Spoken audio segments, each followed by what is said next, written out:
Hey!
Stay aggressive!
Yeah!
Just get off.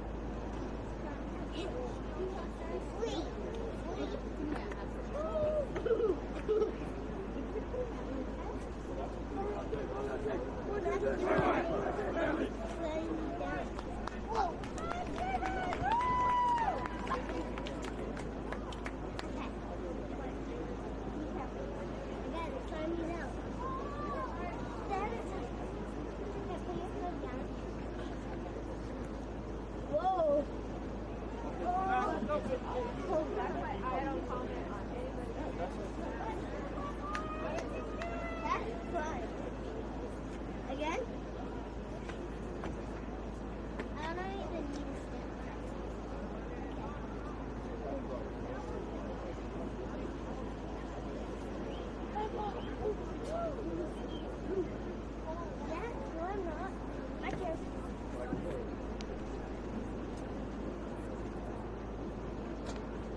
know what to do. Instead of going on the bottom. I know what I'll do. I'll watch. No, don't go on here. Dude. No, I want to do it.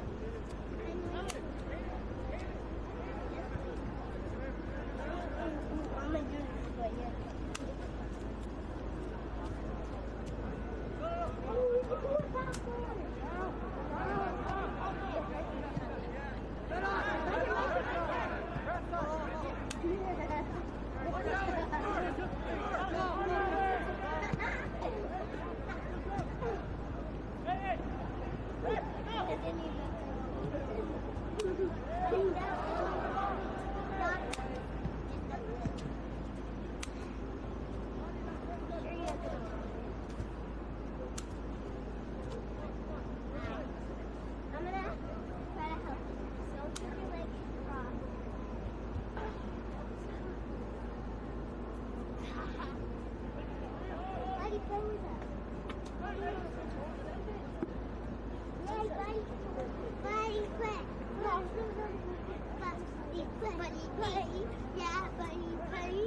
Wait, watch out for Buddy. Let's push him.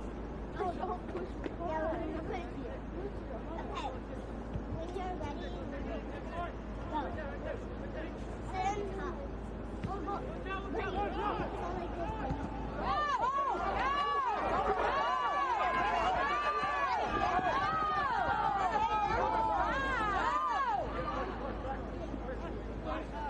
You have to go like this. No, I'm better, I'm good. No.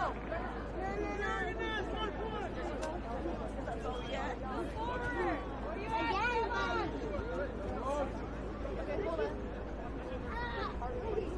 Come on, buddy. I got it.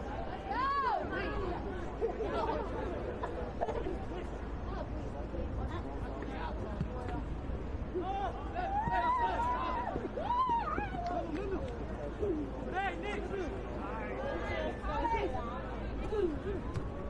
Sliding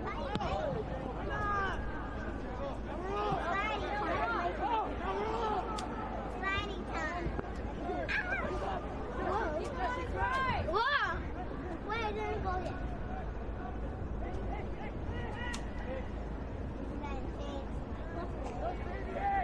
Sliding time. Ow.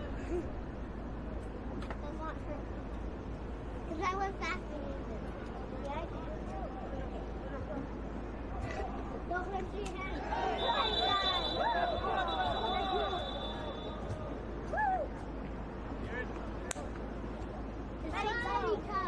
Ow!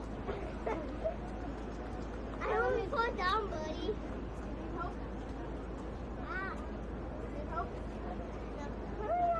What? This. No, wait. It's sliding time. I'm not watching.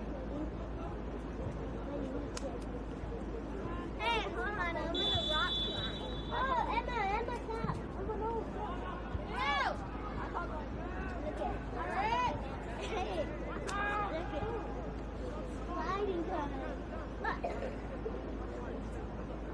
Hold me up again. Can I hold you up, buddy? But Emma was the closest. Whoa!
My turn.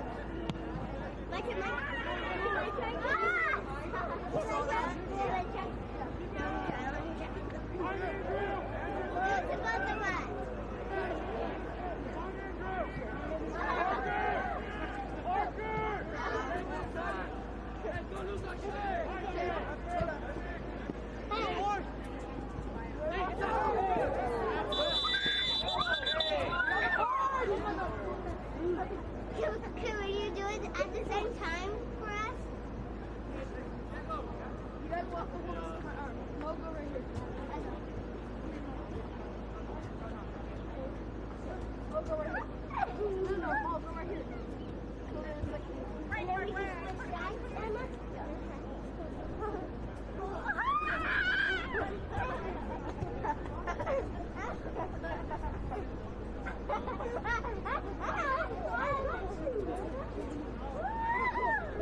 Trying to bring us up. Okay, bye-bye. No bye-bye. No bye-bye. Emma, can we switch sides?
A lot.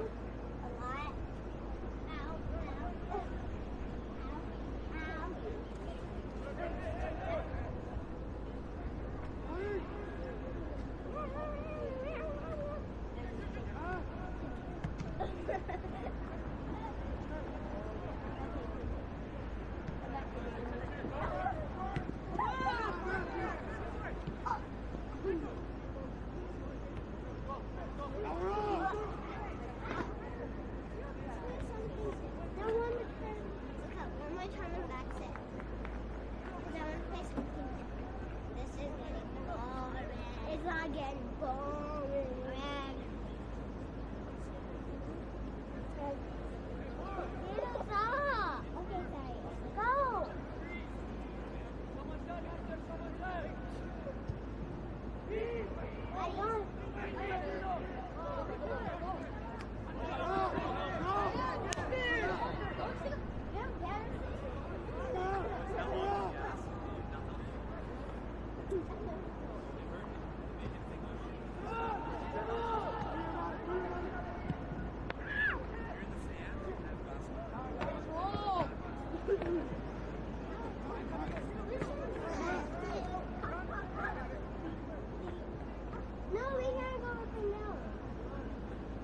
Energy, let's go, boys!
Work early, bud.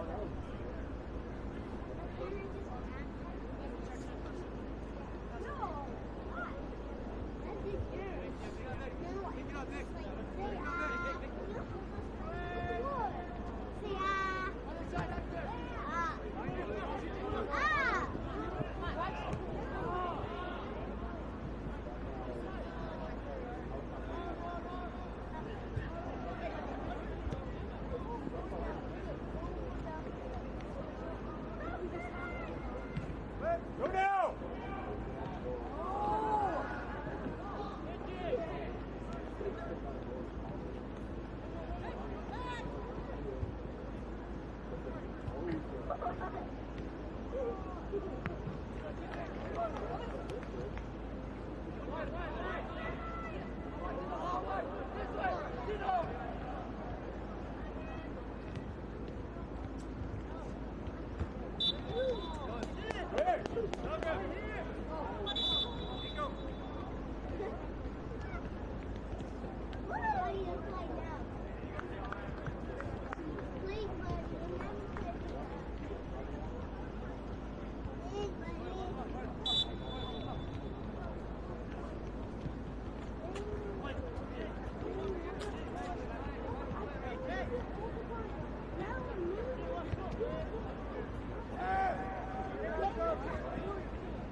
Me too. I'm going to rock climb down.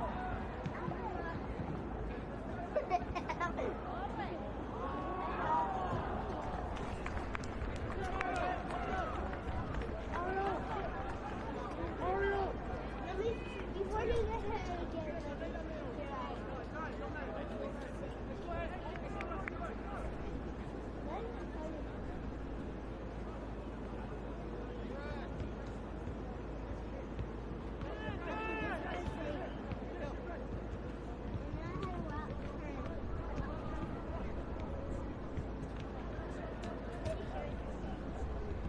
you're gonna get it again. I told you. Let me rock climb up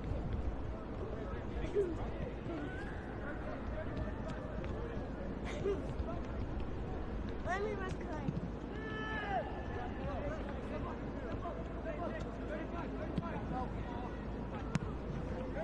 Get up. Get up, Emma. Emma, get up. Emma, just get up. Woo!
My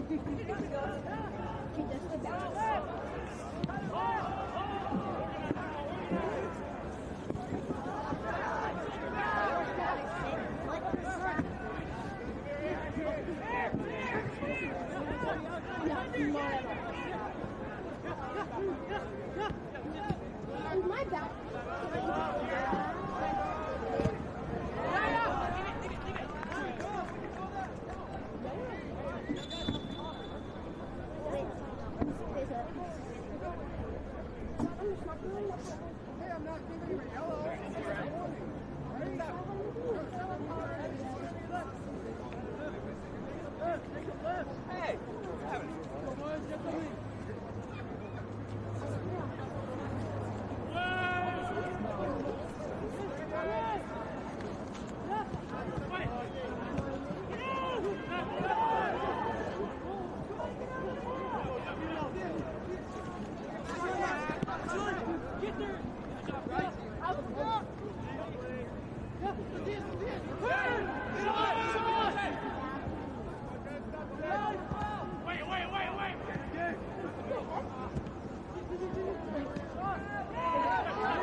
go, Red.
one way or another, you know? I was going to say, yeah. All together. Yeah.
And you're gonna be like this. You're like this. You're like this. Wait, like this. Yeah.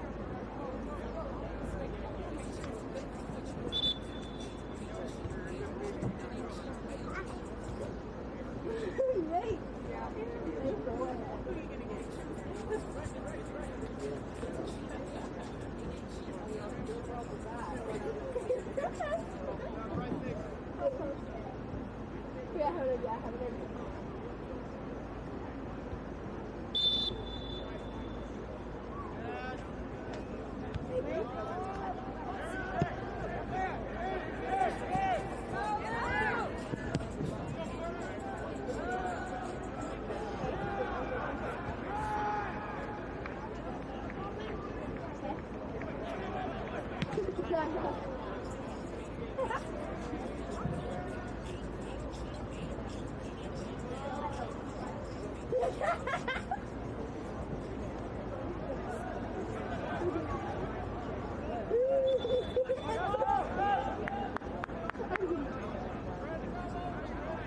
Okay, I want you to do this first.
Didn't think I was coming. Right on time. 2 minutes.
What did you say? He's like, set I'm up.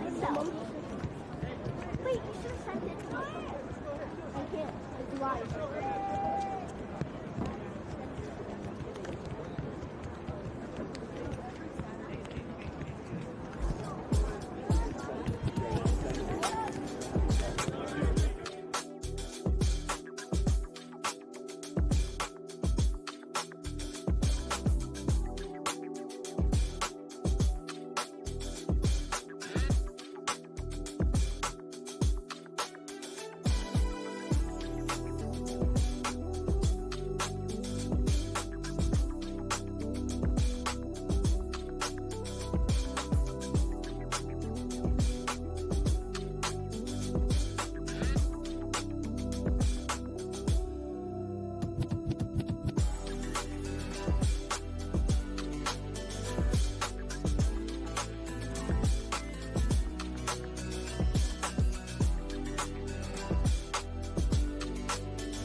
Welcome to the SoCal College Soccer Showcase for 2024, live from Ernie Chapman Stadium on the campus of Chapman University in Orange, California. I am Coach Rick San Martin, your announcer for this yearly event, and I'm joined by boys soccer coach Victor Clara. Excited to be here and watch some good soccer today. Thank you, Victor. This is the 8th year for our event. We welcome you all and thank you for your support of these wonderful student athletes. Our third match of the day features the Loyola Cubs playing in white versus the Brophy Broncos playing in red. Brophy Broncos come from Arizona. Loyola Cubs are from Los Angeles, California.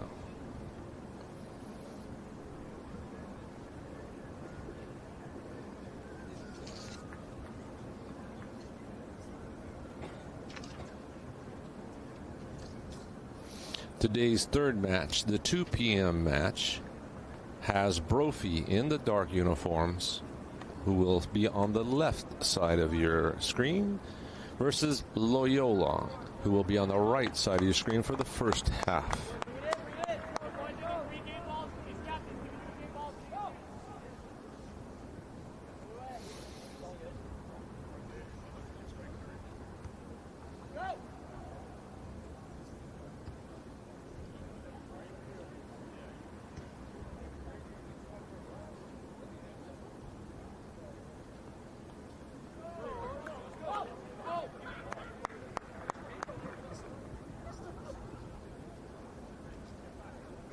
Loyola enters today's match with a 4-win, no losses, and 1 draw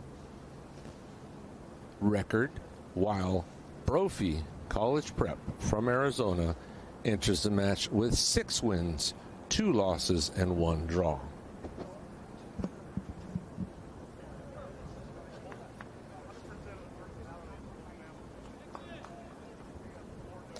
Loyola has a national rank of 131. In California, they're ranked number 40. In the Southern Section rankings, they are ranked 20th, just behind Bishop Amat. In the Southern Section Division 2, they are ranked 8th, also behind Bishop Amat. And in the Los Angeles Metro section, Loyola is the 7th ranked team.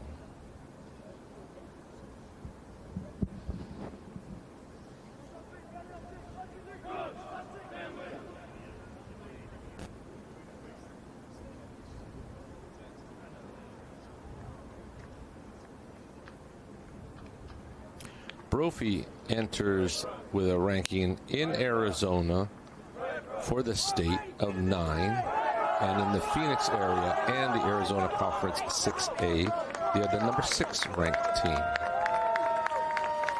Brophy has 8 seniors, 13 juniors, 1 sophomore, and 1 freshman on the squad. Loyola has 11 seniors, 8 juniors, and 3 sophomores on the squad. We're about ready for kickoff.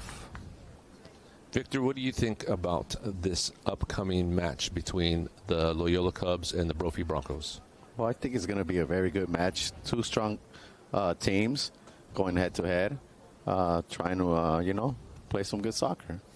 Absolutely. We have some key players for the Cubs. We have number 9 striker Edmund Vartugian, and midfielder with the 3 assists, James Choi. Oh, my mistake. Those are the Brophy Broncos' top 2 players.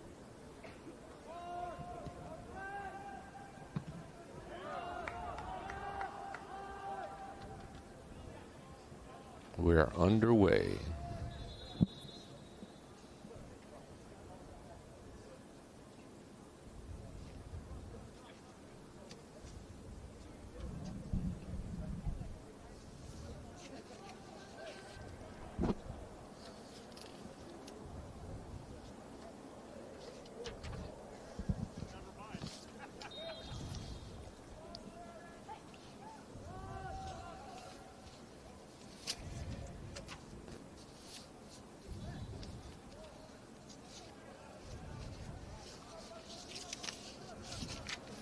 tomorrow, Cathedral will be facing Brophy in the second day of the SoCal, the 8th annual SoCal College Soccer Showcase.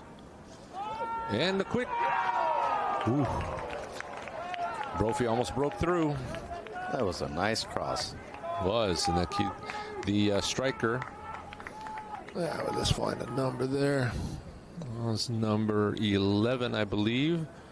Alec Rowland, who came in, diced in, and tried to put the ball away. Could be 11, could be 10. Sorry. Almost James caught Choi. Loyola. Oh, James Choi, their leading assist maker. Almost caught Loyola off guard right there. Right, early in the match.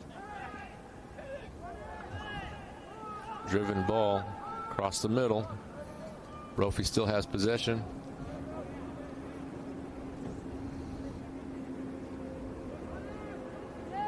Loyola has regained the possession, tried to clear it. The Cubs have cleared the ball.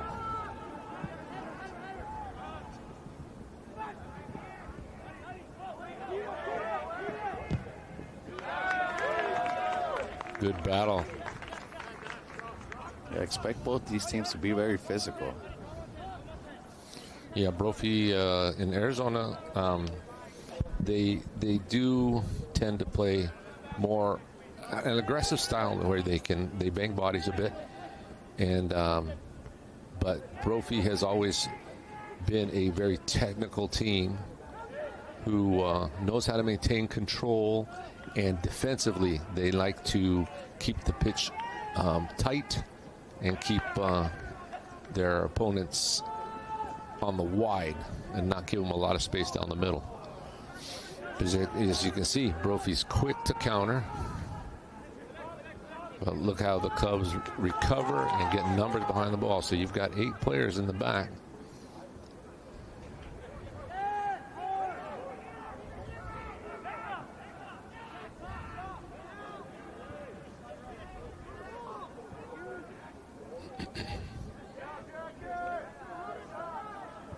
Brophy is giving the Cubs defense a little bit of some trouble here.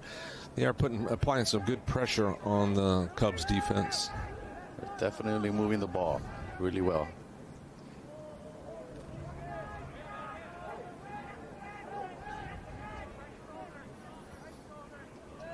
Little background on your announcers for today. Coach Victor Clada is one of the assistant coaches at Cathedral High School. He's an alum from Cathedral, played college ball at East LA College and at CSUN, and has been a coach at Cathedral now how many years? For 20 years now. 20 years. What a baby face. Myself, I've been coaching high school soccer since '91, 10 years in the community colleges, and I've just been around the game for a long time. Enjoyed myself, enjoyed teaching the students how sport mirrors life, and if you can learn how to face the challenges in sport, that'll help guide you through the challenges in life. Again, Loyola now on the attack, trying to maintain. Number 17 for the Cubs, Declan Mucka. He is a top-notch player. He was an all-conference, all showcase best 11 last year, and coming back to do that. Cathedral. I also coach at Cathedral High School. We had a game against Loyola about 2 weeks ago where we lost 2-0, and Declan was one of the reasons we had. He got an assist, and I think he got the second goal. He was one of the big reasons that we had to take that loss, because he really did help the Cubs maintain possession and really attack our soft spaces.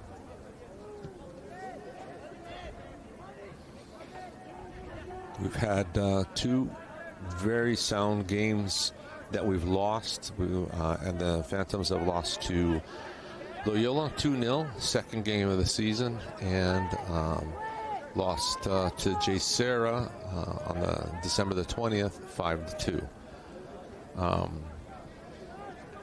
Loyola has only the one tie that we would consider a blemish, but the thing is, honestly, they maintained possession. They held Los Alamitos.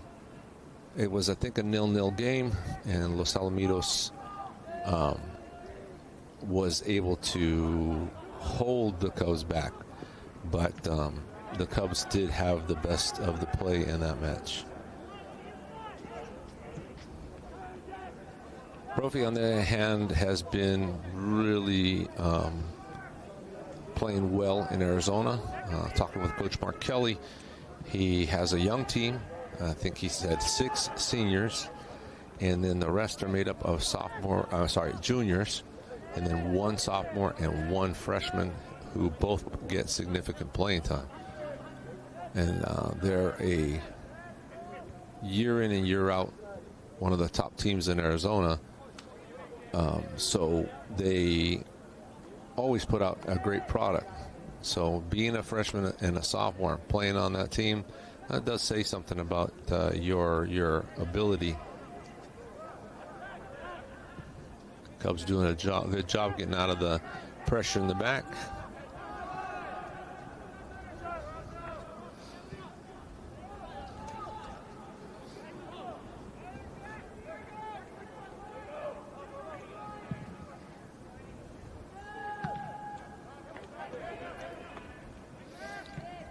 Cubs and Broncos trading long balls, but now the Cubs on the attack. Bronco defense handled that attack. Getting creative to play out of the back.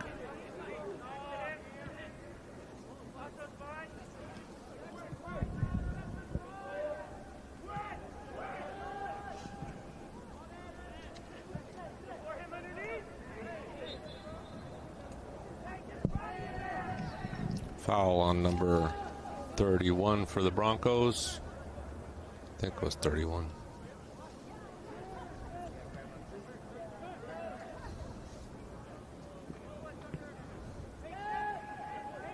Or was that 3?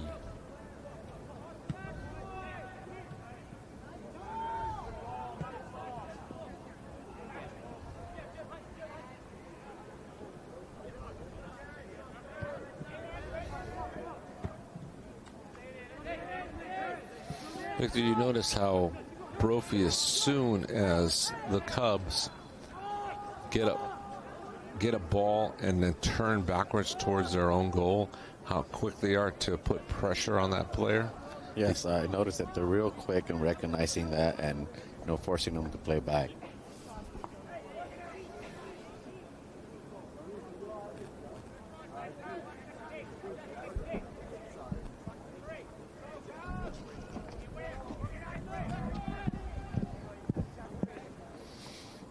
Cubs with a free kick.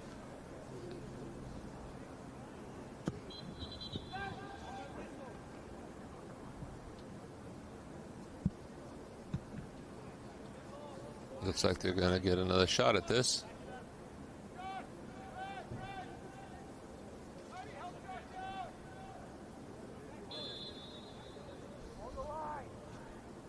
Cubs are a dangerous free kick team.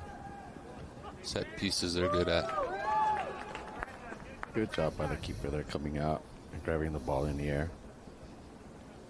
That's J.P. Auden, goalkeeper, 6-foot junior.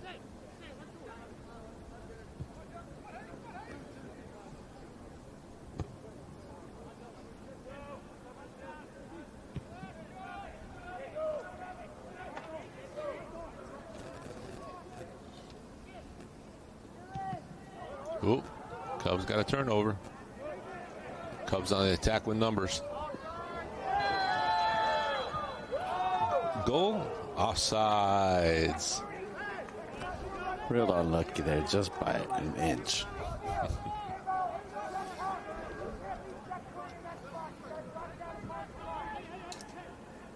Brophy better be real careful when they're coming out playing from the back. Loyola does a good job of setting the team up and intercepting the ball. Which they showed right there.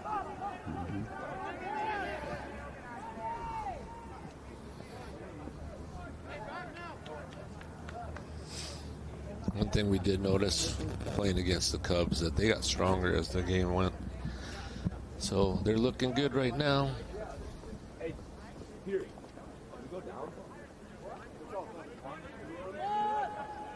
9 minutes have passed in this game.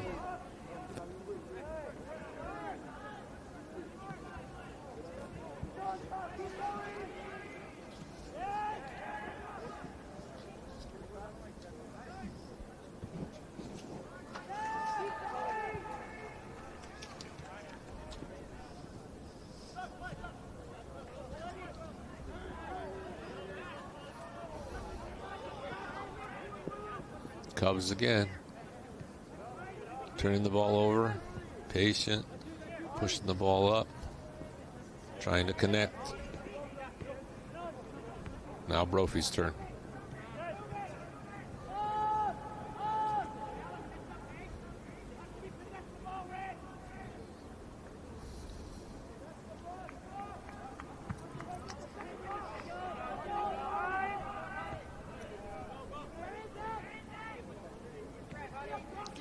One of the things, too, that the Cubs are really good at is the second ball.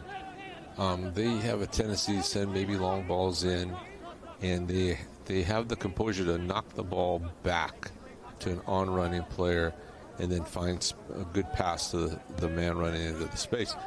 And that is one of the Cubs' fortes.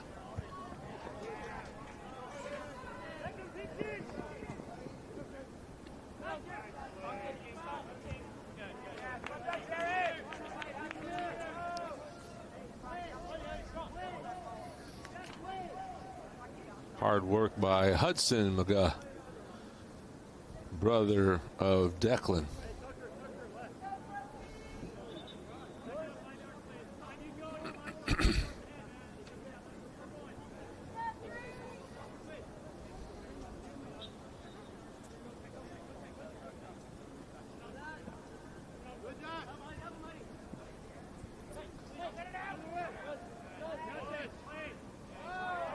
Yep. Brophy got out of a little bit of a sticky situation, but look at the pressure that the Cubs are putting on there. They are trying to keep Brophy in their own half. Declan Wugga on the turnover right there. But see, able to win it back and turn around, start the attack from the back.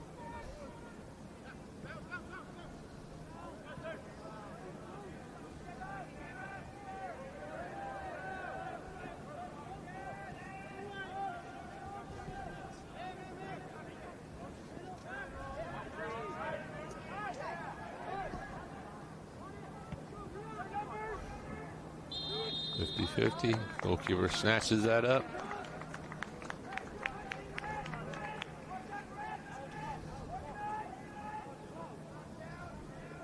Brophy seems to be putting some good pressure on top as well, so Loyola center backs.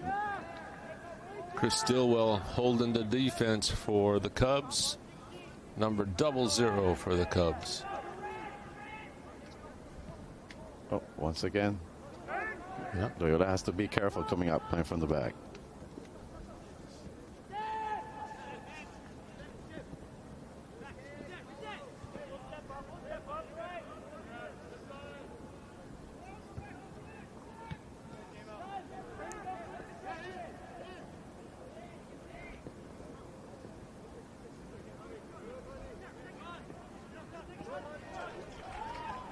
Cubs again, pushing the ball up.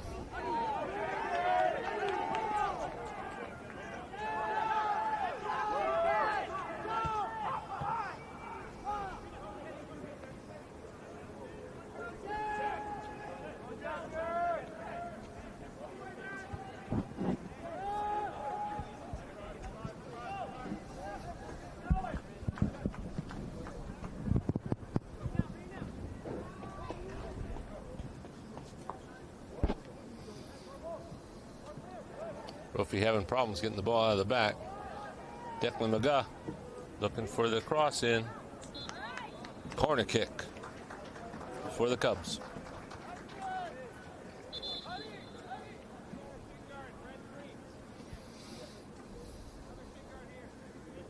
So that worked hard to get the cross in.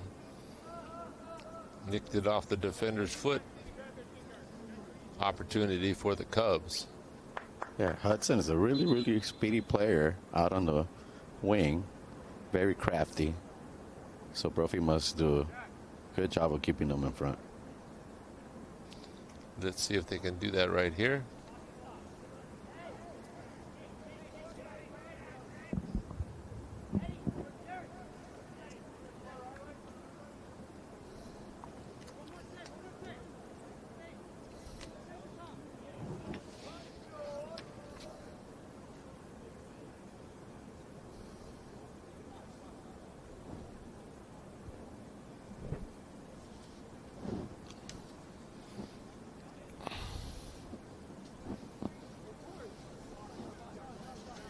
Corner kick opportunity for the Cubs.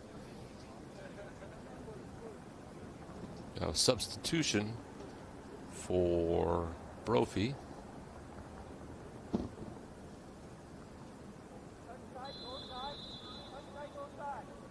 Ball sent in. Cleared out by the Broncos.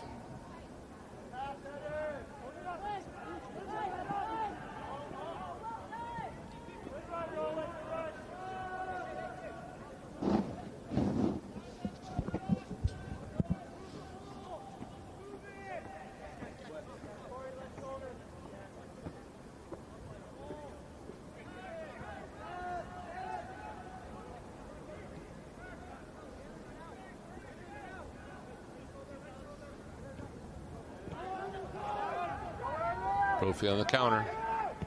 Long shot. Ooh. Nice save. Yep. Again, Chris Stillwell stretching out, pushing that just beyond the reach of the goal. Look on the replay. Ball in by the Cubs, intercepted. About a 35-yard crack.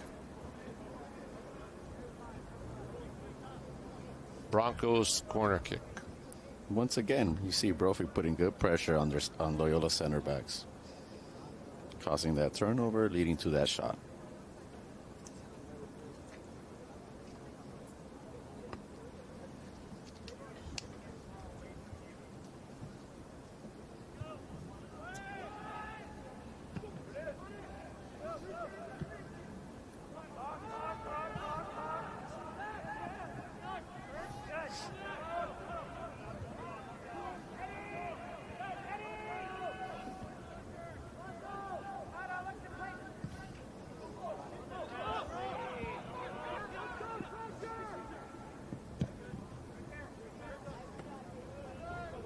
Loyola hunting again.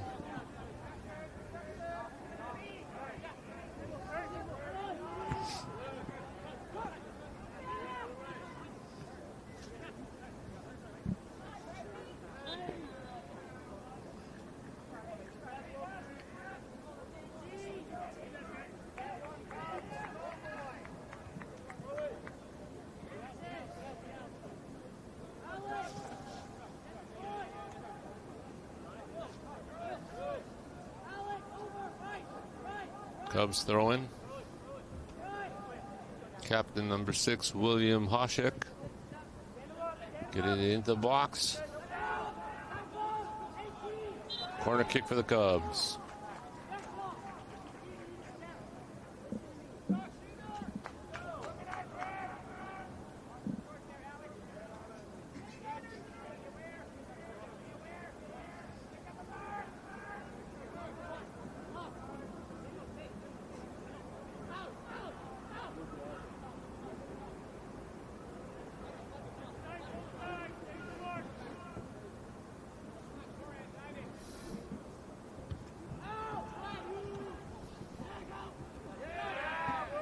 Soft clearance by the Broncos.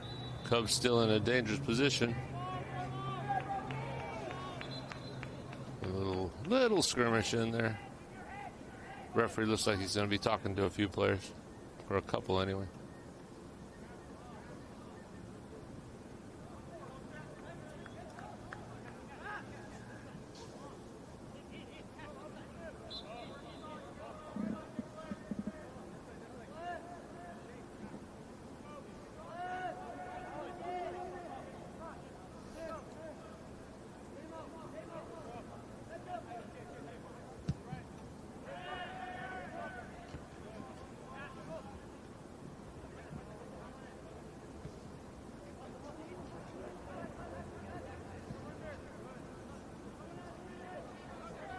Tucker Adams once again winning the ball in the air. He does Nice. such a great job with that. Yep.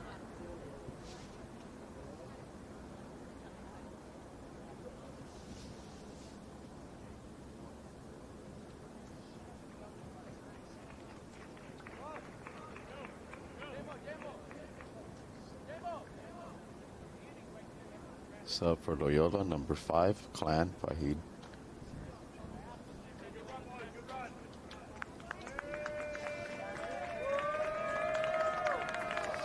Number 5, Kian Fahid coming in. A couple of subs for the Broncos as well.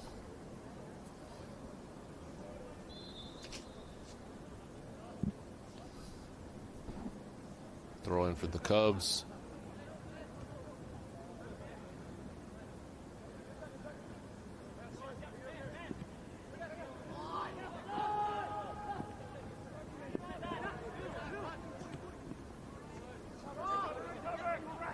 Cubs on the attack.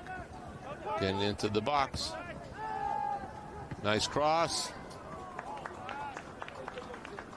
Real good play by Loyola there. Yep.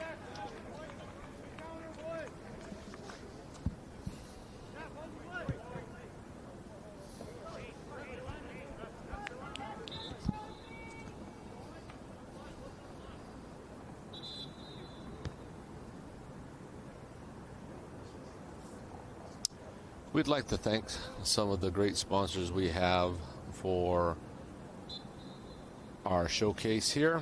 We want to thank Starbucks in Orange Circle, who do such a wonderful job and provide us coffee for our coaches and for our visiting college guests. Thank you. Enjoy Starbucks in Orange Circle today. Cubs still on the attack, still putting a lot of pressure on Brophy. Brophy with a cheeky little pass.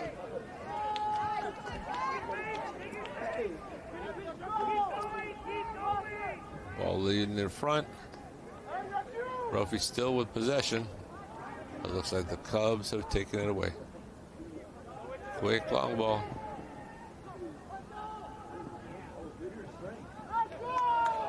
All ball.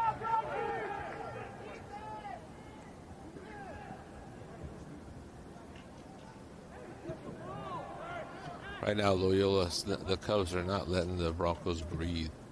Every time they touch a ball, there's somebody right there with them.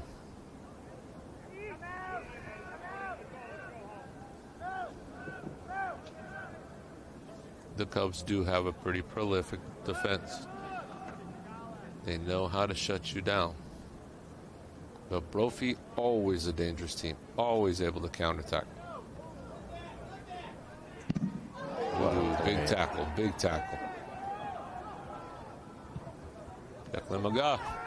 Did he get an assist?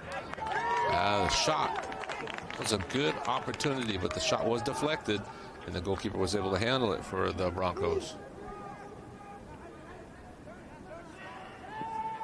J.P. Oden in the goal for the Broncos.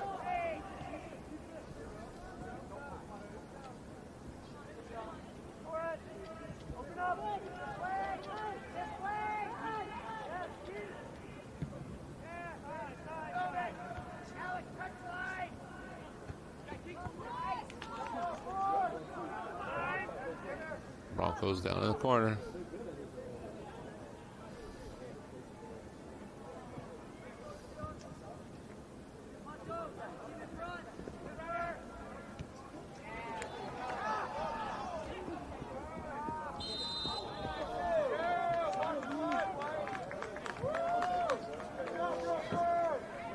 Yep. That was a real close call. That was a good pass. Nice run by number 6 of Loyola. Just a little unlucky. So Declan McGuff winning that ball and immediately attacks the flank. Nice cross in the middle. Shot was somewhat off.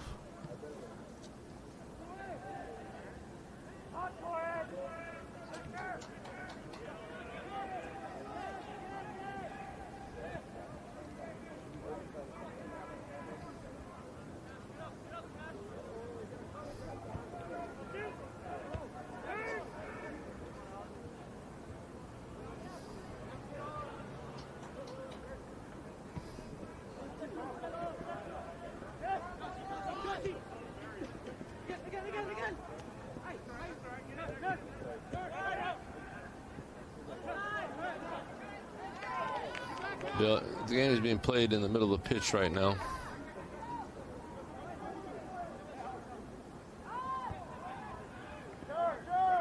Oh. Brophy finding the space.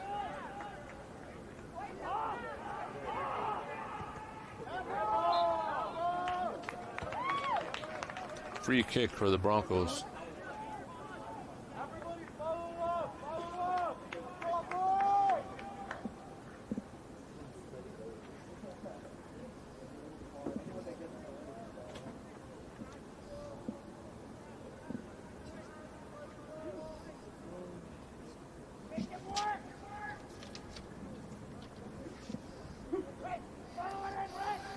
Broncos setting themselves up with a free kick. Referees letting the wall know. And the free kick artist that he has to wait for the whistle.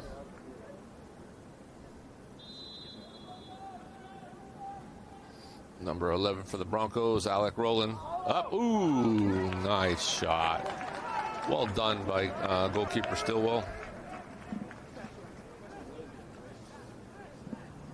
Game of inches, isn't it, Victor? Yes, definitely. That shot there, not easy to come up as a goalkeeper, but he did a good job of getting nice and low real quick.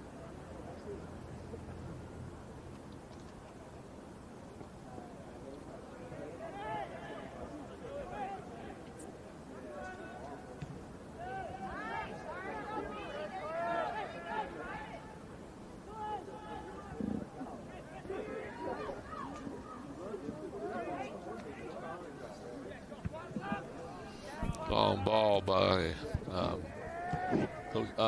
goalkeeper Stillwell. Uh-oh. Looks like Cubs got an opportunity here. Good one-on-one battle out there with the Cubs and the Broncos.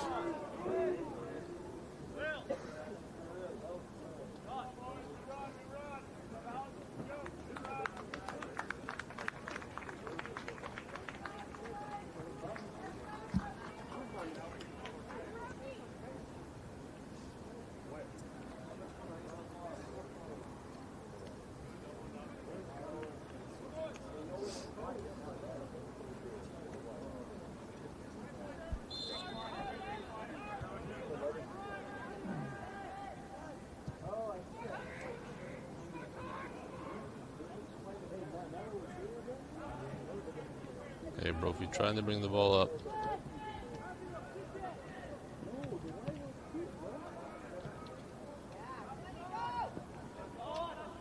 Brophy maintaining possession.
Defense clears the ball, but the Cubs intercept.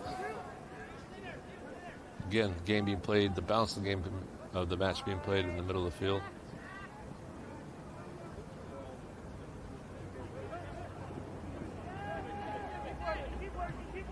Both teams real comfortable playing the ball back. They seem to begin getting a little bit more comfortable on the ball while possessing.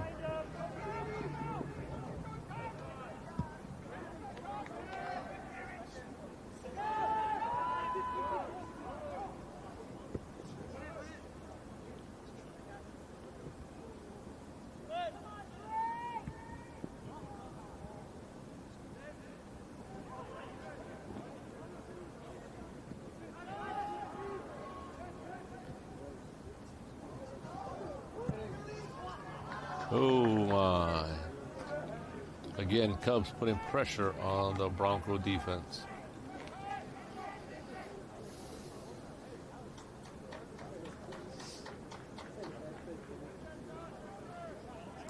Seven minutes left in this first half of play. You have the visiting Loyola Cubs 0, the Brophy Broncos from Arizona 0.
Brophy trying to put something together. Last just under 6 minutes in this first half.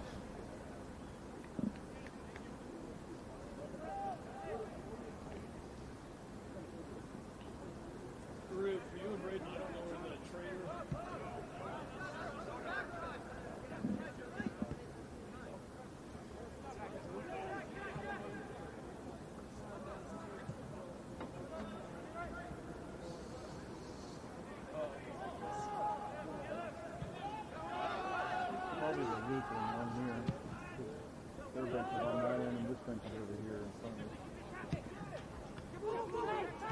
You guys need taped up. Head down and tap there. 5 minutes left in this first half. Again, your score, the visiting Loyola Cubs 0. The home team, Brophy Broncos 0. Brophy earning themselves a corner kick.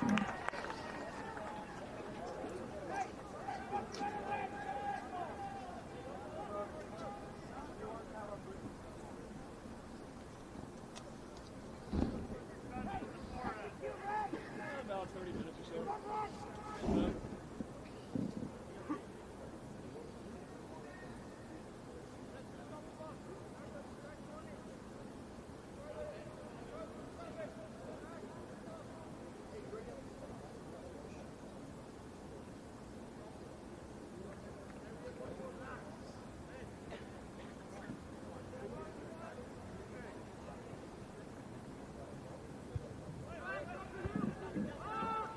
Ball cleared out by the Cubs.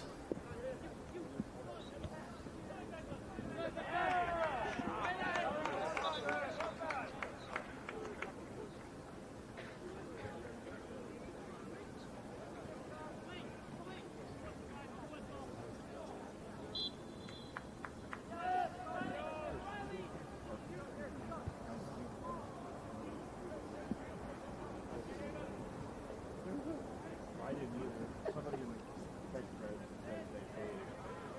But I didn't see. School bounced. Cubs are now under some good pressure from the Broncos.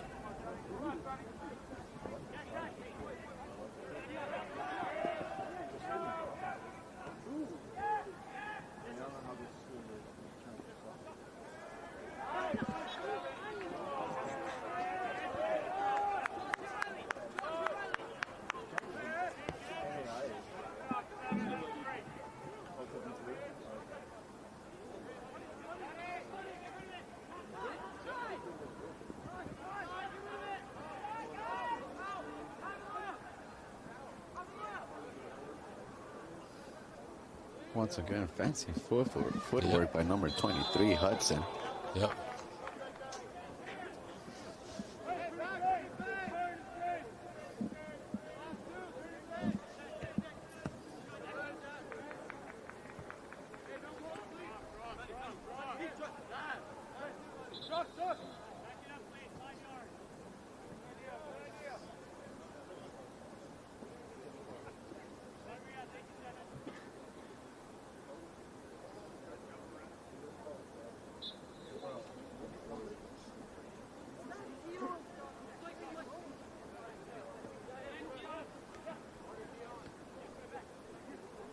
Both teams playing the ball up in the air, not gaining or maintaining possession of the ball.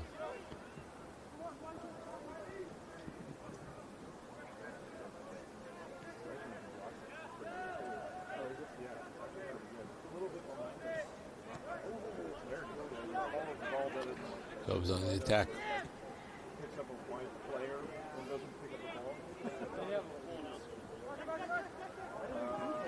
I know I didn't turn up the audio. I just was trying to see how good the video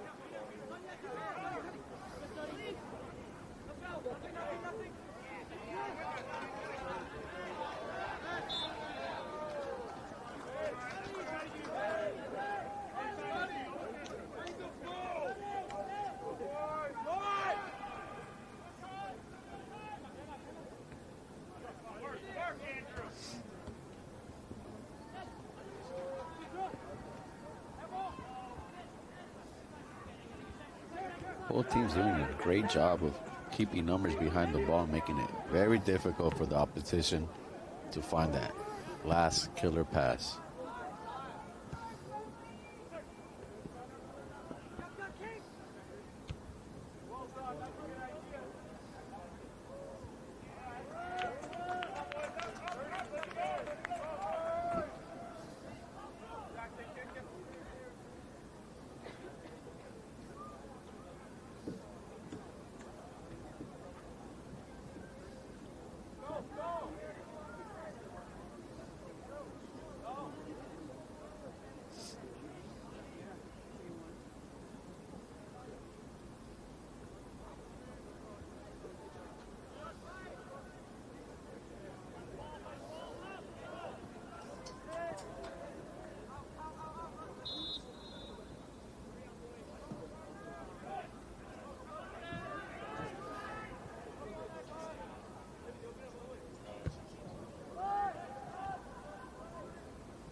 Coming here to the end of the half. And that's the end of the first half. With your score, the Loyola Cubs 0, the Brophy Broncos 0.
Welcome back to the SoCal College Soccer Showcase for 2024, live from Ernie Chapman Stadium on the campus of Chapman University in Orange, California.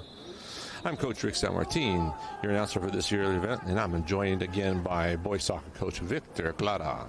Well, thank you, Rick. Honestly, I'm really happy to be here and excited to see two good teams just go at it. And we've had that in the first half, haven't we, Victor? Most definitely.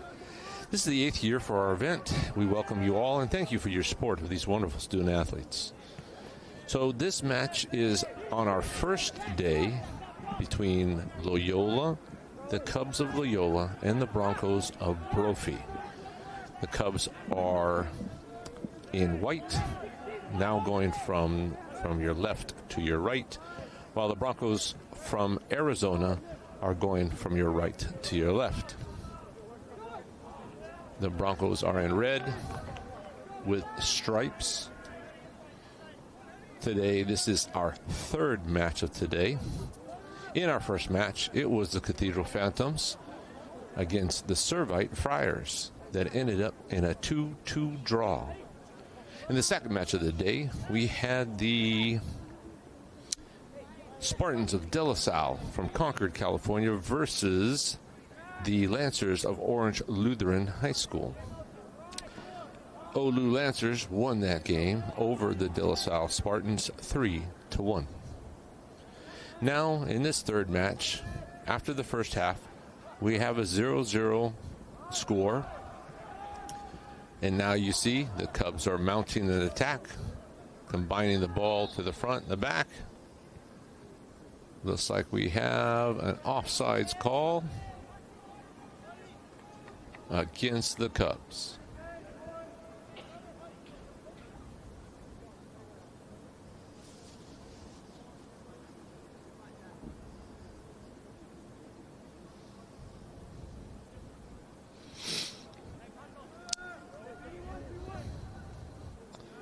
The Cubs enter the match with a record of 4 wins, no losses, and 1 draw. The Broncos enter the match with a record of 6 wins, 2 losses, and 1 draw. This is the first match in the state of California this season for the Broncos.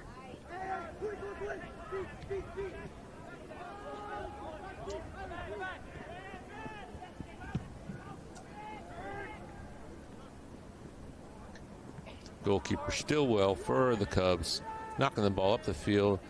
Broncos regain possession, pushing the ball at the Cub defense.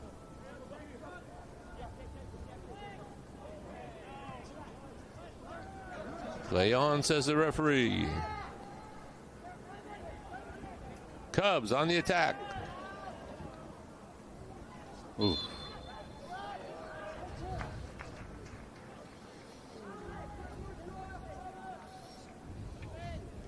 The referee calling a throw in there.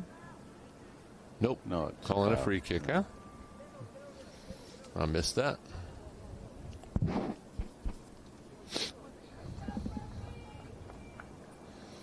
Cubs possession.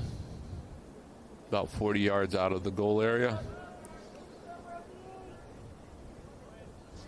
Loyola did a good job right there countering.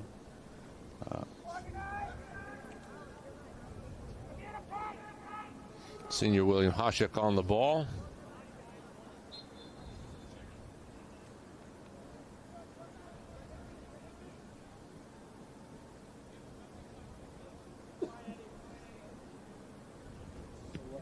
Chips the ball in. Brophy clears the ball, but the Cubs intercept.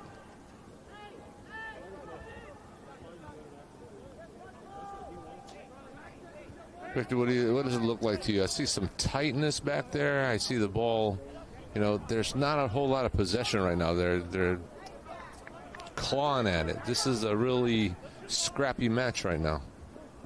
Both teams just playing very aggressive, doing a very good job of pressing the ball and, you know, closing up space, making it very difficult for the team to keep possession and to come out playing from the back. And so it looks like it's two well-matched teams. Both know how to play the press, also can sit back in the low block. Both of them, in my opinion, after that first half, struggling a little bit in that final third. Pushing the ball. Good possession in the defensive third and the midfield third, but the attacking third, we've yet to see a good finish.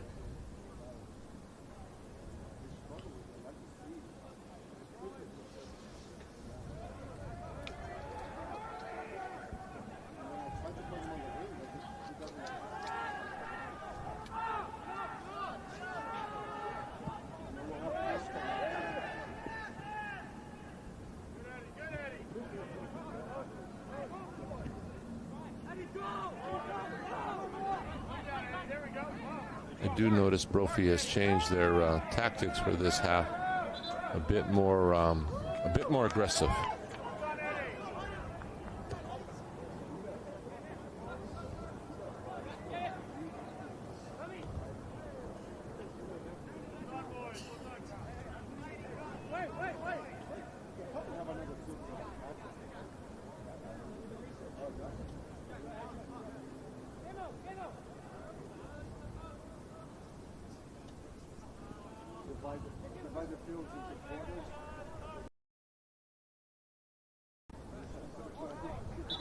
Throw in deep in the Cub area, defensive area.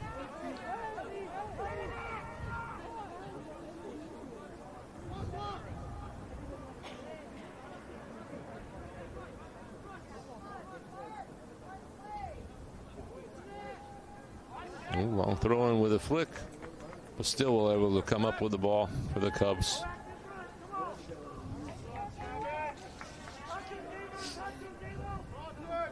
Brophy not letting them out of their area.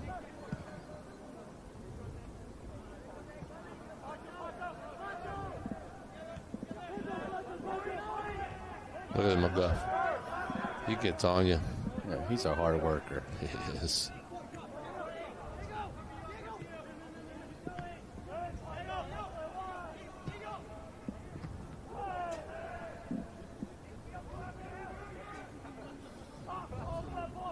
Good tandem between himself and his brother, Hudson.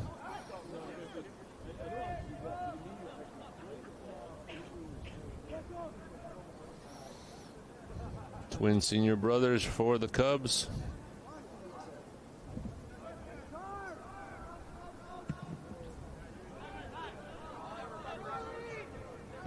This year, number 33, Nathan Walter, senior, son of Coach Chris Walter.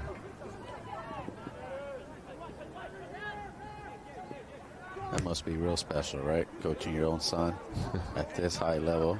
It is. It is. I mean, coaching your son at any level, but coaching your son just gives you a closeness. It's when you can relate to your son as something other than family matters, you know? It's a little athletic, good fun. And doing something you both love and are so passionate about, right? Yep.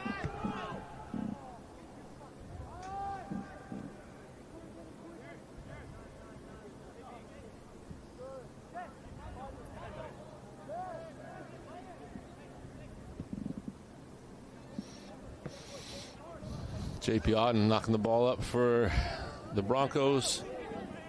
Cubs again on the attack.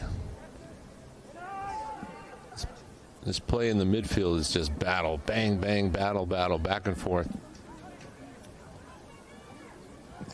Cubs. Woo.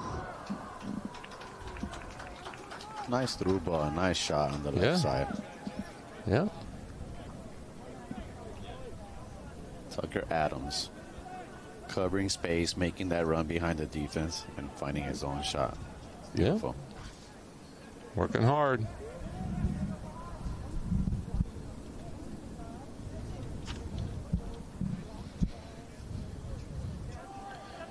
It's going to come down to one clean finish.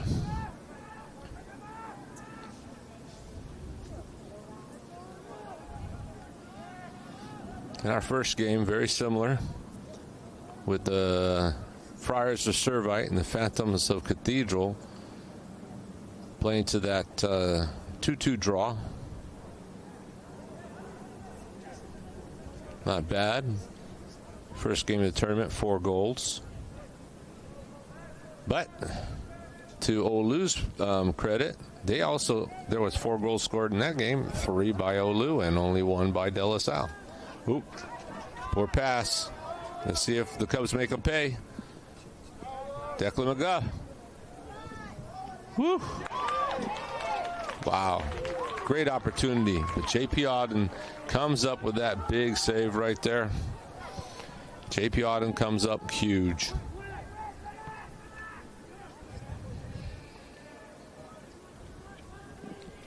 Cubs on the attack. Very composed coming out of the back for the Broncos.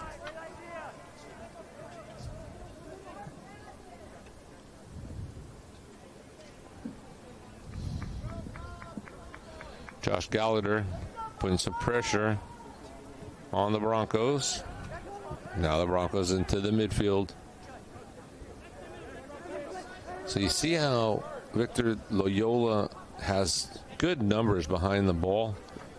They play a good mid-block line of confrontation somewhere between the midfield and the 40. They put a lot of quick guys into that midfield. That's one thing you got to respect about Loyola. They do know how to put you under pressure. They make it real difficult for you to play down the middle, that's for sure. I think if you were to play a little bit outside and play the ball quicker on your wings, you have more success. All right. Victor's wise words to the Brophy Broncos. It's a good breakdown, Victor. I like that. Oh, down the middle. Here come the Cubs. Oh. Look at that. Every time they clear the ball, there's another Cub interception. Change of possession. Cubs are pretty relentless. Well, both teams, right? I think there's similar styles. We'll see who comes out on top with that first goal. Yeah. I'm finding a little more strength, though, on the Cubs side, on the attack. Definitely. I think it looks a little bit more clear, but they got to find that final pass, like you said. Could it be here? Nice touch. Ooh! Wow. Just as we said something, right?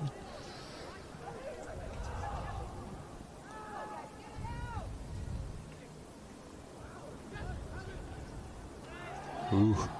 Ooh.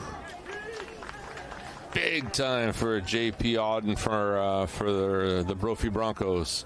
Loyola turning up the heat, definitely keeping the Broncos on their heels. Yep, I absolutely agree with that statement. 27 minutes left in this second half of this 0-0 draw.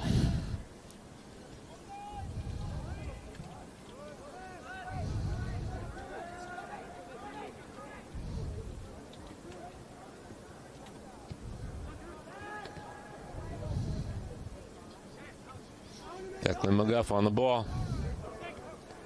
Battling. Cubs maintain possession. Stillwell knocks the ball to the wide side.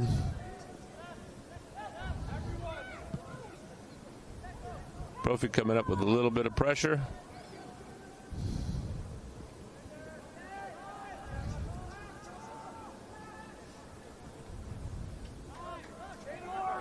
Stillwell with the ball. Goalkeeper sends it up. Brophy wins the ball, but can't maintain the possession. And who's with the ball? The workhorse, number 17, senior Declan McGuff. He's been all over the place. Yes.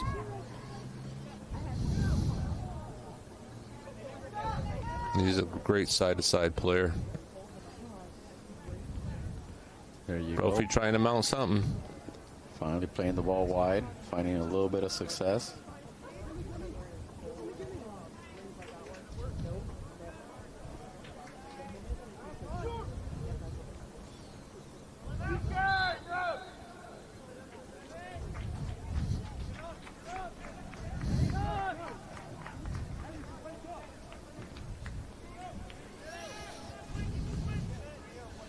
I got it.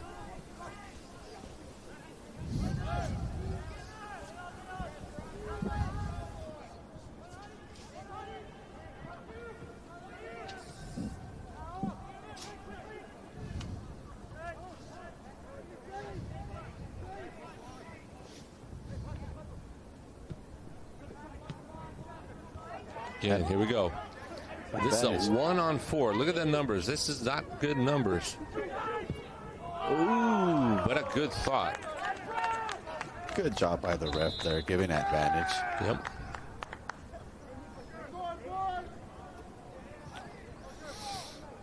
It was a good thought getting that ball through there and leaving it for this this captain number 9 for the Broncos, Edmund Vartugin Sr., to be able to walk onto the ball and give it a hit.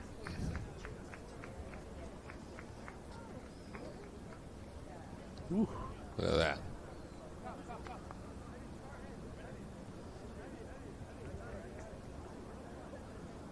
Loyola getting some nice shots on target. Yeah. A little bit too much traffic. I do notice, you notice on those first 2 shots for the Cubs, Loyola had some space, and it was like a 1v1.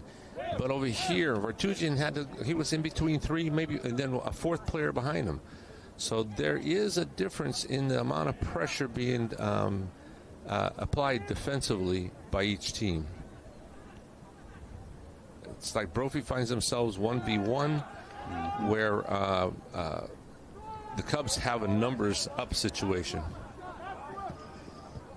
I do think Brophy has to continue to look for that one-on-one out wide and hope to get a good shot on goal.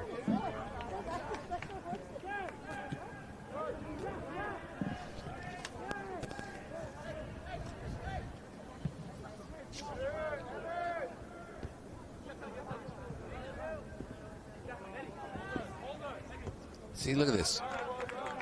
The Brophy forward, where Vartugin hits the ball, and he immediately has a man behind him and a man coming at him in front. As I said before in the first half, Loyola's relentless. Ooh. Ooh, ooh. Ball fell a little bit differently. That's going to be a different outcome for Broncos. All right, now Broncos are having their success winning the ball in the transition.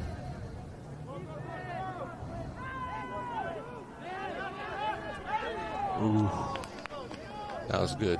That was sneaky by Vartugin. A little bit too risky for my liking, but he got away with it. Yeah, I thought the Brophy forward Vartugin was going to come up with that. Had he been 1v1. Well, the Cubs, look at that. As soon as they can, they transition back on the attack.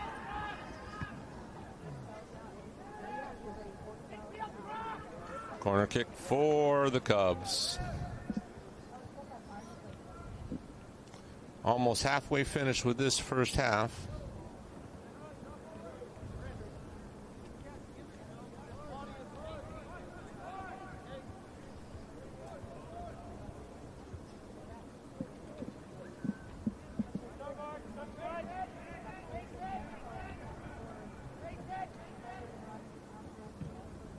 Ball up and in. Oh, keeper Auden, good getting his foot on the ball. I'm sure he wants that one back. That was Cash Moreau, sophomore.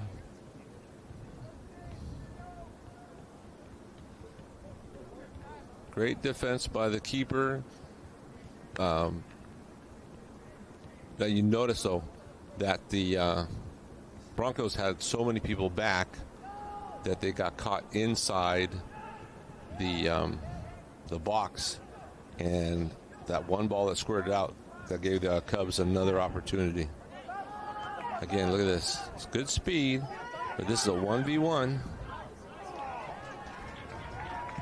Good composure by the defense and good attacking skills there. So.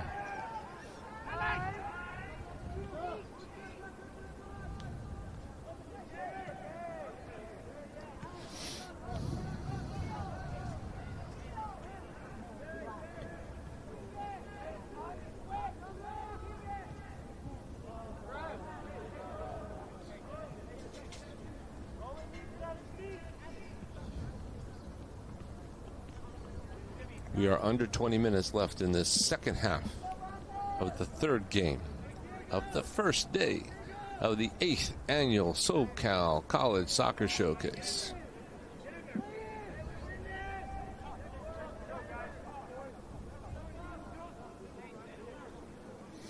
This event was created to showcase these players in front of college coaches and give them opportunities to be seen at a time when it's crucial in the recruiting process for high school seniors and college teams to finalize opportunities to go to the next level.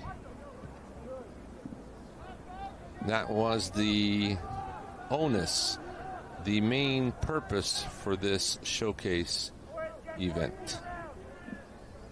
A great opportunity for these boys. Must be really inspiring and motivating to know you have college coaches taking a look at you in hopes of getting recruited. Today, we have 5 Division I coaches in the coaches suite. We have 6 Division II coaches, and we have 3 Division III, 2 NAIA coaches. So that's a good showing.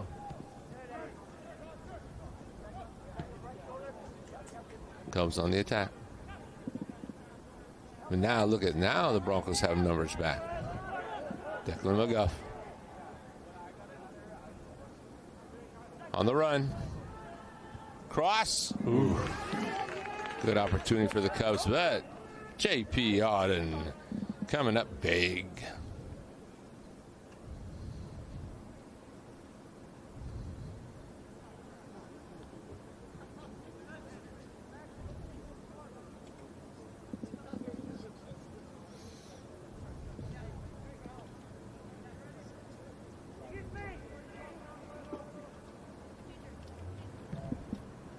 Long ball played.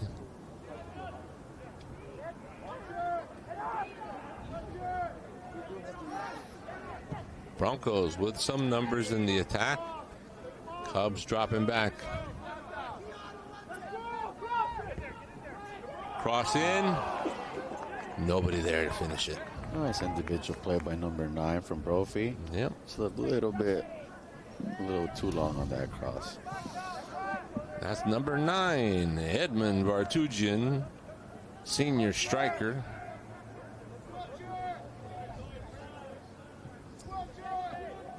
I'm noticing a little bit of change of momentum here. Corner kick for the Broncos.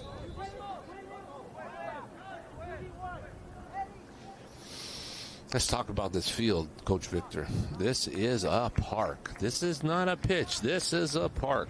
Not easy to play on. Definitely a lot of space, real wide and long. But the players today are doing a good job of just working. Yep, we've noticed in this, our third game in the first 2, it can be a great equalizer. You know, you get tired. You're looking at these young men. This has been 64 minutes all out.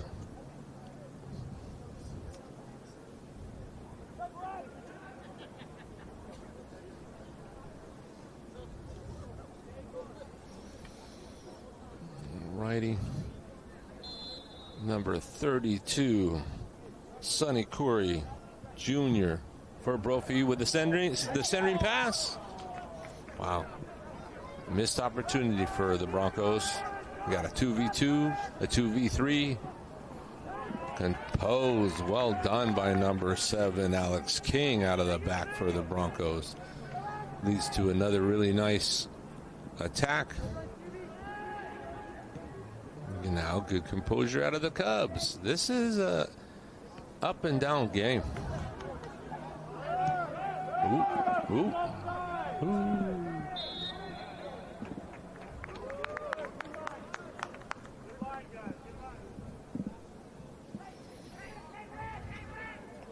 Referees calling something that happened here close to midfield. Taking possession from the Cubs.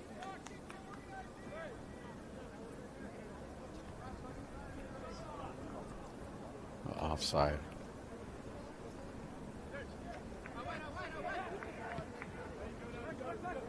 Oops. See, now what I'm talking about. Last 15 minutes of the match, legs are tired. Brain's a little bit gassed. What was normally just a simple little touch keeping the possession now becomes a challenge.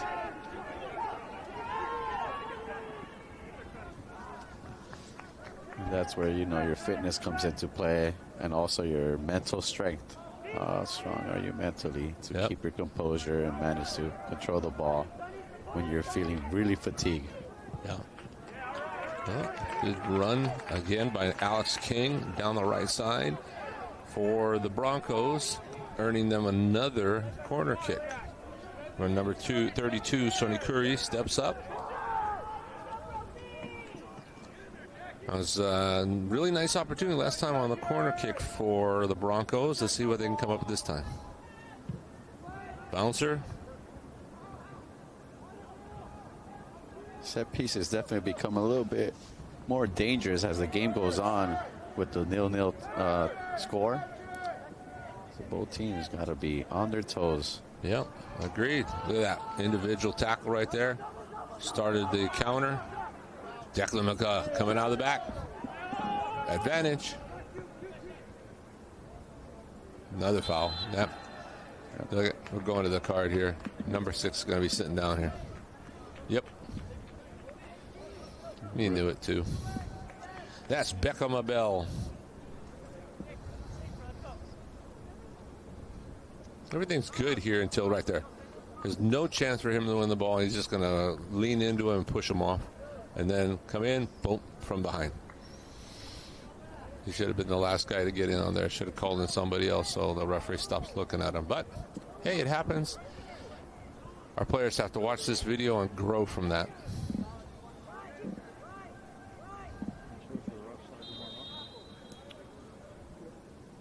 Cubs on attack. Strong centering pass. They maintain possession. Alex King brought down. Easy call for the ref. There's a whole other field to warm up on over there we don't really have.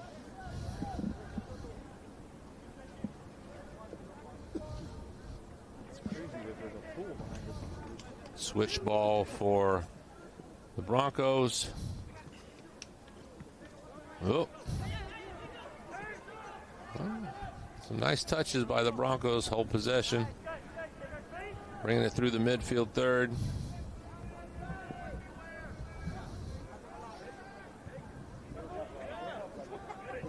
Cross in. Oh, great. Hey, that was a great 1v1 tackle right there. Saved the goal.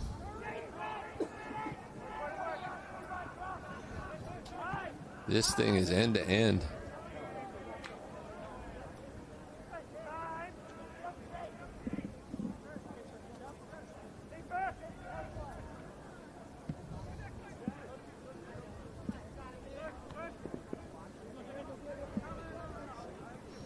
This played by the Broncos of Brophy.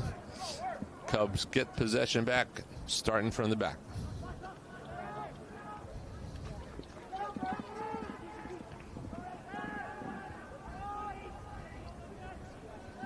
Declan McGuh with a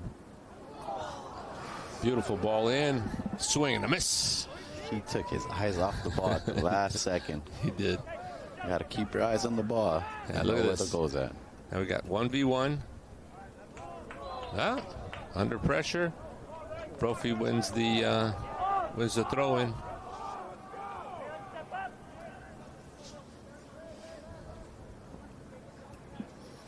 I do notice Brophy's attack usually only has 2 or 3 players. Bang.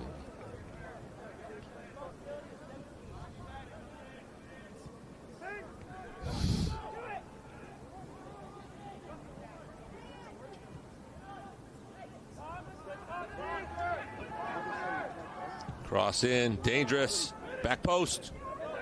Ooh.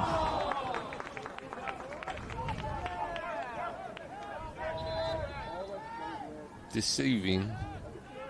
Hit I believe the football crossbar, but still. Brophy is starting to gain a little upper hand here. I just think it's been tough. Looking good cross in to the back post. Header up.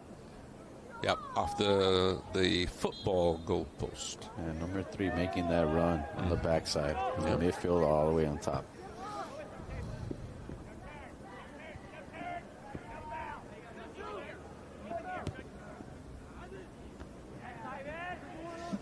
They look at tired legs, missing the ball.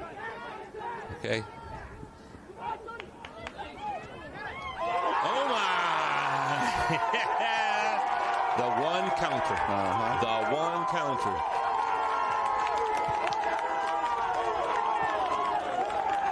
Number 32, Sonny Curry, our corner kick man.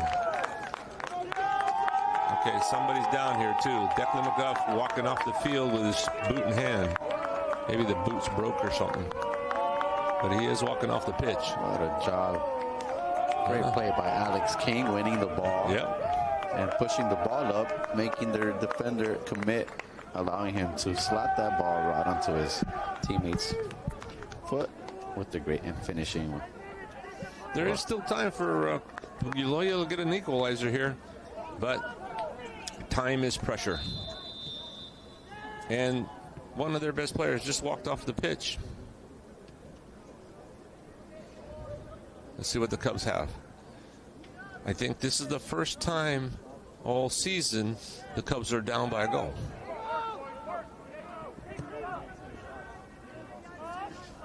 Is that it?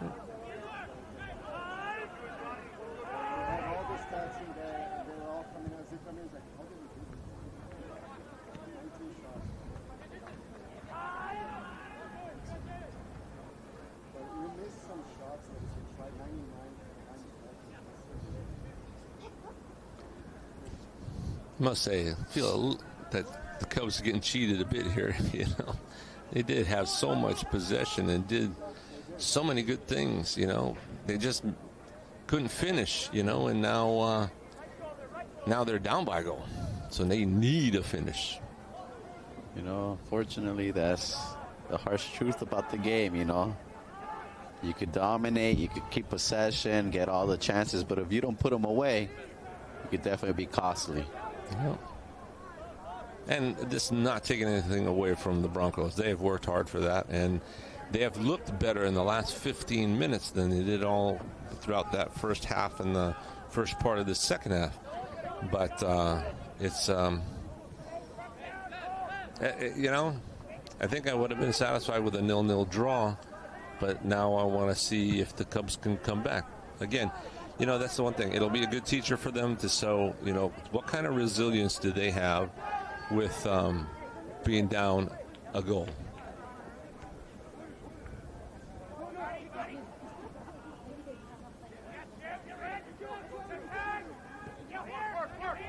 That I really like that. Look how the Cubs were under that pressure right there, but that three triangle, they will knock the ball around, get it to Stillwell. Stillwell starts the counter. I like how they're playing right now, the Cubs. They're playing composed. It's just part of the game being down 1-0.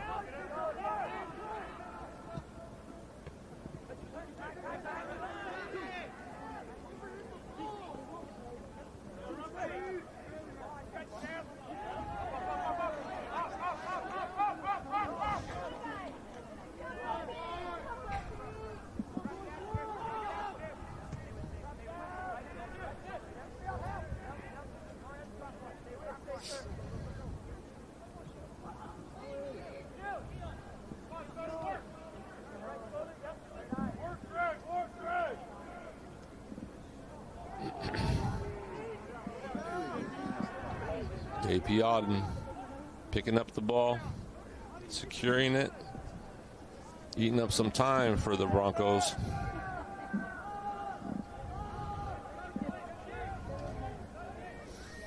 The Cubs are playing again tomorrow.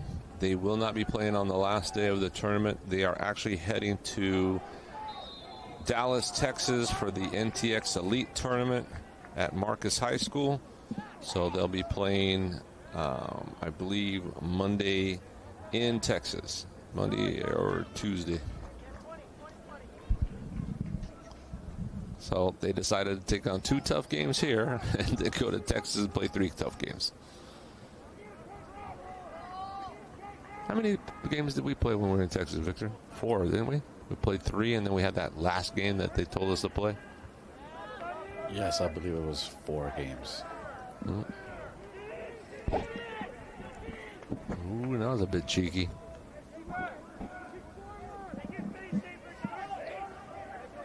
Brophy out of the back.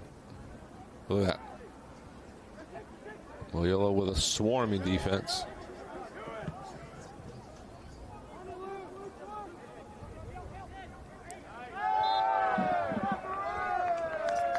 Good foul taken.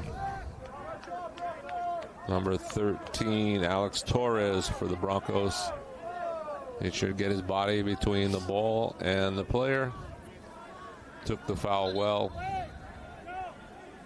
We are just over 3 minutes to go left in this match. Loyola Cubs 0. Brophy Broncos 1. It's a big battle in that midfield. Ooh. Just got away with that. Cubs on the counter. Here we go. Let's see what we got. Time is running out.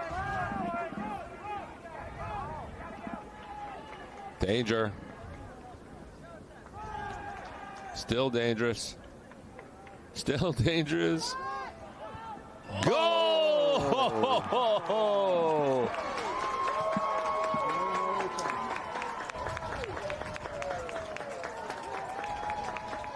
Cubs with the drop. The Loyola Cubs, with 2.5 minutes left in the match, are able to get the equalizer. 22 did all the hard work here. Oh, my goodness. Josh Gallagher get the ball, but look how unselfish this was. And then he just nicks the ball in the side netting. Great goal. Yeah. Who was the goal scorer? Was that 25? Cash Moreau? No. Who was it? Number 20, Charles McMillan. Charles McMillan with the big goal, getting the equalizer.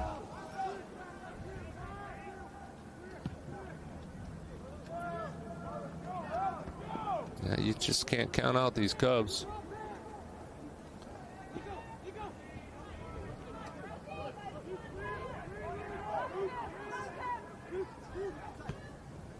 Cubs on the attack, looking for the winner.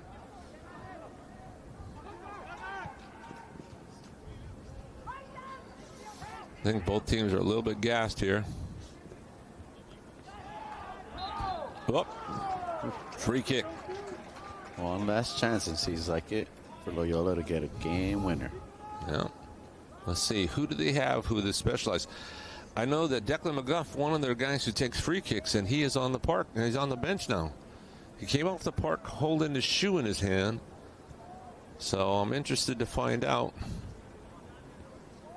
Referees marked off the 10 yards. Kind of easy.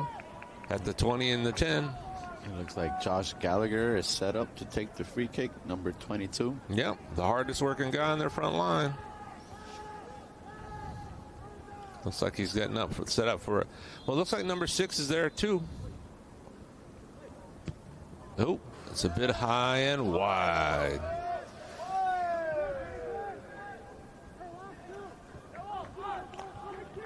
The referee maintains the match time, so whatever clock you see on your screen is not the official time. He will call it. As you see, the scoreboard clock is stopped at 2 minutes.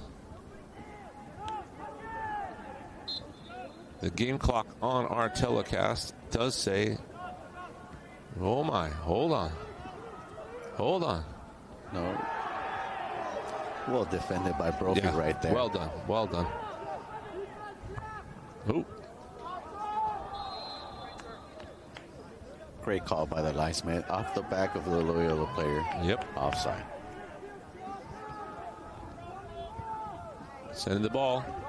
Referee's got his hands up. Oh, referee called something. I thought he was going to call the end of the match, but no. He called a foul.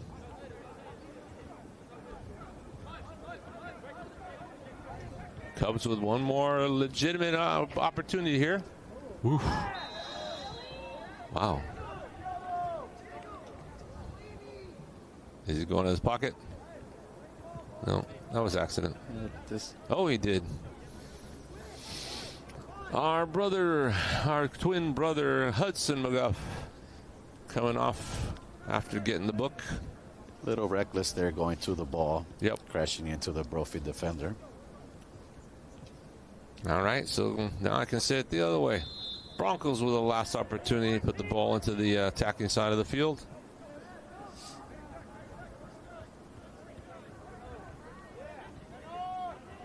Too slow. Oh, my goodness.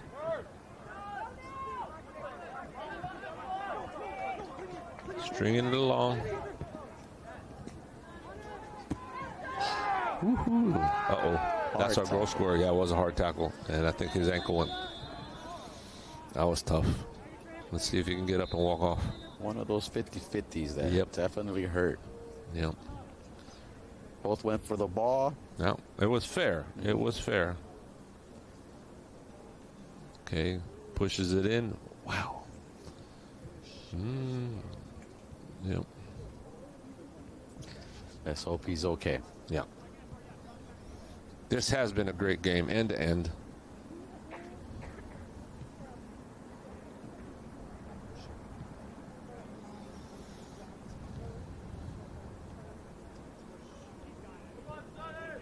Hats off to both teams, both coaches. Coach Mark Kelly in his 15th season at Brophy. Coach Chris Walter, I believe it's somewhere around his 30th year with Loyola, isn't it? Wow. He's been longer than Art at the Cathedral. So we were all younger men, and none of us had gray hair.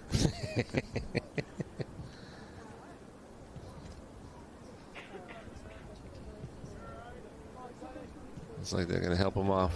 Unfortunate. Yeah, I have the feeling that the ref might just call it over here. He might. He's holding on the ball pretty well. No reason to. The guys are tired. You have to look at it. At the end of a strong 80-minute match, you know, kids cramp. Kids get these little injuries. Hopefully they don't lead to anything big. So, you know, it's been a fair match. I think the 1-1 draw is a fair and accurate score. So we've got the Whitney Wildcats getting prepared to take on the St. Augustine Saints. In our next and fourth game of the day, we will have a fifth game of the day. All right. Number 32, Sonny Curry, the goal scorer, coming off gingerly. He is walking a little. That's always a good sign. Yeah.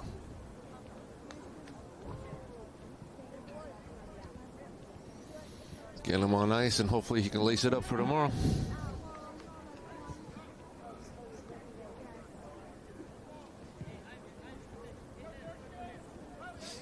I always hate that. See that at the end of my match, but the referee gave the ball to the Broncos. Broncos again with an opportunity to put the ball into the attacking third of the field and seeing if they can come up with the winner.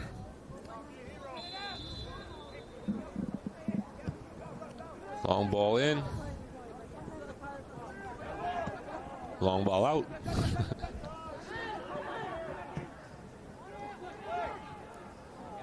Ooh, that was a good idea.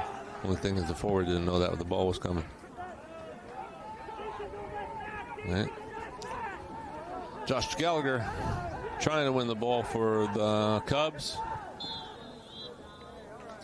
And that's the match. Referee signals for the end of the match for your visiting Loyola Cubs 1 and your home team Brophy Broncos 1. This was an entertaining match. I agree. Fun match to watch.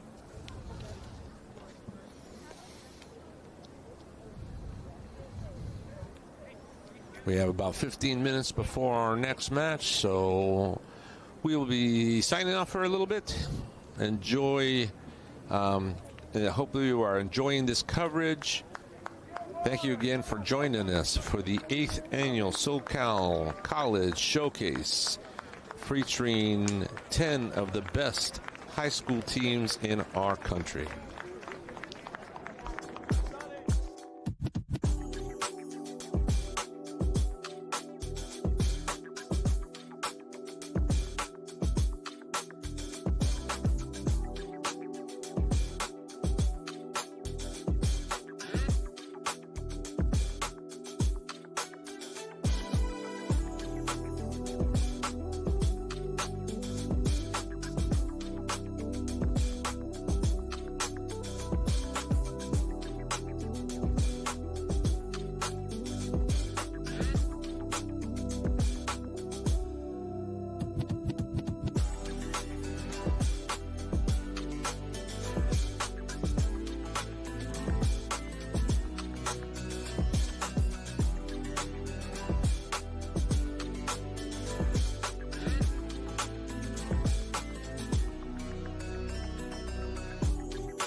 Oh yeah, we definitely do that, yeah.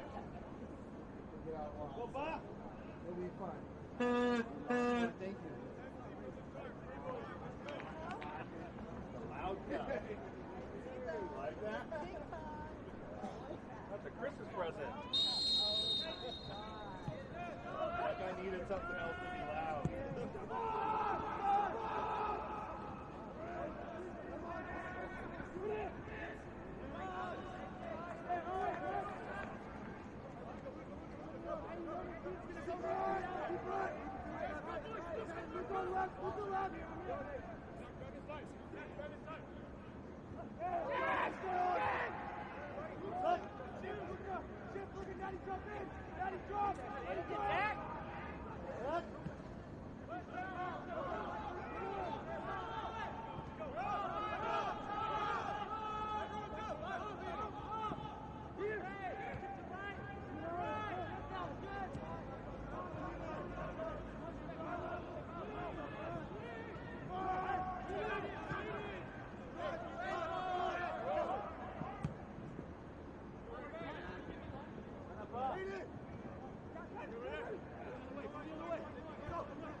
Change the game, ref. It's not about you, ref. Right off the bat? Wow. Come this way, ref.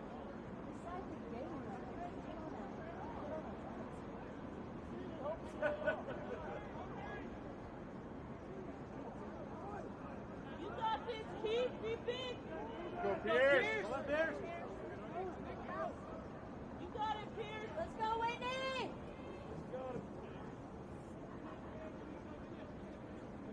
Welcome back to the SoCal 8th Annual SoCal College Soccer Showcase for 2024.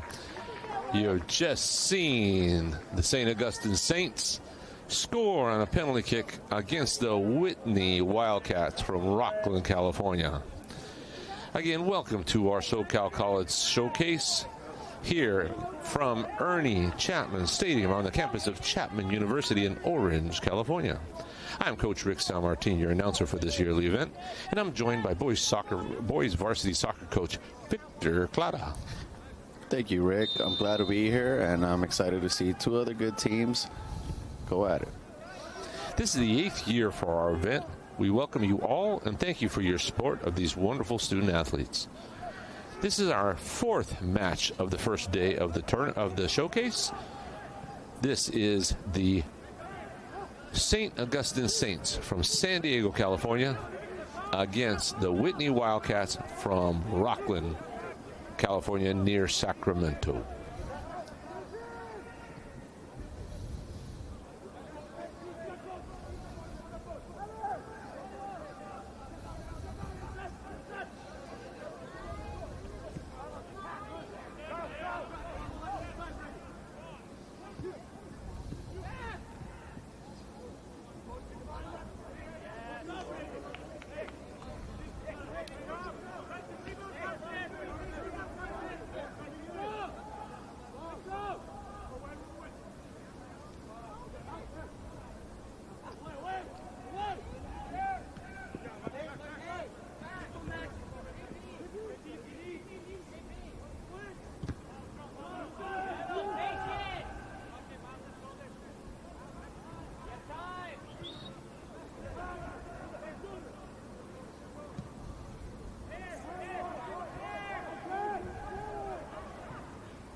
Today's match has the St. Augustine Saints in white going from right to left on your screen, while the Whitney Wildcats are in their dark red uniforms going from left to right.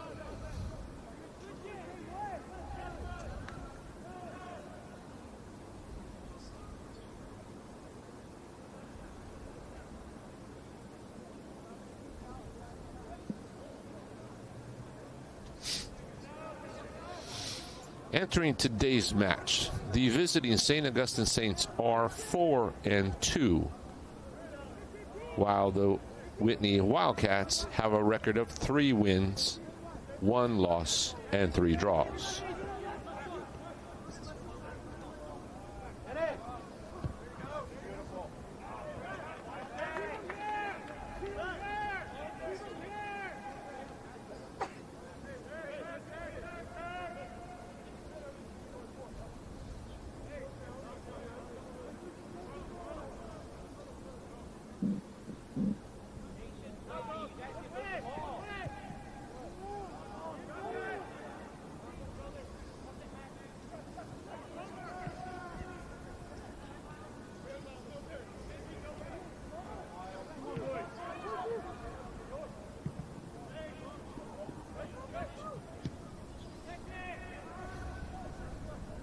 Looks like the Wildcats are trying to settle into the match, while St. Augustine, as they do, are good at putting high pressure, especially in the midfield third.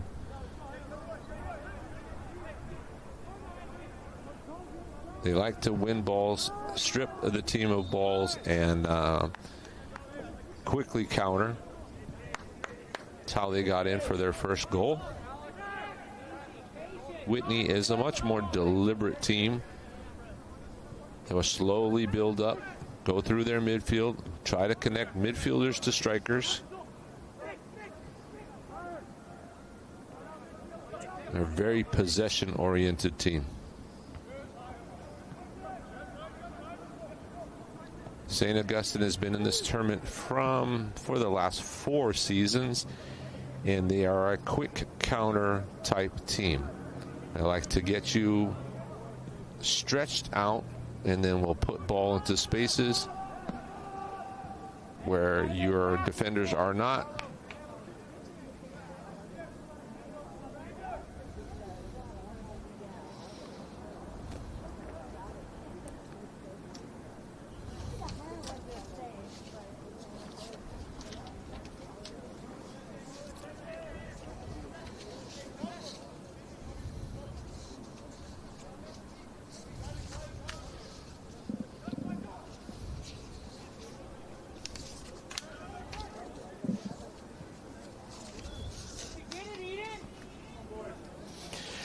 The Whitney Wildcats are led by head coach Joel Williams, while the Saints are led by head coach Brendan Johnston.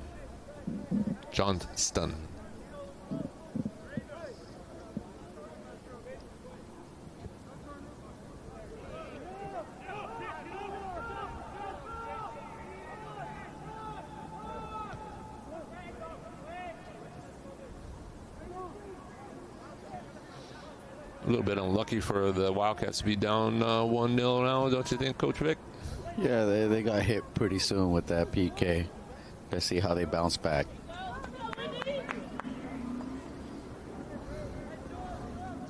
Whitney plays their high school soccer in the Sacramento area, but much like the Cathedral Phantoms, travel quite a bit. And we're playing, I believe, in the De La Salle Showcase this past year, a 2-day event. Is played at De La Salle High School in Concord, California, just outside of San Francisco. Great bent ball and a goal, and Whitney has clawed it right back. The Wildcats are back in this match. Way to clean up the trash there. Yeah, absolutely, Coach. That number 23 for Whitney. Diggers unite. So nice cross in, good bending ball, challenge on the goalkeeper. Rebound off the back. Look at that. Stick your leg out and just jam it back in. That was a hell of a service. That was. And that was big center back number 23 for the Whitney Wildcats. Agreed. Ruben Ramirez, Captain Ruben Ramirez. Was that the goal scorer? Didn't catch the number. Yes, 23. Number 23. 23. Ruben Ramirez with that goal has been confirmed. Ooh, St. Augustine. Wow, look at that. Again, the quick counter, get into the attacking third and look for quick shots. They don't fool around with that at St. Augustine. That is their main theme.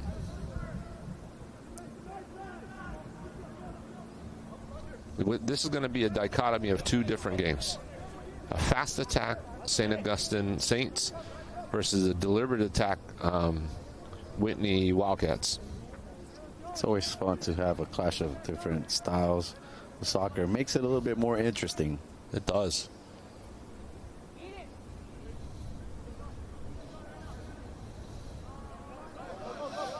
And you got to know that the Saints, because of the style they play, and in the area where they play in San Diego, is very, very attractive soccer with that counter-attacking style. You have to be fit to last 80 minutes. You know, that's a major difference between club soccer and high school soccer. High school plays 80 minutes, not the 90. All right, look at this. All right, here we go. Look at that quick counter. Long ball into the space. Oop. Got to be quick to clear that. Look at that. Whitney with numbers. 1v1. Big number 13 for Whitney. Zach Laduzinski. Oh, I'm so sorry. Zach Laduzinski trying to get that ball, make something happen.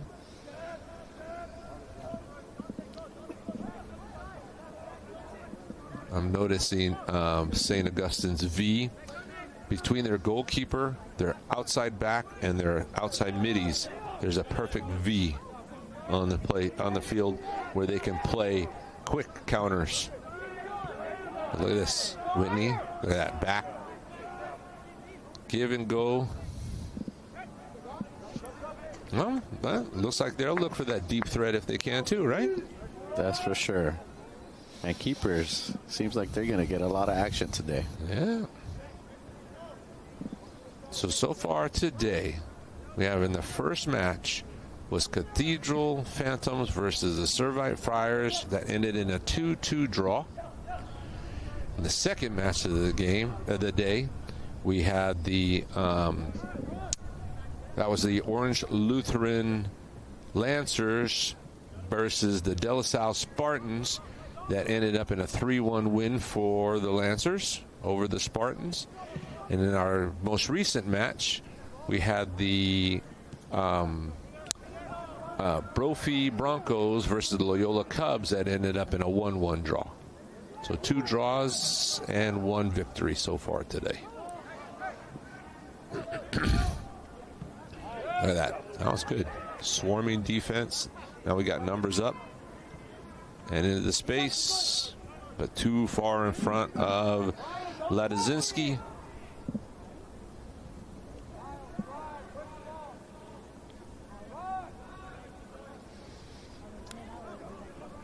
Laduzinski is a nice, big, tall target man. Looks to go about 6'2", 6'3". Uh-oh. More uh-ohs. Cross in. Very composed on the way out under that pressure.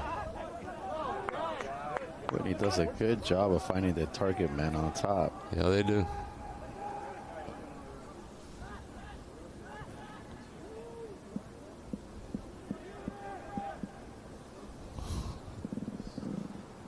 A little cheeky stuff there between number 5. Adrian Serrano Martin for the Wildcats and number 4 Miles Hess for the Saints. first substitution for the Wildcats in number 3, Timmy German.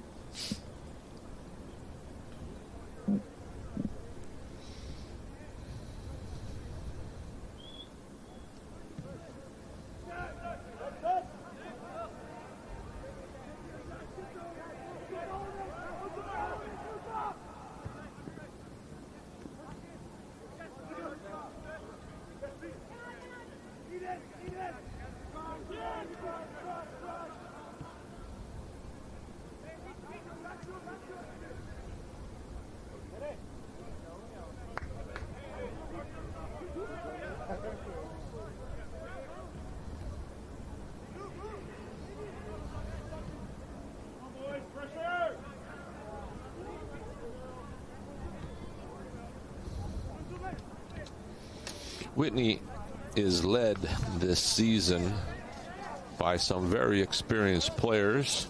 3 from the class of 25 and 2 from the class of 26. Number 0, Pierce Levine, goalkeeper, class of 2025. Number 23, captain and center back, Ruben Ramirez, class of 2025. Number 19, Cody Wagner, class of 2025, who is their center midfielder and a striker. Number 8, Braden Sage, class of 26, outside back, center midfielder. And number 21, Luca Bainotti, center midfielder, class of 26. Another two players who get some mention from Coach Williams. Gage Harrison, number 7, class of 2025, just coming back from injury. And Gray Robinson, who also coming back from ACL surgery. Foot race. Ooh. Goal kick. Good battle right there.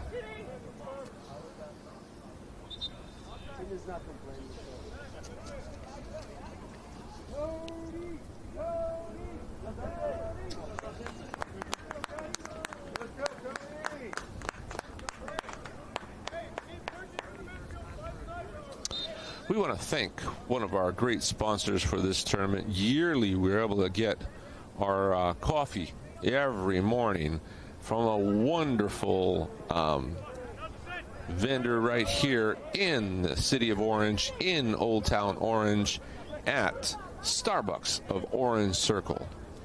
If you find yourself hankering for a good cup of coffee, go down to and visit Rob at Starbucks Orange Circle. Whitney on the attack. Oh, little off balance.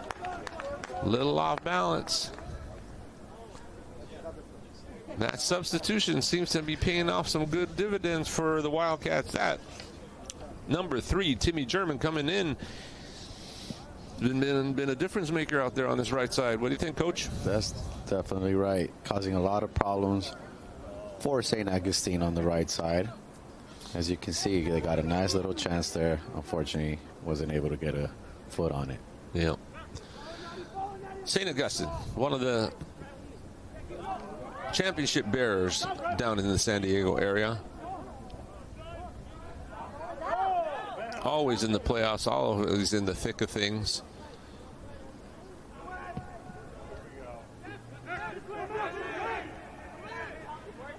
Put some good pressure.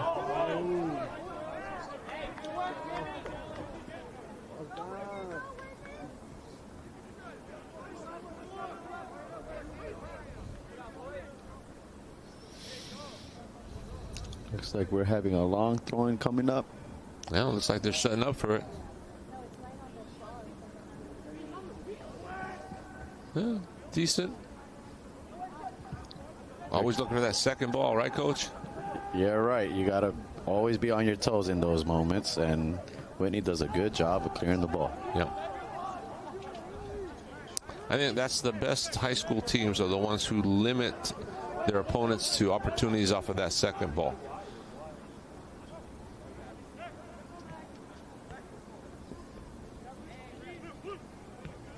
Yes, winning 50-50 balls and that second ball, very important.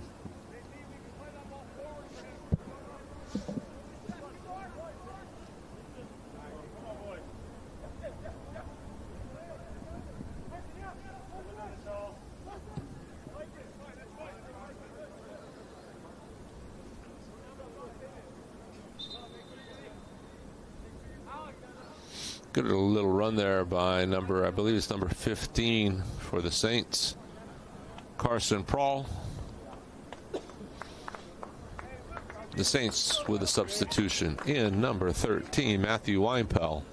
Out, number 10, Alexander DeBroyle. DeBroyle was a difference maker last season in this showcase. Both teams not scared to shoot, Rick. They're both looking to shoot from outside the box. Yep. As we like to teach our guys, once you start shooting from outside the box, your defenders have to come out and try to limit that, which opens up in the space in behind them. You're right. Oh, good. Oh, look at this. Turnover. Possession.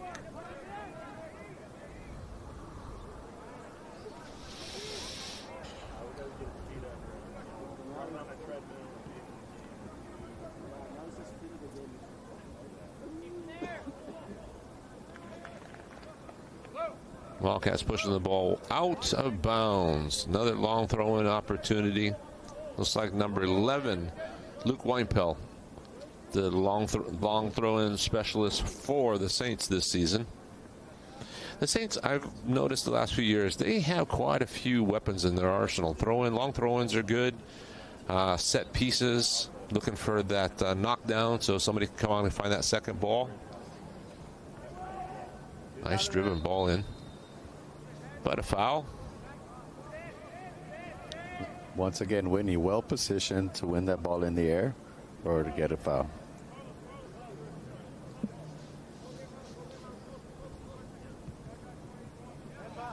High pressure by the Saints. I believe that was Luke Weinpel putting the ball pressure on the ball. Look at this though. Very calmly when he pulls out of the back. Look at, they're already in the attacking third.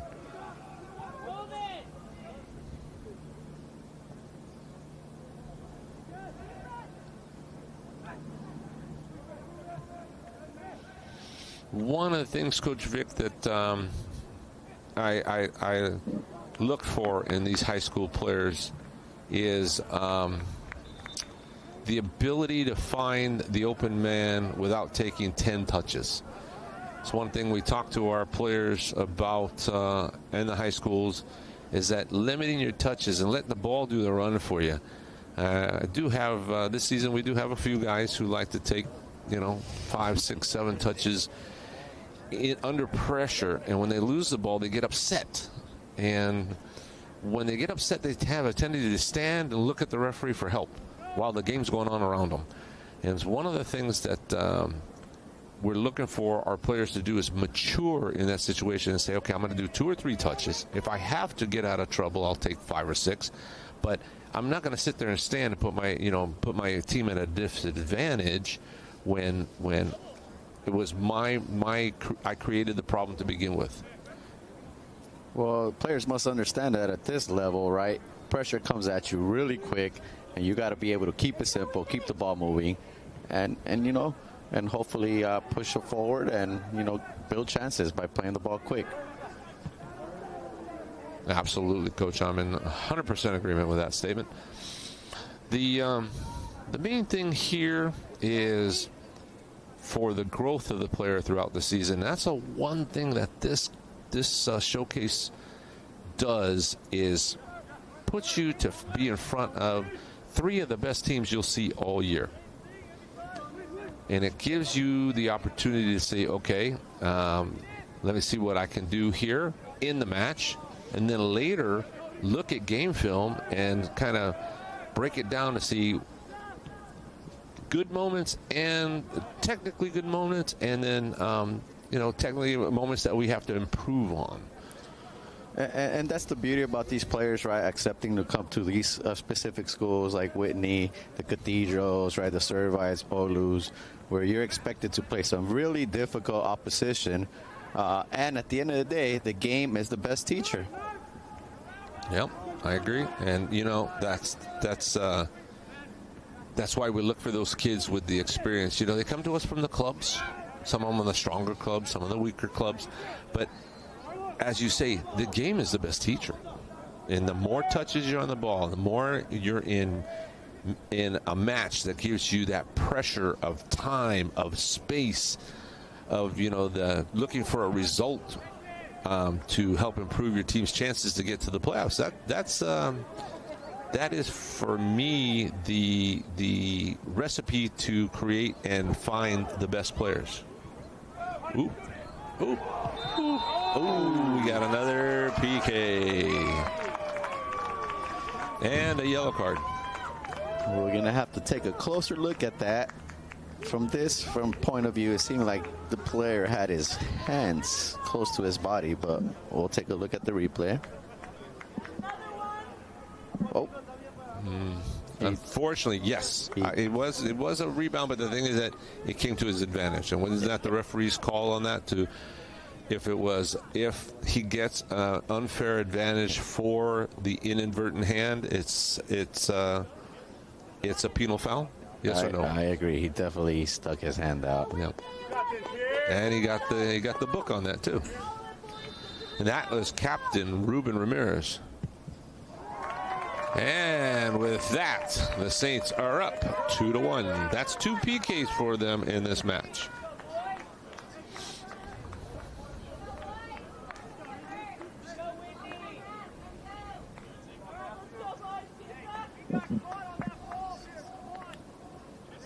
Well, look at that. 3 goals already, and we're not even done with the first half. We're probably in for a high-scoring match today.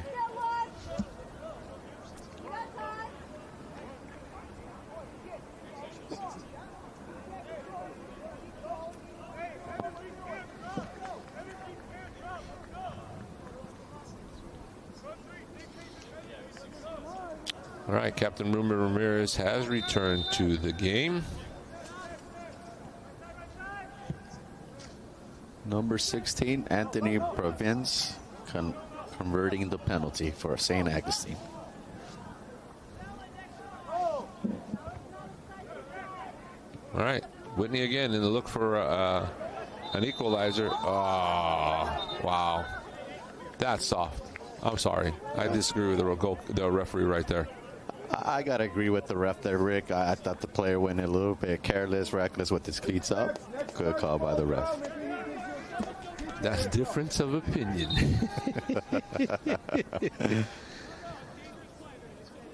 It's one of the things that back in the old days, remember, I was a high school player over 40 years ago, and slide tackling, boy, you got good at it, and you enjoyed it, and in the last 20 years, it's been looked down upon, and a lot of times they say, "Oh, that's the act of a desperate defender." But when you can gain advantage, because I've always noticed when my slide, I was quicker at the ball than just running at it. And it's all about timing, right? I believe you definitely can use it to your advantage. Just like the dribbling, sometimes, you could use it to your advantage on the attacking third. And there's times where, some say you got to use it as your last resort.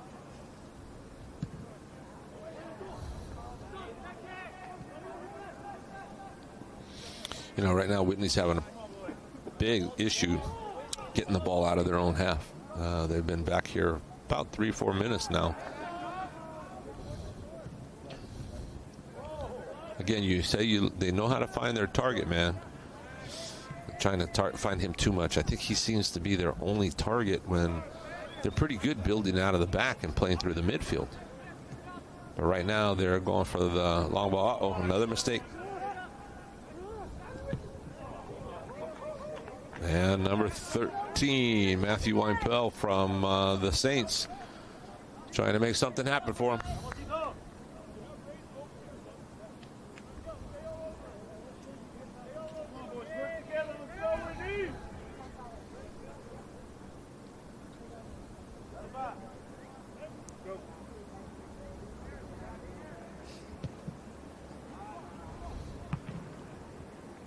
Yeah, right back. Huh? Not bad. Take that opportunity right there. That's how you test the keeper too. But one of the things we do want to make sure that keepers, when you're shooting at them, you're making them move their feet. Right there, the keeper kept his feet underneath him and was able to just scoop up the ball Again, good opportunity, but, we could do better with that. We got to make him move his feet, put it onto the angles, onto the side netting, and make him move his feet and make a save rather than just scoop it up. I agree. Make it difficult for him.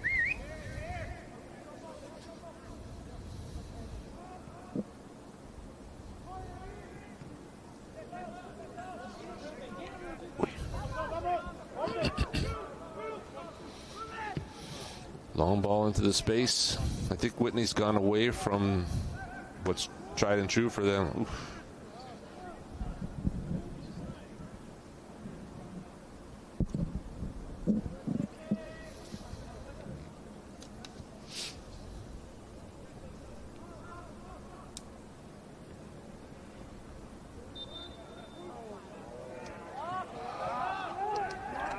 One of the things that you'll notice, teams like De La Salle, Bellarmine, who's playing in the next match, and Whitney, all NorCal teams, they have a more physical style. They're very comfortable banging because a lot of times the referees allow that. It's not malicious. It's just that's how they play.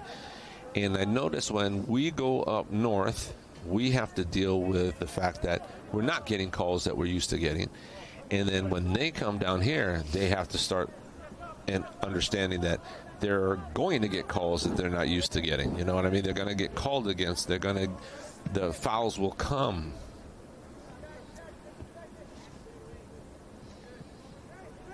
Right there, the Whitney defense having a little trouble finding the ball to get out. That was number 8. Braden Sage.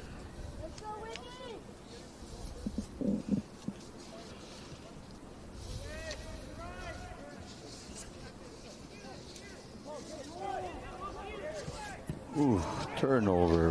Whitney, Ooh, let's see danger. if Augustine capitalizes. Ooh, Nice save. yeah.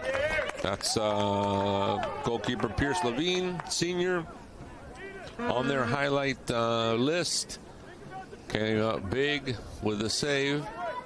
Once the defense lost the ball, that was number 4 who gave up that ball, Eden Young. Nice, very nicely. He was, he was calm. I'm sure he's not happy with his defense, but he was there just to make sure to clean up the ball.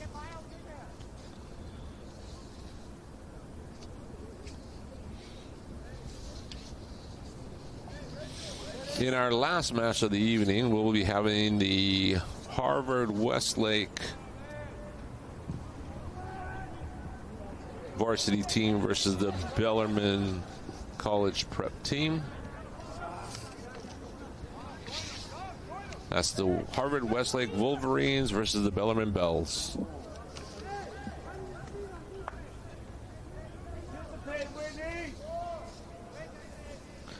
This game definitely has shifted. St. Augustine with most of the control of the ball as the last couple minutes. Yep. We have 6 minutes left in this half. Your score is the visiting St. Augustine Saints 2, Whitney Wildcats 1.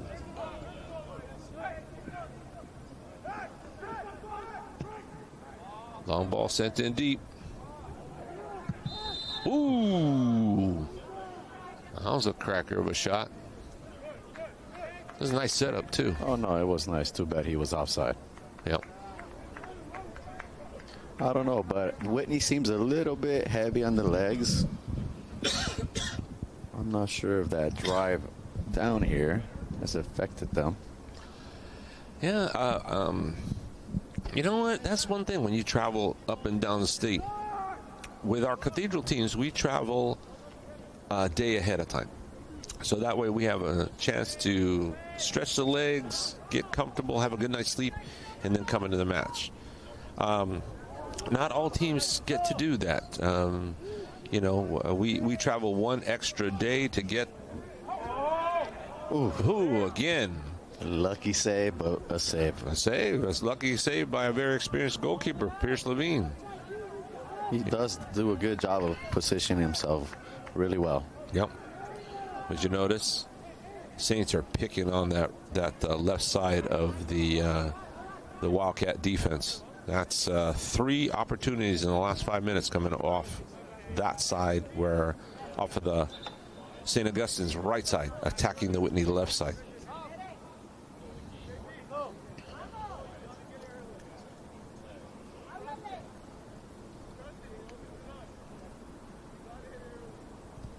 Whitney making a substitution, bringing in number 15, Dante Dukes.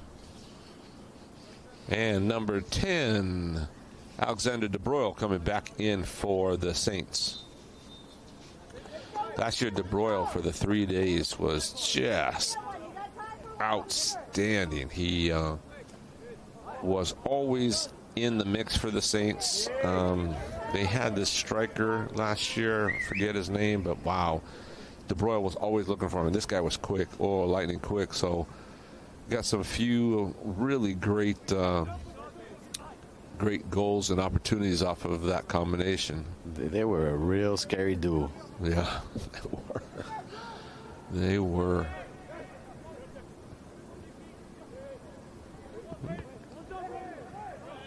You know, St. Augustine's also an out-of-area team from the San Diego area, but they have a tendency just to drive up and play their matches. They don't stay in the hotels.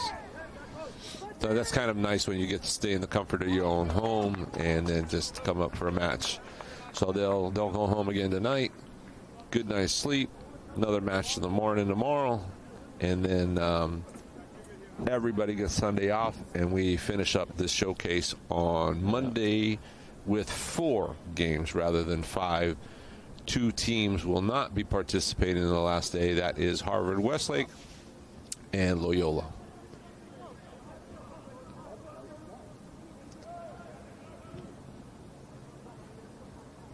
That's just dumping that ball in. Nicely done by the defender. That's number 10 for Whitney? I believe so. That's number 10. Oh, 17 for Whitney. That is Eric Long. Levine with the long goal punt up the field. And look at that. St. Augustine winning the ball. We just talked about that maybe about 5-10 minutes ago about winning your 50-50s and holding possession. Number 4, Eden Young, not happy with that call. Thought he kept it on the pitch. The long throw in again for the Saints. Number 4, Miller Hess, backing against the fence, making his run up. Nice clearance by the Wildcats. Whoa! What a strike. Number 16, Anthony Bravens. Wow, man. He just felt good about that little volley, didn't he? He got that clean. Yeah. So here in the header, great, but it's the second ball. Again, nobody coming out for Whitney, and he comes in and just hammers that. Wow. Did the keeper even touch that? He got a corner kick out of it, so the referee deemed he did. Same number 16 with the corner. All right, now look at this. This is a bit different now. See, Wildcats attacking the ball, not sitting back and allowing for that second ball attack by the Saints. But with good depth, the Saints are able to regain possession. Yeah, they were really quick transitioning back into defense.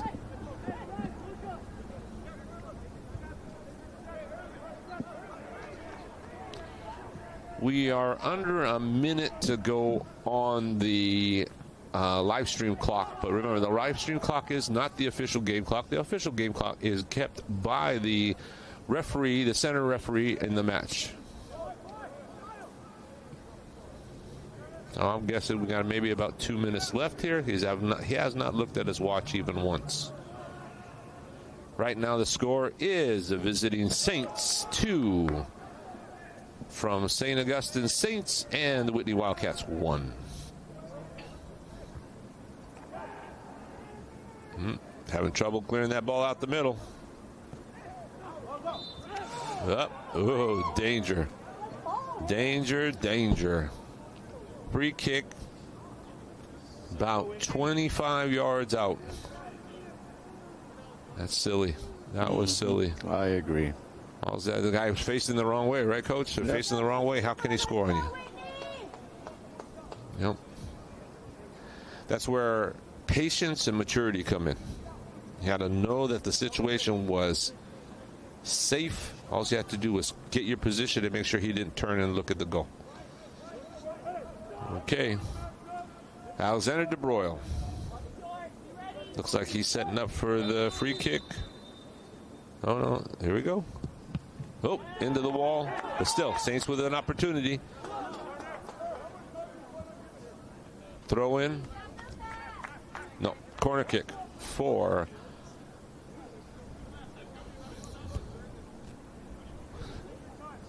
St. Augustine getting ready for the corner kick. Again, 16. The volley artist. Anthony Barbenz setting up. Ooh. Hey, Coach, is that in the ring or out the ring? That looks out the ring to me. It looks like it's touching the line.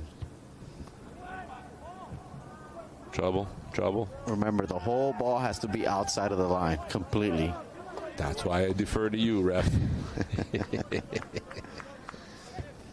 Coach Victor here moonlights as a referee for youth games on the weekends. So I will defer to his judgment. Because I've never been a referee, never wanted to be a referee. I had the interest and I've pursued it in recent years, and I got to say I love it. Yeah, Not easy, but with time and experience, you manage, you learn to manage the players and the game. And it's a lot of fun, that's for sure. It gives you a different perspective of the game. Right, and gives you a more well-rounded experience. You can see us emotional coaches where we are yelling at somebody and not agreeing with something, but to have a voice of reason in those moments is always a good thing. No, definitely it's helpful, for sure. That was Luca Bonatti getting the ball across the middle of the field, really doing a good job of holding on to the possession of the ball. Oh, nice give and go. And we've lost the ball. That was number 4, Alex. Eden Young looking for that, trying to make something happen. Lost his possession in the last 10 yards of the field. And, oh, no, that was not Eden Young. That was number 5, Adrian Serrano Martin. And there we go with halftime, folks. Halftime. And your score still stands St. Augustine Saints 2, Whitney Wildcats 1.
Welcome back to the fourth game of the day.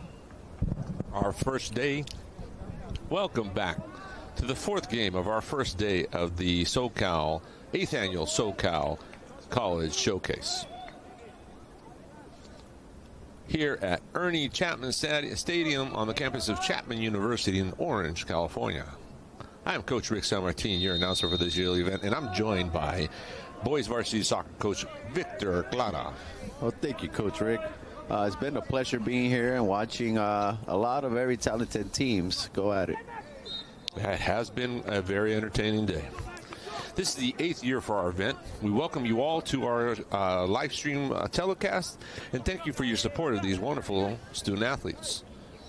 Our fourth match of the day features in white the St. Augustine Saints, going from left to right on your screen, against in red the Whitney Wildcats, going from right to left.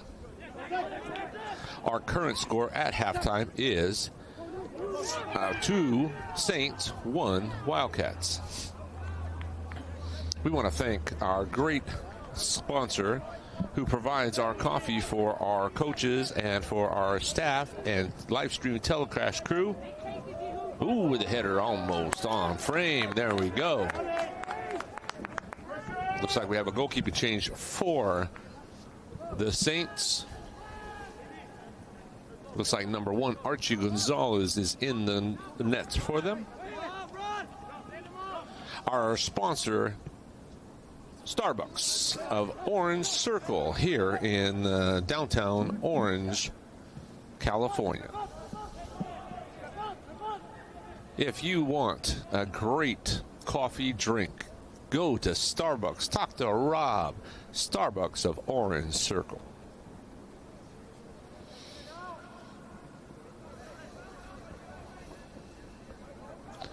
St. Augustine enters this match with a 4-win and 2-loss record, while Whitney enters the match with 3 wins, 1 loss, and 3 draws.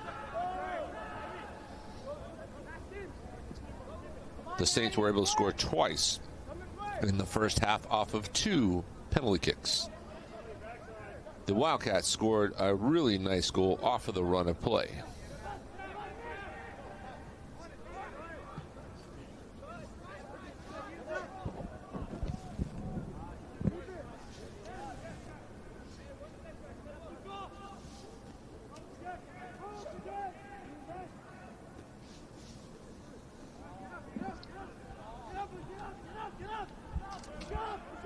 Ooh, nice through ball by St. Augustine, by Whitney, I believe.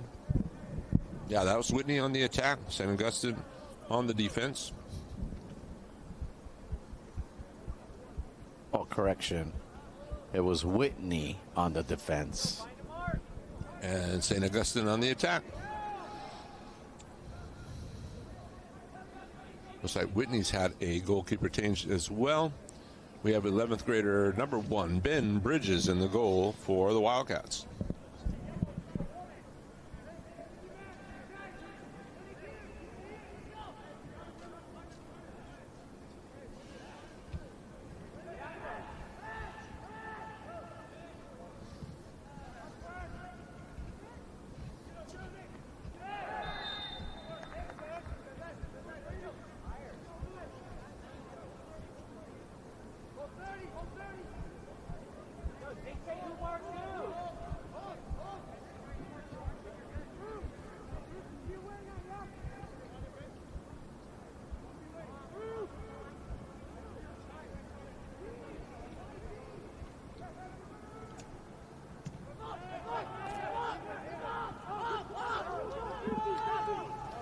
St. Augustine putting pressure up high. Yep, trying to make the Wildcats lose the ball. It's a turnover right there.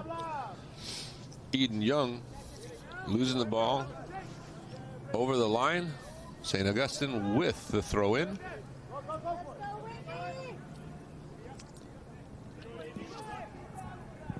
number 16 for the Saints.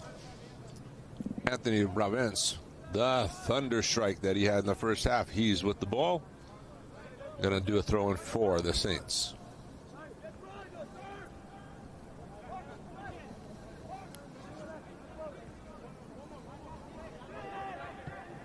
Nice switch there by St. Augustine.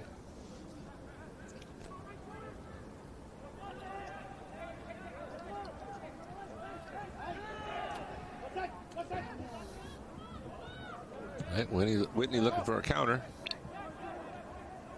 Trying to find their center forward, Zach Ludazinski. Ludazinski wins the throw-in for the Wildcats. Looks like he'll take it himself. You can tell this is a long throw-in because they back up all the way to the fence. Oh. Loose ball. Ooh. That was really close. Why is that boy losing his mind? Looked like a handball to me, but the ref is close to the play. And so is the linesman. So the linesman would have signaled anything. You can tell the crowd didn't like that call, non-call.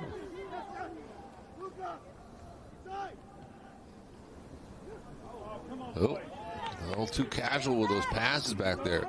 Whitney has not consistently been able to attack the Saints' defensive third. So honestly, those opportunities like that kind of slim.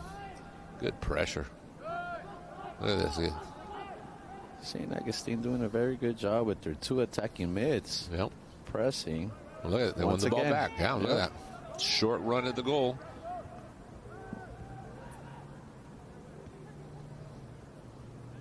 And Whitney desperately sending the ball out of bounds. And we all right, we're going to take another look at this throw in. Slow down. Flicks off the defender. Miss. Ooh. Yeah, you know what? He looks like he could have, but we couldn't see it well, and that linesman was right on it. So if he didn't see it, I don't think it happened. Well, if they can't see it, you can't call it, right? Sure. But if you ask me, I would probably call it different, but that's why you got the refs on there making the calls. So we agreed to disagree once again.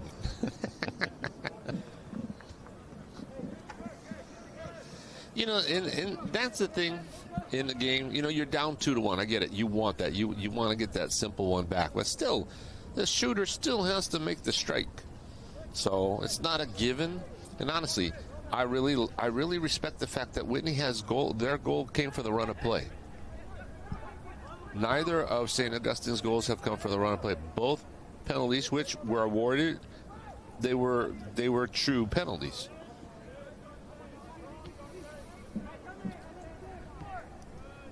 And with 32 minutes left in the match, there's no reason for Whitney to be in any kind of. Plenty of time to be, you know. Yeah, they shouldn't rush. You can't, you know, get frustrated or let that get to your head. You just got to continue away and chip away. Yep. And I think what they have to do is get back to their first 20 minutes, how they held possession so well. They knocked the ball around.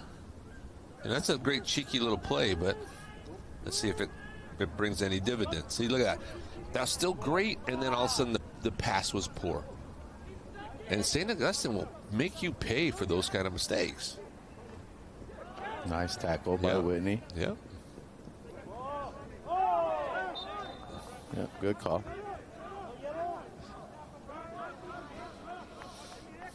They have been going to number 13. The Wildcats have been going to Zach Ludazinski all match, and he is trying his hardest, but he never gets the ball with space. You notice that? There's always a Saint right on him.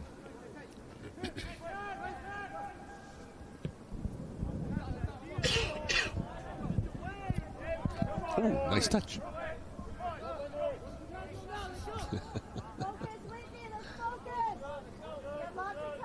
The camera was lonely and found somebody to target.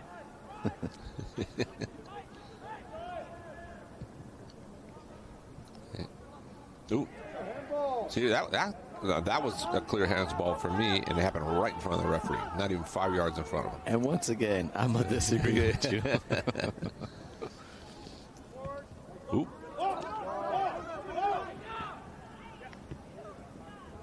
Yeah, Whitney's just a little late getting to the ball. They're working hard, you know. It's not for lack of trying. They just haven't possessed the ball like they did in the first 20 minutes. They just got to get a little cleaner when connecting.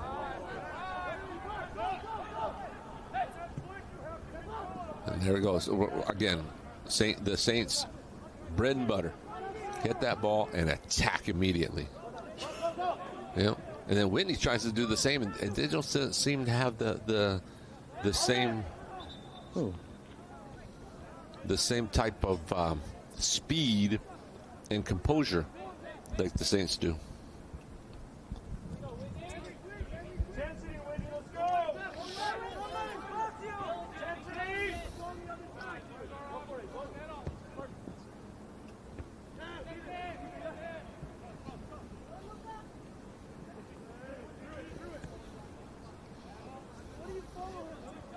What I like is there's a challenge at every ball.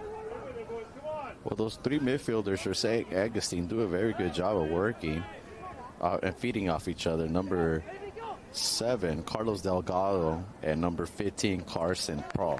Yep, I agree. Prawl's been in the mix all match. And then you add number 8, Sean Abram. Good, solid team.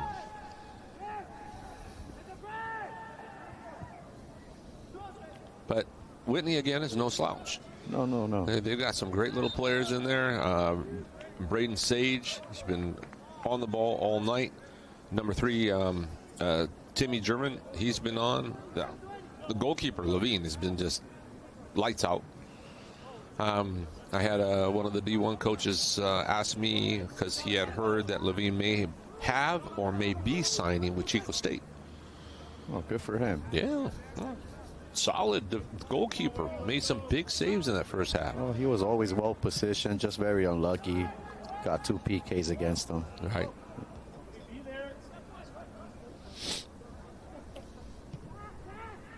Deep ball. Boom. Right away. All right, that's smart. Knock the ball up.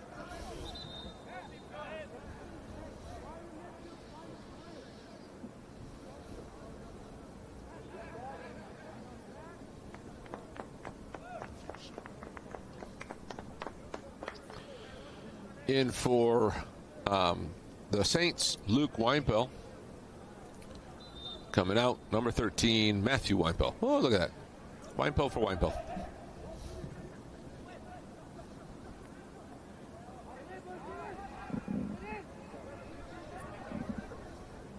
You know, this half, I haven't called his name very much. Number 10, Alexander Dubril. Dubril is a game changer, but has not found any space to be able to receive a ball and turn and go at you, which is one of his better attributes. But that's the beauty of coaching. Sometimes you make adjustments to, make it difficult for certain players to, make plays against you. Yeah,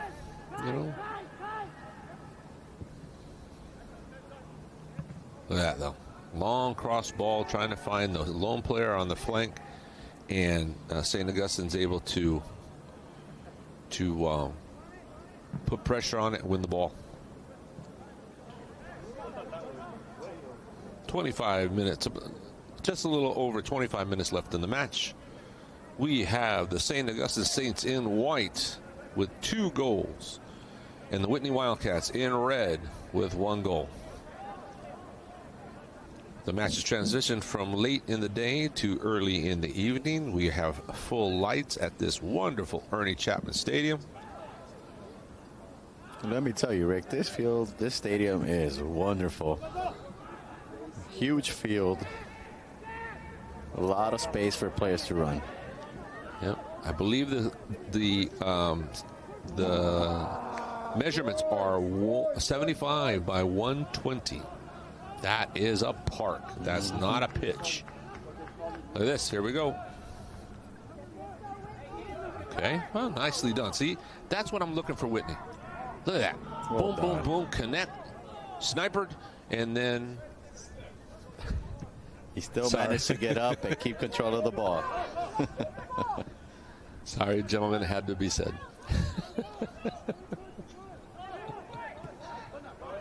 Whitney still with possession. Yeah. Playing out wide. Okay. See what they can do right on the one-on-one. See, when you try to bang with Whitney coming from NorCal, that's their strength. But now, look, here we go. But well done. Look at that. Now Whitney's got a good tactic and defensively, but lost the 1v1 battle, and now look at that. I got a 4v4 now. Okay, numbers back. Whitney did a good job transitioning. Whitney's going to have to show a little more patience and hold that possession. They keep losing it in the midfield third. They're never going to get those shots that they're looking for.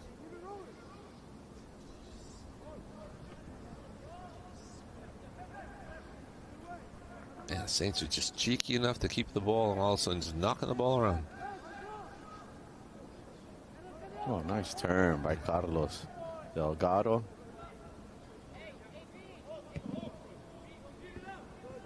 Okay. Little battle there. Number 2, Brian Lynch against number 5, Dominic Calero. Look at that. See, look at immediate pressure by the Saints. It's been nonstop all game. Yeah. And they're sustaining it. That's almost 60 minutes into the match, and they're just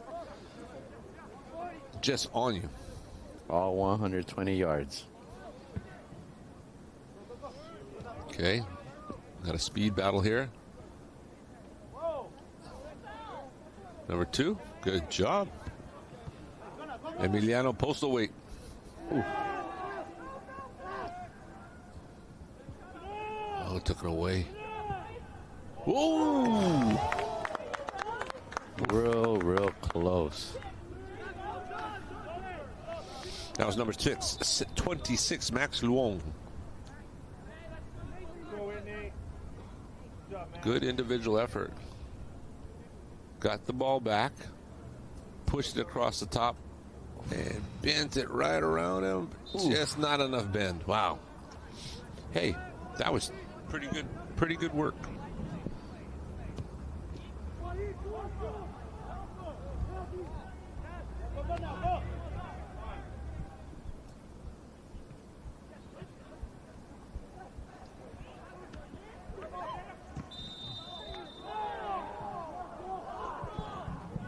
Yeah, I think, wow, yeah. You tell me. I thought it was rightful. I thought he was a little reckless, and then you got to also take into account the force that he's sliding with. Yep. I agree with that. Ooh, we agree. Yep. Cleats up. Obviously, he's trying to play the ball, but still a dangerous play. Go, Whitney!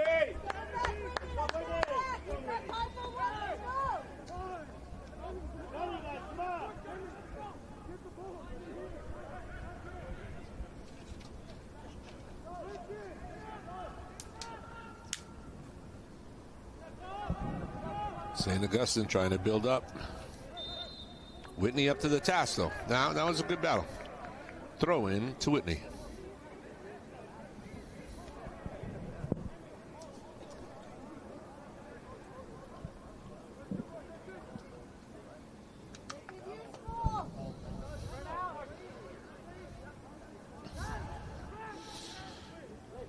But again, I mean, St. Augustine's pressure is relentless. Whitney's handling it. Oh, they definitely are. They seem to have gotten a little bit more comfortable these last couple possessions. But look, once again, double. Yep. Yeah, good job by St. Augustine.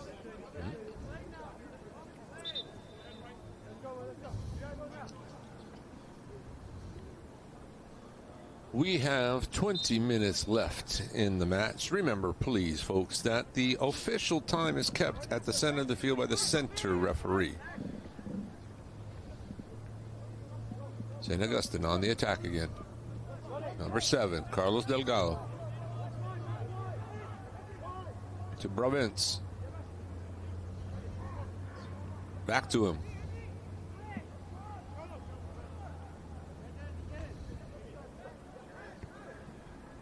Ball into the corner. Rolling off the field for a goal kick.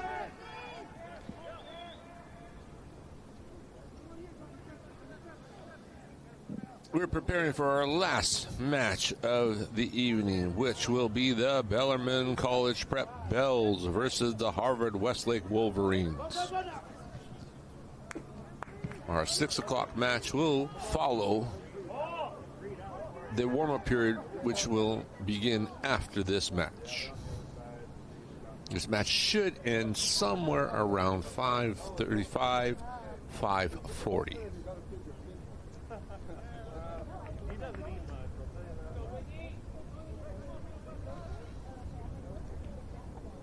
Let's go, Whitney. You got this. Let's go. Let's attack. Throw into the Wildcats.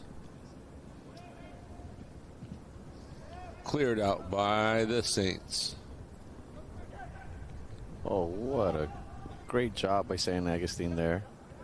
Finding their target and keeping possession. They're real quick going on the counter, that's for sure. Yep. They transition quickly. Like I said, and if you make a mistake with the ball in their defensive third, they will make you pay quickly. They transition very well. They like to hit that long ball, find their target, guys. All right. Look at this. Look at this. Top. Just couldn't connect on that last pass. But Wildcats having a hard time holding on to the possession. Ooh, nice ball. Over the top.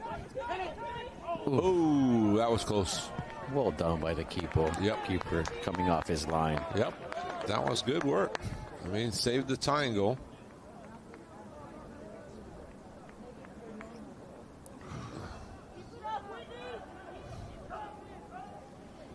Well done by Archie Gonzalez, who has started the second half.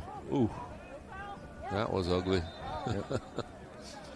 Those two are battling, though. The referee didn't feel it rose to the level of having to talk to the two players, because for me, I thought it was both of them going at it. But just two players being really competitive. Yep. And that's what we ask our players to do, and this showcase gives them that opportunity. Again, we welcome you and we thank you for supporting these young men at the 8th annual SoCal College Showcase. This is match 4 of the day, our day 1 event. We have 2 more days after today. We will have tomorrow, the 28th of December, for another 5 matches beginning at 10 a.m. We will take a holiday for Sunday. And then on Monday, we'll come back for 4 matches. 2 teams will not be playing on the final day. That is the Harvard Westlake Wolverines and the Loyola Cubs. Oh, off the top of the crossbar, in and out. And we'd really like to thank our sponsor for our mornings. That is Starbucks of Orange Circle. Rob, the manager, has been awesome and really treats us well. He will be just you go there and he'll host and he'll make you some good coffee, and his crew is awesome. So if you're looking for something and you're in the area, go to Starbucks of Orange Circle. Whitney with possession in the final third, trying to make something happen. Yeah, it's getting a bit chippy out there. Ooh. Here we go.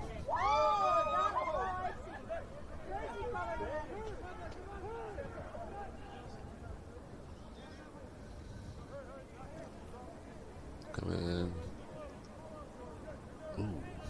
Well, I'm sorry, the Whitney player kind of set himself up that. He tried to go in for a tackle where the ball wasn't there, and he ended up eating a knee. Well, I'm glad he's okay, because that could have easily been worse. Yeah. But I think at one point you got to, again, I think I said it earlier, maturity and patience right there. All he had to do was kind of stop DeBroyle, number 10's forward progress, make sure he went sideways or backwards. He'd done his job. We got numbers behind him. I agree with you there. And again, that's what this showcase is about. You play the best teams, you learn from playing the best teams, and then you improve your team, improve your opportunities. St. Augustine with opportunity. All right, but look at this. Whitney playing nicely out of the back, but lost possession for a minute, and now back on. And now you notice the legs are tired. Oh, yeah. The legs are tired. Players make a move. 26 is unhappy, and he's letting his team know it, which Max Long. And when you're tired, you get spaghetti legs. You know, when you have spaghetti legs, it's tougher to get shots off. And definitely this half, we've seen less shots than the first half. Alexander DeBroyle coming off the pitch for the Saints. Looks like they might try to bunker in with some more defensive numbers. Again, though, they're very good at the counter. And DeBroyle is one of the reasons for that. Alex Long looking still a little bit heated about not getting the ball to his feet.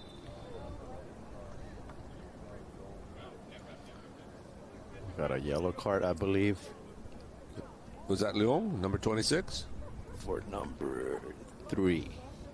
Oh, for that's Timmy German. Been a difference maker. He went in, and then they were able to score the goal when he was in there. I didn't get to see what caused him to get that, but,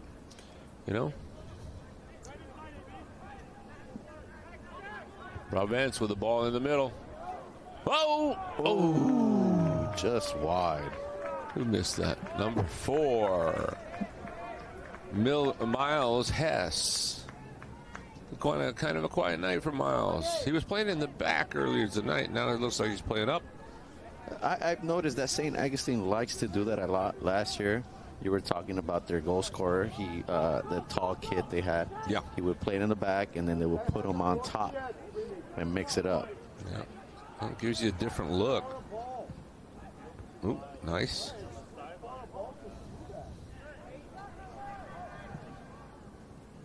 Trying to find their center striker.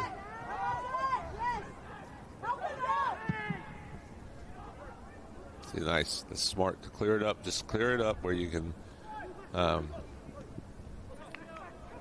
buy some time, get behind the ball. Isn't it nice with when they do their one touch? Well done.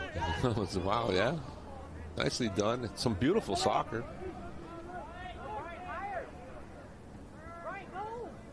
Okay. Yeah, you can see there's a little bit off on the timing on the passes. It's not the passes, it's the runs. The gate going forward, and it's so hard to cut back when your legs are so tired. And credit to St. Augustine, they do such a good job of tagging their players as well, which makes it even more difficult. Yep. I agree with you on that. Hats off to them. But if you think about it, Whitney's a goal away. That's it. It's just one goal off.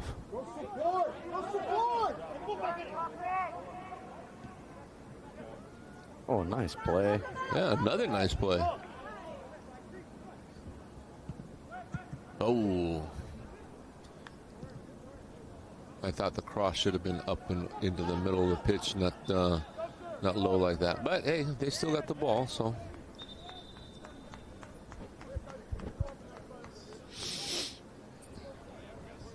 You have plenty of time for Whitney to get a goal here. Yeah, it's 10 minutes left. Number 12 coming back on for Whitney. That is Jax Magnuson. 11th grader.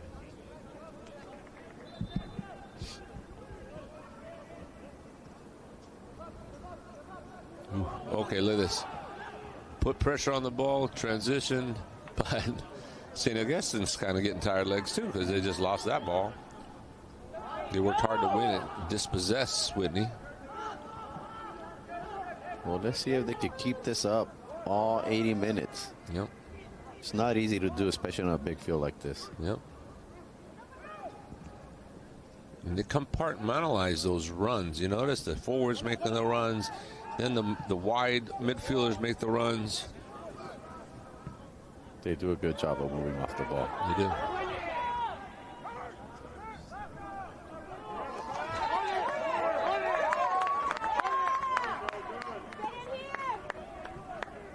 Did they get a corner kick on that? Yes, center ref overrules the linesman and lets them know that there was a touch by St. Augustine, giving Whitney the corner. This is dangerous right here. Let's see. He has a wicked left. Nice service. Ooh. Nope. Very close. Oh, we can't call a foul? Yes. Come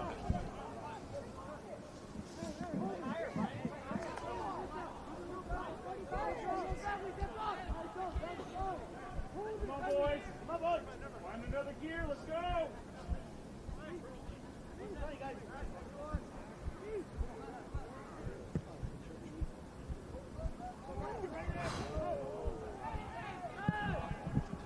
Whitney starting to get some rhythm and starting to get behind St. Augustine's defense. How about number 2? Brian Lynch will say he may have hurt his shoulder.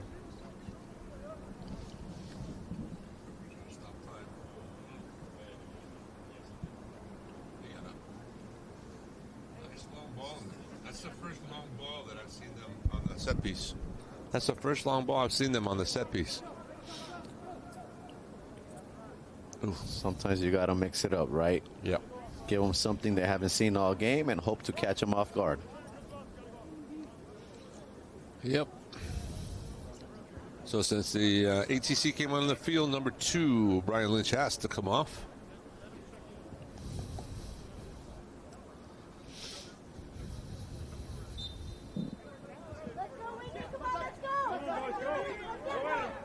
Looks like Whitney's going to try to apply more pressure on St. Augustine. Okay, 3 headers in a row. 4. Somebody get possession.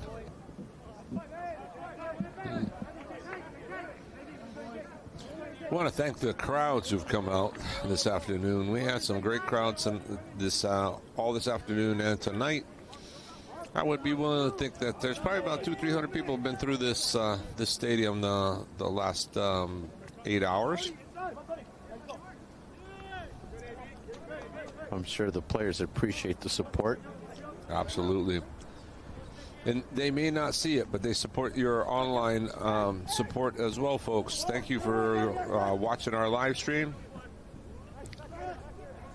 We want to thank TVX, our producers, for our showcase event.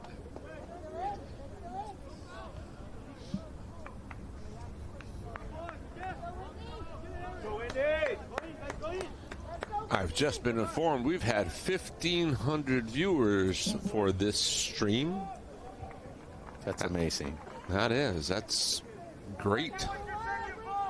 We thank you.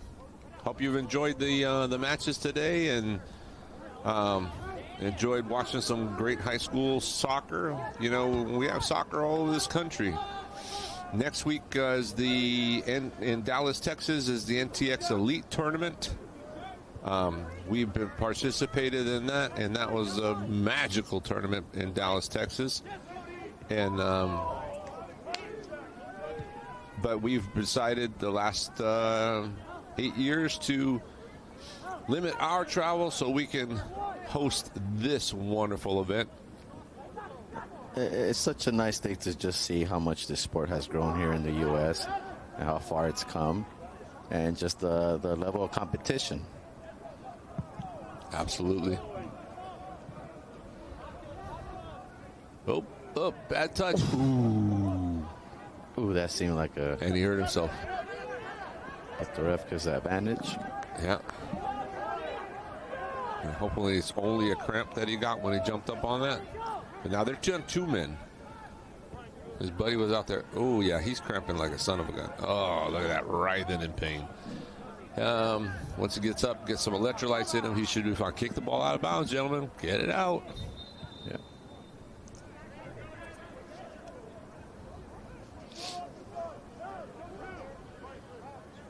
That is number 8, Braden Sage.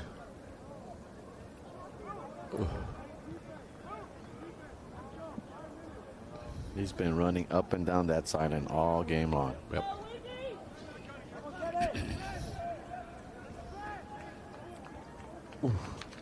All ball. Yeah, all ball. And his calf just went. New. But he's coming off all right. Till he cramps again, right? I hate those. Here we go, over the top. Oh. Oh. Oh. No. You know, he didn't get a good, he wasn't able to follow through. Yeah, he kind of sliced the ball. But that's because when Ladzinski got the ball, he had 2 white shirts around him all the time. Look at that.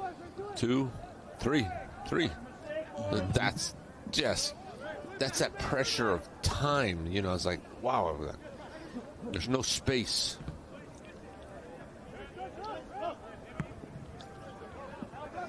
And this could be dangerous. Yep. Good call by the ref. We are about 3.5 minutes left in this match.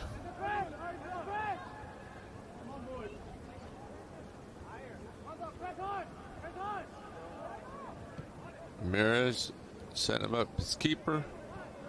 All right, turn. You know, composure. It's nice. But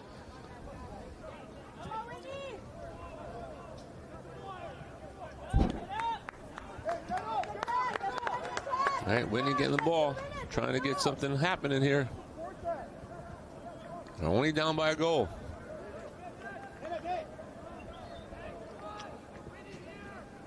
All right.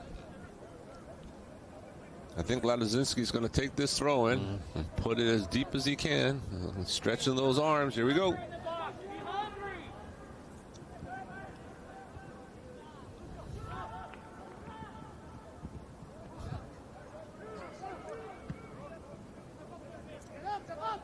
Okay, look at this. 3v2 right now.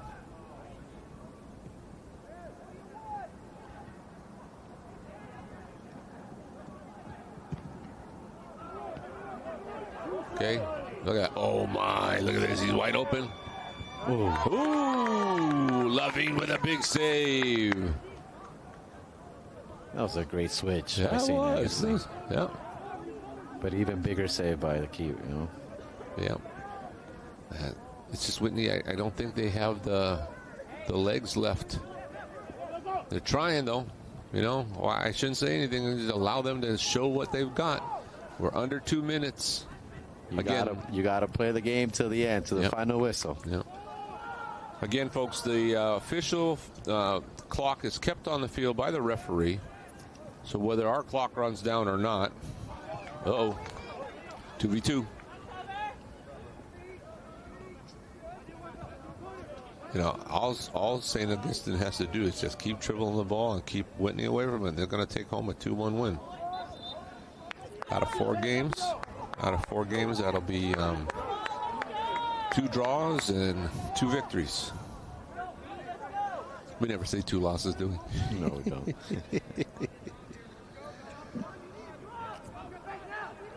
All right, let's see. Look at St. Augustine lining up, not getting everything too deep. Keeper. It's up high. Some hands out there. Mm-hmm. Ooh, some more hands out there. Some kicks. Uh-oh. Going to the pocket.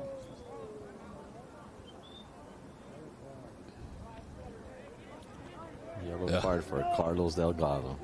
Wow. Brilliant game for this young man. Brilliant game.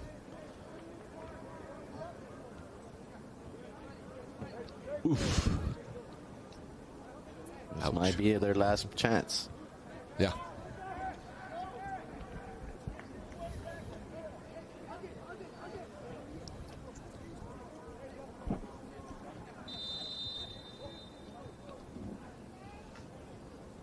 Our clock has ended. Long ball in. Oh, keeper does a great job just swallowing that ball up. Now he'll hold it, give it a big punt, and that should be the end of the match. There we go.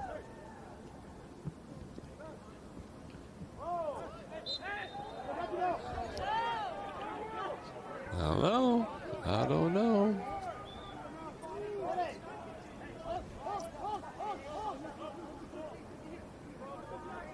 I think you should let the keeper do this one. Oh, that's a nice cross. Oh boy! Ooh. Oh! He was offside. He was. Look at how tired these kids look. They're limping. They're just knackered. They're leaving everything out on the field. They are. That's what you gotta love showcases. They don't play that little, oh, I'm gonna win in this bracket and I'm gonna go this other bracket. No, you just play.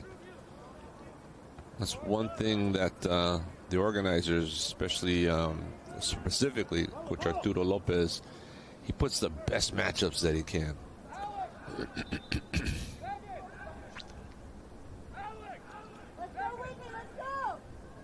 We're into injury time.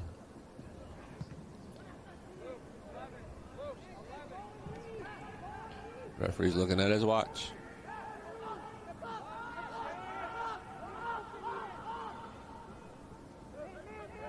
Oh no! Oh no! Oh no!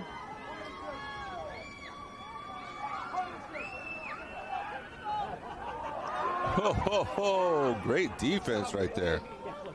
That was number 4, Eden Young, defending well. He did a great job of getting back and covering for his goalkeeper. And covering for himself because he made that poor pass. True.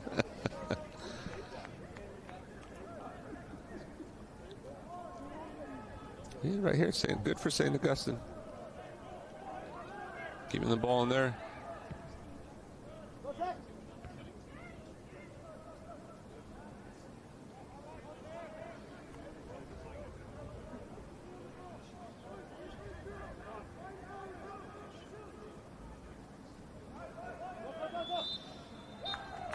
That's it. That is the final score. We got clean sheets in the second half, but St. Augustine takes the victory 2-1. The St. Augustine Saints over the Whitney Wildcats.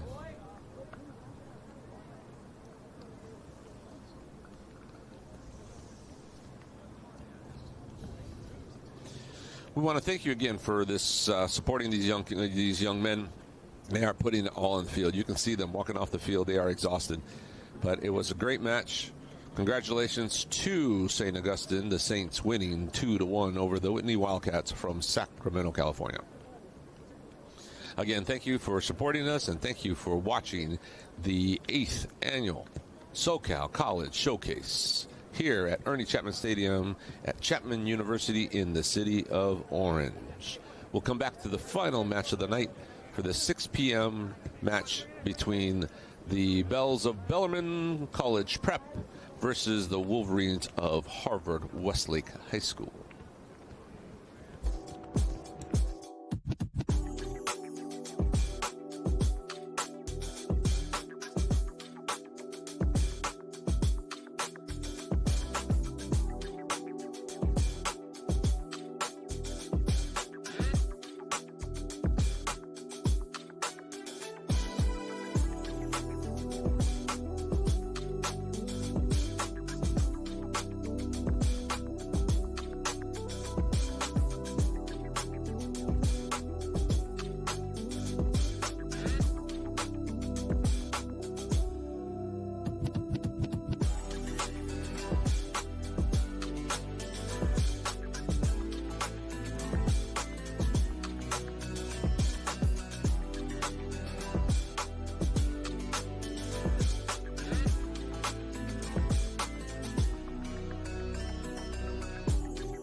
Good evening. Welcome to the SoCal College Soccer Showcase for 2024, live from Ernie Chapman Stadium on the campus of Chapman University in Orange, California. We're just getting underway here with the Bellarmine Bells in white versus the Harvard Westlake Wolverines in black. I'm Coach Rick Sanmartin, your announcer for this yearly event, and I'm joined by boys varsity soccer coach Victor Clara. Well, thank you, Rick. Definitely it's been a fun day, a very entertaining one, just watching, some very talented players and good teams play soccer. Thank you, Victor. We welcome you to our telecast. We're having a great time today. This is our 5th and final game of day 1. This is the 8th year for our event. We welcome you all and thank you for your support of these wonderful student athletes. In our 5th match of the day, we are featuring the Bellarmine College Prep Bells from San Jose, California, who are in white, going from right to left on your screen, against the Harvard Westlake Wolverines from Studio City, California, on the run with a shot opportunity and stuffed by the Bells. The Harvard Westlake Wolverines coming from Studio City, California. The Wolverines are coming into this match with a 1-win, 2-loss, and 1-draw record, while Bellarmine Bells are coming in with a 3-win, undefeated 3-win record so far this year.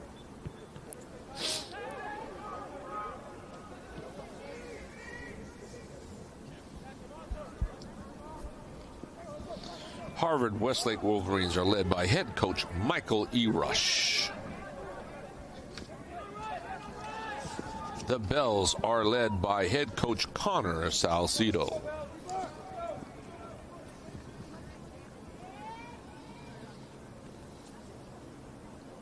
It looks like Bellarmine Prep coming out with the 4-3-3, 2 defensive mids, 1 attacking mid, while Harvard Westlake playing a 4-4-2 at times. It seems like it with a diamond shape in the middle. That's what it looks like. 4-4-2 diamond. Looks like they have 1 center back and 1 number 6 defensive midfielder playing in front of them. Could be a 3-5-2 also, Coach. They seem to fluctuate. Yeah. Well, Coach Mikey Rush likes to have a fluid pattern of play, and being a college coach, Harvard Westlake with a shot and a goal. Less than 4 minutes into the match, and Harvard Westlake pings in a goal, take the lead. Intercepting a poor pass to the back was number 2, Tyler Park.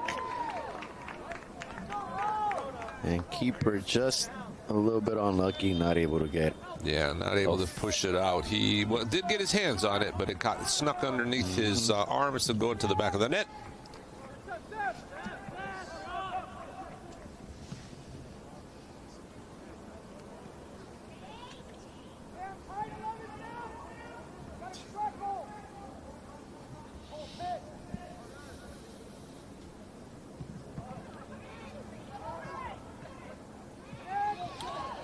And we have the Harvard Westlake Wolverines from Studio City up 1-0 on the Bellarmine College Prep Bells from San Jose, California.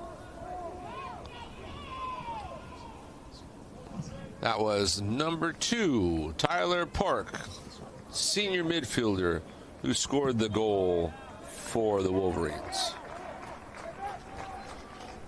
Looks like we got a dangerous free kick from about 35 yards out. Well, Bellarmine Prep looks pretty crafty on top, but the key will be, can they come out playing from the back? Right, Coach. Now, look, they attack with 8 of the set-piece kicker, pushing the ball in. All right, but hey, the Wolverines have a good tight set in the back. They handled that free kick well.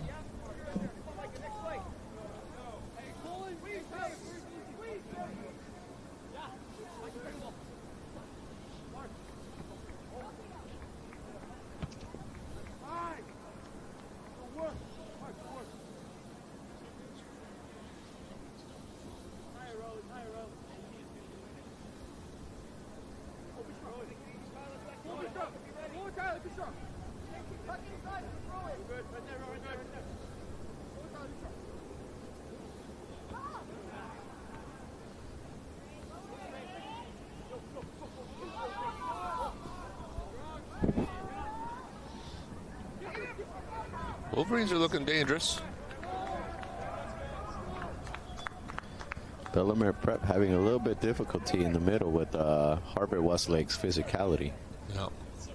Harvard Westlake will always have that type of game style. Again, Mike Erush, who is the head coach at Harvard Westlake, also the head coach for Division II Cal State Los Angeles, one of the top teams in the country in Division II, the NCAA Division II.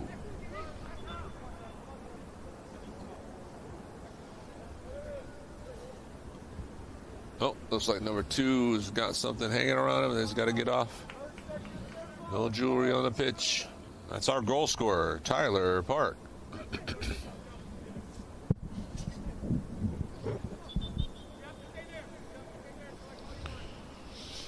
They're making him step off the pitch. Looks like they'll play a man down until they get him back on. Corner kick for Harvard Westlake. Oh. Number 8, Ray Sirota, senior, with that shot. Race last season in this same showcase was a terror for other teams.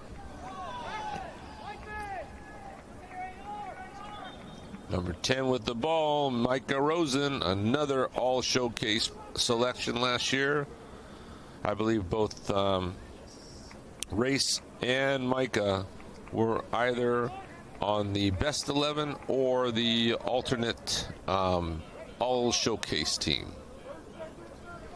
That's one thing that the players look forward to out of this showcase is having the opponent's head coach, having the opponent's head coach vote for their team they compete against, their best attacking player, their best defensive player, their best offensive player, and their best runner-up player. And out of that, we will make the best 11, the SoCal Showcase best 11 team, and the All Showcase team. Corner kick in, sent in. These are quite dangerous right now. Westlake's putting on a lot of pressure, but it looks like we have a foul or an offsides in the back, so going to get a free kick for the Bells.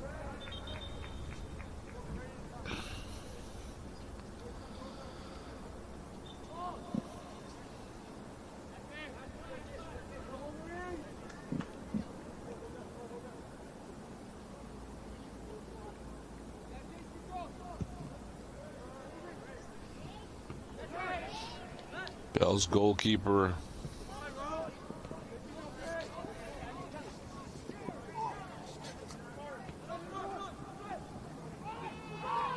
Harvard Westlake on the counter. Quick counter. Look at how much space they're giving him. Oh my goodness.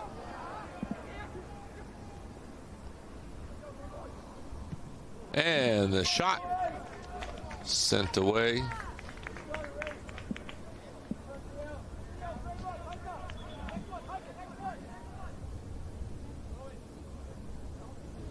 Bellarmine has to be really careful losing the ball in the middle. Harvard Westlake does a very good job of pushing the ball forward. Luckily for Bellarmine, they were found a way to get back, numbers behind, and make a difficult shot for Harvard Westlake.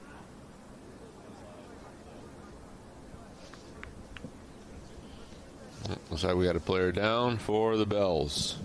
I think that's number 15, Angus Norton.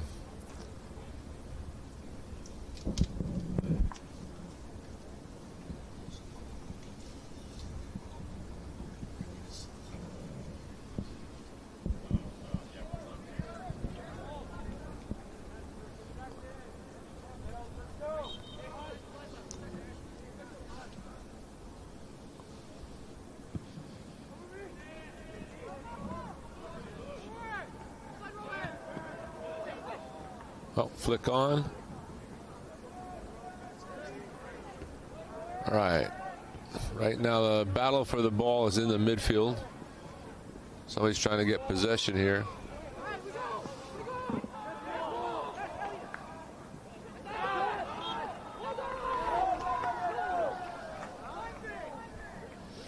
The Bells maintain possession.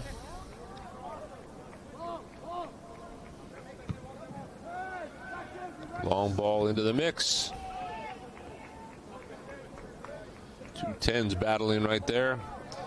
That's Micah Rosen for Harvard Westlake and Matthew Shimizu for the Bells.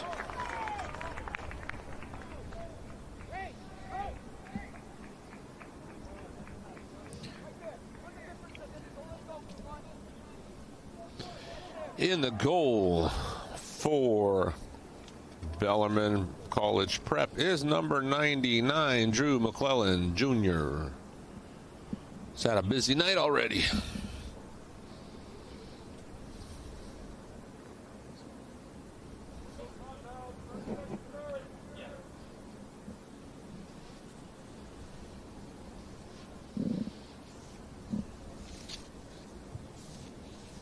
Another cross in. Ooh.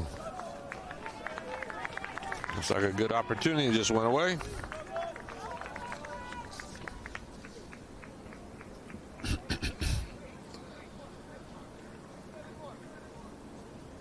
Minutes into the match. Visiting the Bellarmine Bells 0. Harvard Westlake Wolverines 1.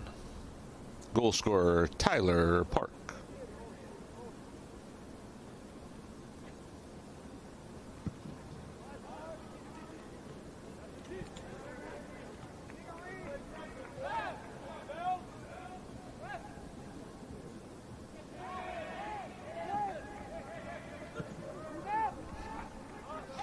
Now right there, I was hoping number 8 for the Bells would turn. He had a lot of space that he could have turned into. Instead, he knocked the ball back. That's Luke Furtado for the Bells. I'm noticing, Coach Vic, that a lot of these younger players out of ECNL and the academies and everything, they have a strong tendency to want to go backwards almost every time. They look up for a second, and if they don't find somebody in that second, they immediately go backwards instead of hold the ball, look for space in behind and try to attack that space or draw in a defender so that frees someone up. That's one of my disappointments in this current crop of players. I agree with you. Me being an attacking player, I like to always go forward. But playing the ball back and switching the point of attack does also create isolation on the opposite side. It does. But sometimes they just go straight back in, or a square ball, which causes just coaches to have agita, as they say in Italian. Give me agita. It takes a special team to be able to execute that. That's for sure. Yeah. So, but it's almost like a default. And I find myself talking and counseling players. Hey, you have to look forward. You try to occupy deeper space. And when you occupy deeper space, then you hold it in that area. Look, oh, Bells could turn and shoot. See, right there. You know, we took 3-4 touches across the top. Why don't we take one touch, look up, and find a shot on goal? And you know what? I agree. That's not supposed to happen every time. You know, you're supposed to have some composure. Sometimes you take the shot, but we always see players who are trying to get in the box and look for the perfect little shot. The only way to open up the box is to take long shots from outside, therefore forcing the defenders to come out and play you, right, and get you out of your comfort zone. But then it takes them, the defensive four, out of their comfort zone because they are now exposing the space behind them, which is what we want. And we'll see if the Bells find a way to expose Harvard's Westlake defenders. Because Harvard has, in my opinion, has exposed the Bells' defense 2 or 3 times. And I believe this is going to be the first time that the Bells are behind in one of their games this season. It was like earlier with the game between Loyola and Brophy. Loyola was down 1-0, and they hadn't been down 1-0 to anyone all season. You know, they have one tie against Los Alaminos that was 0-0, right? And then they had 4 wins, one over us, a talented Cathedral team. They beat us 2-0. So, you know, that's one of those eye-opening things where, you know, you get that, oh, look at that. We got space, we got time. Nice combination. Shoot. No shot. See? He holds it there. And again, you know, it all depends how your coach teaches you and how your team formation is. Are you going to take that shot? But oftentimes I tell my students, don't be afraid to miss. You're not going to make 100% of the shots you don't take.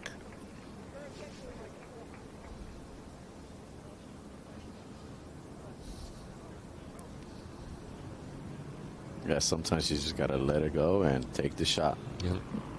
Worst case scenario, you get a rebound, right? Or a goal kick for the opposing team. Could even get a corner kick out of it. It hits off the player's shins. You're right. You know, sometimes you get that goal. That's the worst. That's the nightmare for a goalkeeper. Get that one that nicks off of one of your defender's shins and it beats you to the wrong side.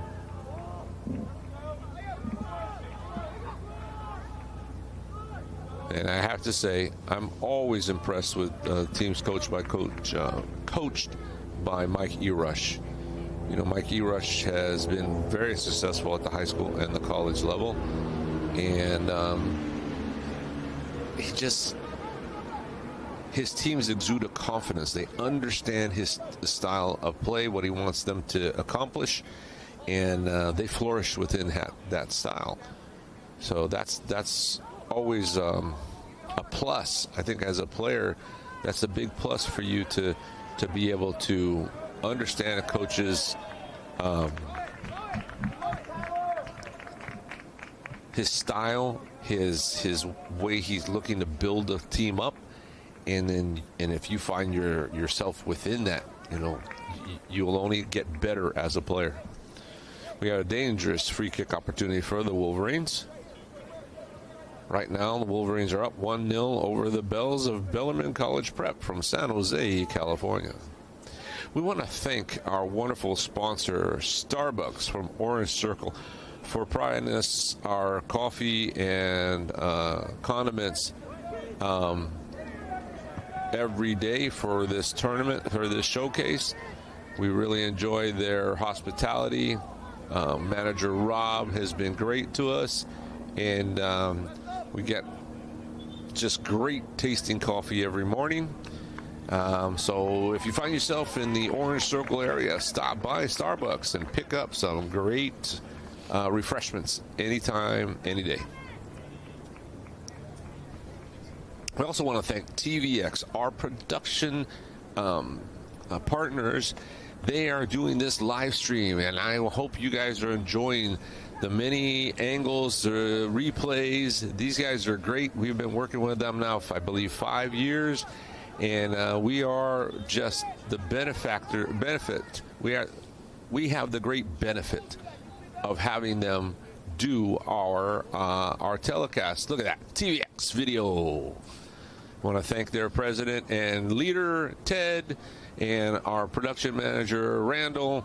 You guys do a great job, great crew, and we just love this partnership. Well, they're definitely real professional about their work, and it's been a pleasure working with them for sure. Yeah, and then, you know, the quality, the video quality that people get. This is a live stream. This is like watching the match on TV.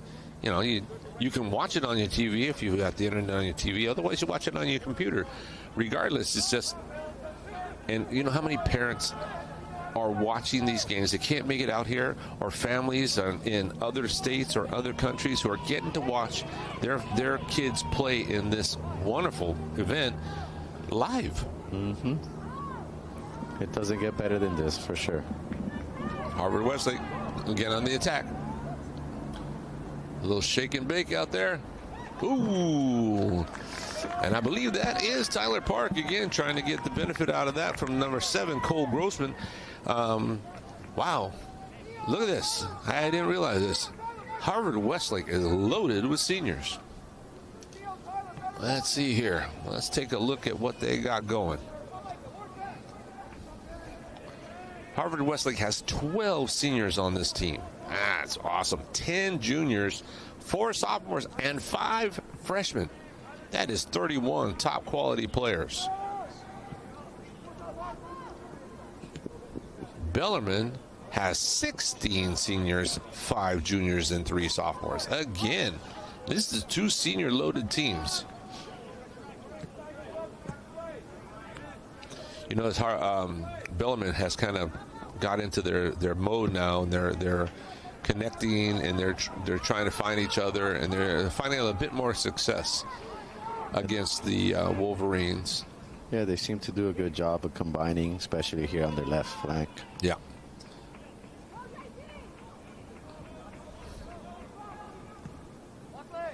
Well done by that defender. Okay, look at this.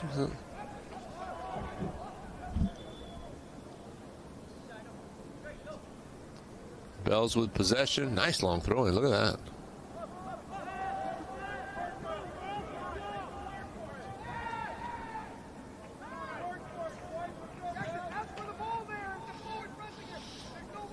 Looks like the Bells applying a bit of their own pressure on the Wolverine defense, but the Wolverines maintain possession through a throw-in.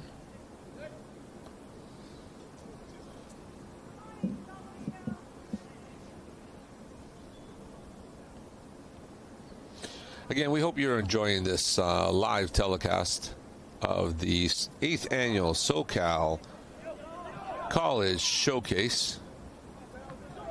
We have 10 of the best teams in this nation playing.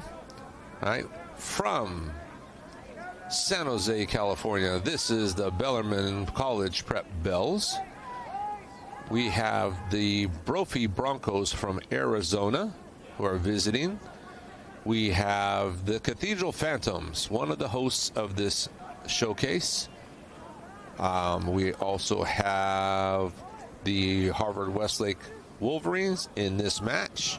Loyola Cubs are in this showcase as well, as is the Orange Lutheran High School Lancers, who are one of the other hosts. There are 3 school hosts. Then we have the Servite Friars, the 3rd host of this showcase. St. Augustine Saints and the Whitney Wildcats. That is 10 of the best teams on the West Coast playing in this showcase.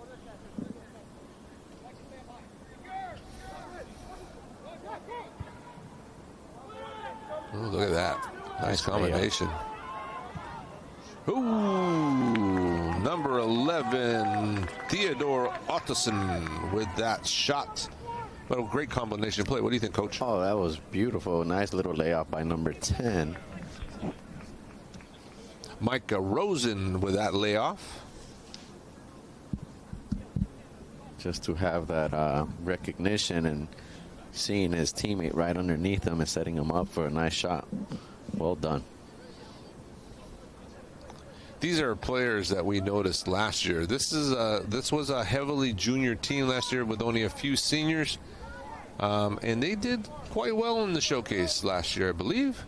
If I'm not mistaken, did Harvard Westlake go 3-0? Oh, no. They tied against Gulliver Prep. Yes, they did. So I believe they went 2-0-1. Gulliver Prep was the eventual best team in the showcase last year, going 3-0. The only team to go 3-0. Westlake's relentless. That's number 9, Roan Bailey, earning the Wolverines a corner kick.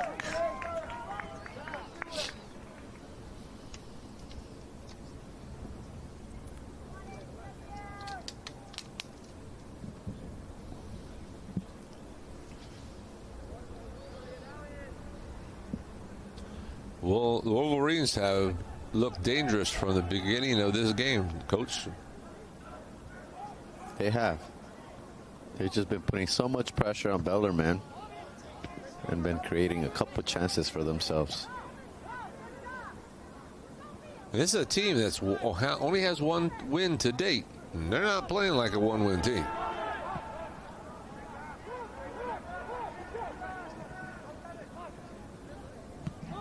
Oh.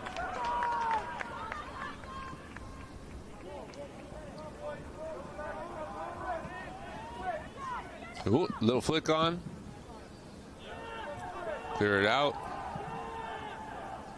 Wow, that's some speed right there on that outside. Number 7 for Bellarmine, Thomas Dumont. Senior.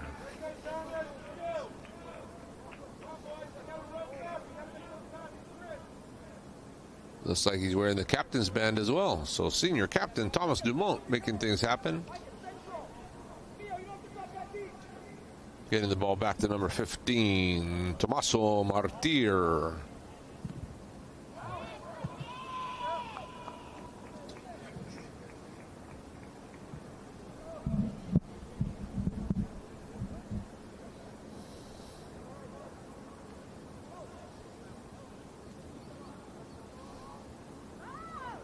Oh, 50-51 by number 23, JT Chen. Wolverines on the attack again.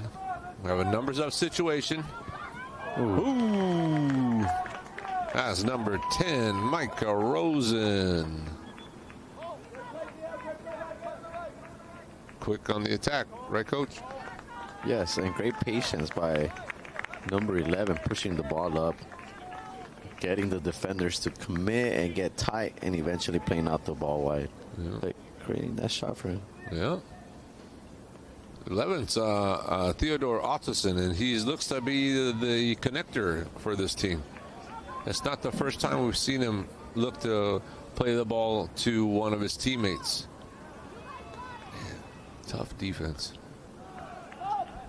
Number 23, JT Chen, winning the ball from his defender, earning the Wolverines a throw-in.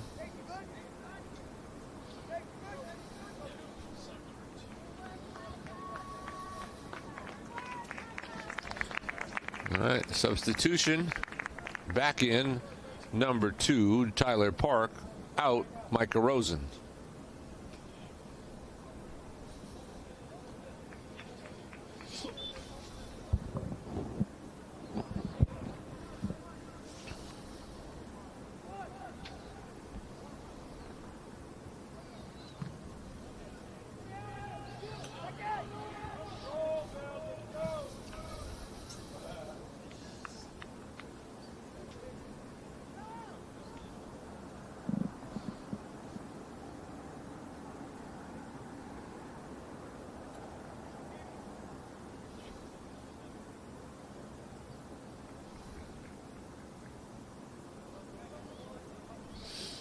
Number 1, Jackson Friedman back in the goal for the Harvard Westlake Wolverines. As a freshman last year, started for the Wolverines. And he's filled in and gotten quite a bit larger for this next season as a sophomore. He is a solid performer in that goal area for the Wolverines.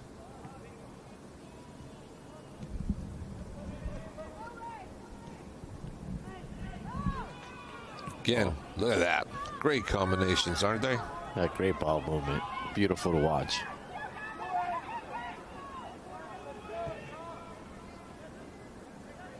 All right, let's see what Bellarmine can do getting out of here. We got two attackers, 4 defenders. See, that's good numbers back for the Wolverines. That's number 7, Thomas Dumont for the Bells. But again, look at this. Look at this. This is back and forth. Harvard Westlake does a good job of breaking lines with one pass. Yep. Yeah, I agree with that, Coach. That's a great interpretation of what they're doing.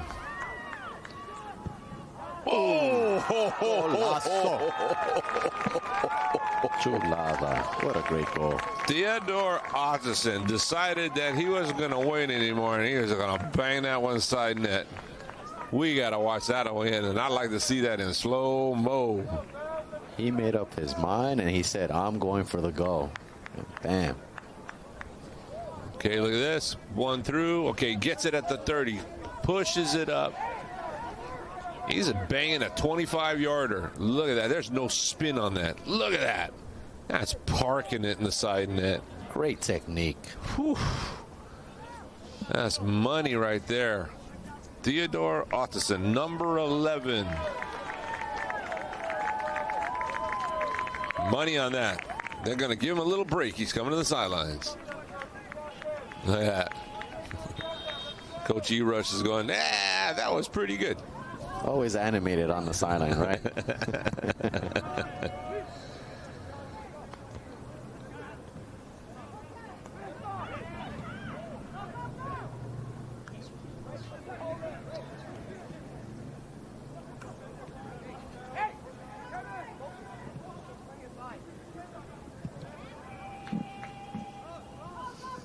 Let's see if Bellarmine decides to play it safe these last couple minutes or risk a little bit more going on top. Yeah.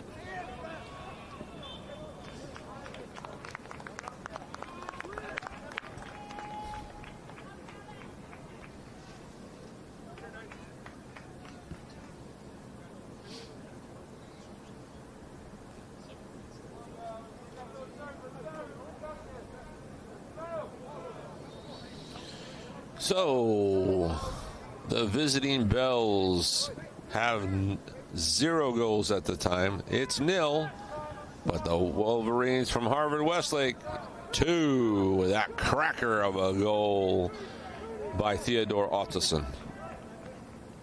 Those are fun to watch, aren't they, Coach? For sure. Kind of replay it in your head. Makes you jump off your seat. That's assuming I'm sitting on a seat. Great swallow up by number 99 there, goalkeeper for the Bells, Drew McClelland. Bells are trying to do something, but they need to put something together consistently. Got some good movement, moving the ball around. But look at that swarming defense by the Wolverines. They're just so relentless. Yeah, they are. They're compact. Look at that. That's 1, 2, 3, 4, 5, 6, 7, 8 guys in that small space. It's going to take a lot to break that defense down. Yep. We've had experience playing against Harvard Westlake, the Wolverines, and with head coach Mike E-Rush. And I'm telling you, he loves to do that. He will compact, and he'll wait his turn, and then he'll wait, and then the counter. And those counters can be deadly. Oh, we got a yellow card, the first yellow card of this match, number 8. Number 8, Luke Furtado, picking up a yellow card for a foul from, let's see. Definitely a foul. Definitely a foul. I agree with you there. One thing that has changed, I'm not sure if it's in all sections, so it was by California Interscholastic Federation, CIF state. But I do know now in Southern Section there has been a change in the red card rule. So there is a limit on red cards, which there have been before, and I believe that limit, the threshold has been lowered to 2. So really, in an event like this, you do not want to take a red card. You know, you take a yellow, okay, right? Because still at the high school level, we do not count yellow cards where they accumulate and you have to sit a game. But the red cards, you do. And 2 red cards and your season could be finished. We had 1 red card earlier on the backup goalkeeper from Orange Lutheran. They won their game 3-1. But the keeper got a red card in the early part of the second half, and that is his first for the season. And should he get another one, that could be the end of his season. So it's something to think about as a player. Risk reward. What do you think, Coach? Yes, you know, it just forces the player to be competitive, still play physical, but, you know, playing the ball. Right, and for me, it's clean. So now, though, it becomes much more critical when you get a card against you. Do you want to continue as a coach? Do you want to continue that player? You know, and that's the risk as a coach. Are you willing to take the risk? Do you trust your player to keep it clean and still manage, you know, to play the game cautiously? Yeah, and you know what? I will always err on the side of my players, but I have been stung by those. You know, I've had a couple seasons where near or in the playoffs, a player's got his 3rd red card, and that was it for the season for him, which, you know, maybe he wasn't a starter, but he was a critical player. He didn't start, but he was off the bench quite often and quite early. So, you know, it has a shuddering effect on your ability to substitute and keep momentum and keep possession. So, as a coach, you do your best to help out your players get the best experience, but you also have to manage the risk, as you say, and keep them on the field. Correct. Bellarmine's making some mistakes in the back. It's costing them. Right there, they had possession, no pressure, knocked the ball off the sideline there, you know, and honestly, you don't want to keep giving to Harvard or Westlake. Look at that. They're at the end of the midfield third and going to get into the attacking third. Just a couple of passes. They've been successful at that. All right. They're playing cautious right now, which is nice. They're probably just trying to keep this score at 2 so they could go into halftime and make some adjustments.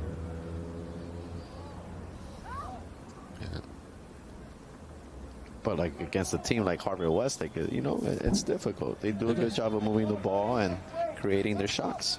And then they defend with 8, and they limit your spaces. The spacing is just tight.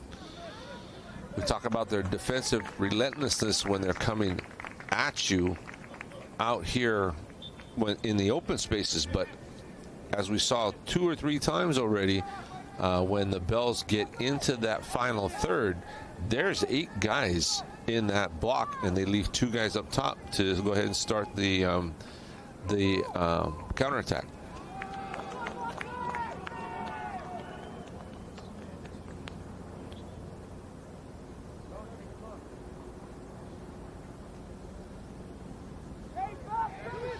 And I do know the player that got the yellow card, Luke Furtado, is an important player for the Bells.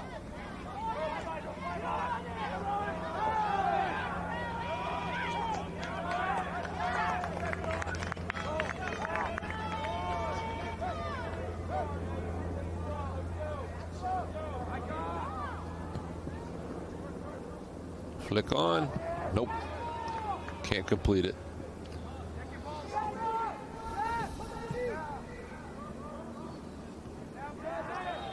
There we go. Hands on his back. Good call by the ref. Yep. Foul called on Well, 25 Christian Garcia receives the benefit of that. Number, it was it 38 right there? 38. Yeah, 38. That's who he's been getting talked to. That's Chase Davidoff, 9th grader. Hey, nice. You know, imagine yourself as a 9th grader playing at this level of a showcase.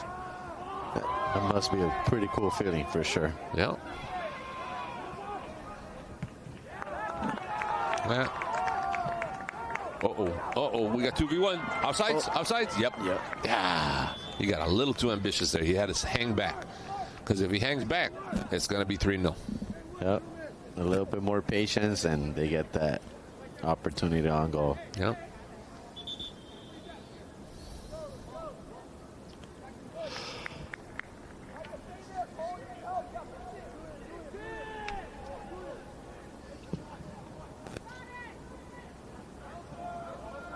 Okay, 17 battling out though for Julian Crow. But he lost the ball. Throw in for Harvard. We are at the end of time for this first half. But again, I must warn you that the official time is kept on the field by the center referee. So he controls that.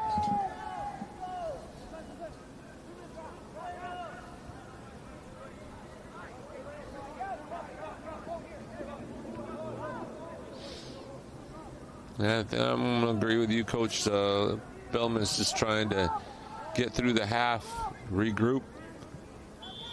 Oh, that was good hustle right there. That's halftime. All right, folks, here we are at the end of the first half of Game 5, the last game of Day 1 of the 8th Annual SoCal College Showcase. It's been a great day. We've had 4 brilliant games. First game in the morning at 10 a.m. was the Cathedral Phantoms versus the Servite Friars. That ended in a 2-2 draw. Then the second game was the De La Salle Spartans versus the Orange Lutheran Lancers, and the Lancers won that game 3-1. In the third game, we had the Loyola Cubs versus the Brophy Broncos. That game ended up in a 1-1 draw.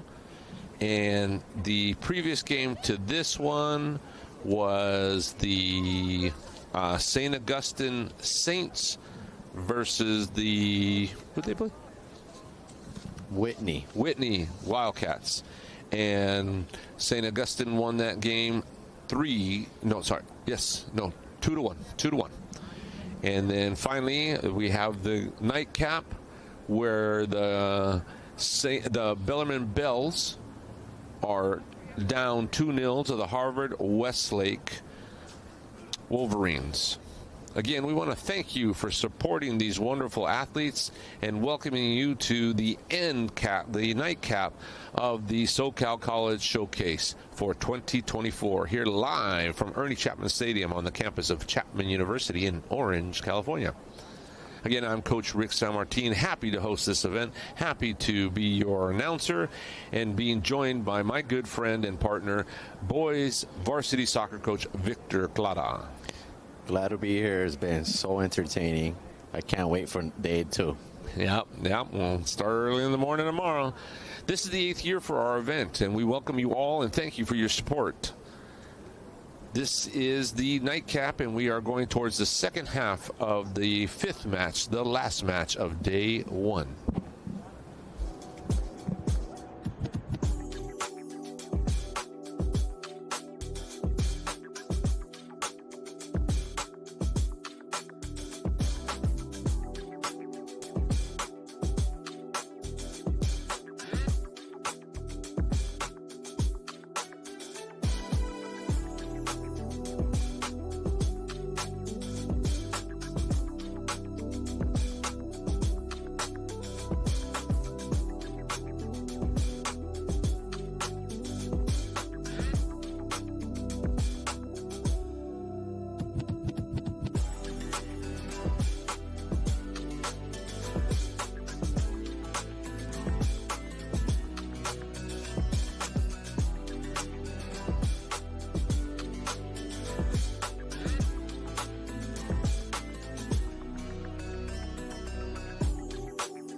Welcome back to the second half of the fifth game on the first day of the 8th annual SoCal College Showcase for 2024. Live from Ernie Chapman Stadium on the campus of Chapman University in Orange, California.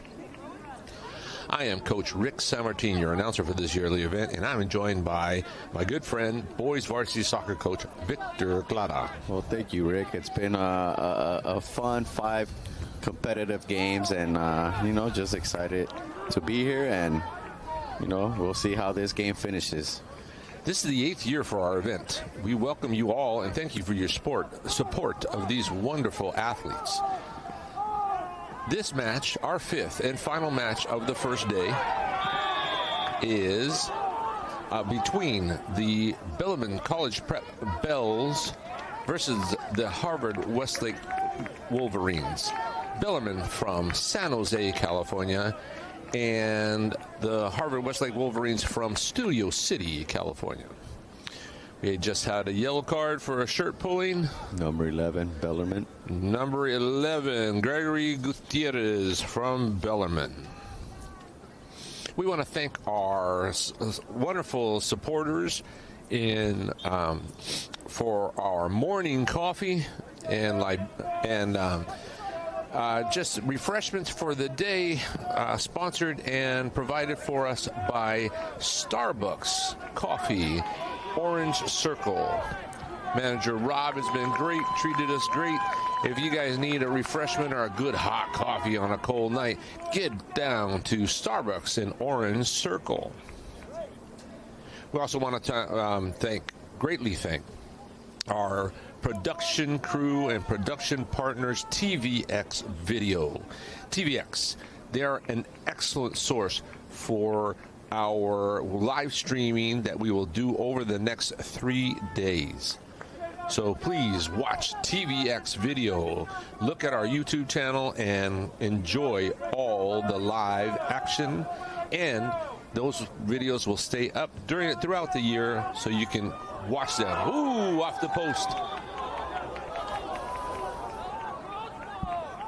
Looks like no goal. No goal. Lineman has pointed to a goal kick. Referee is going to walk over to his lineman. AR, assistant referee. Assistant referee.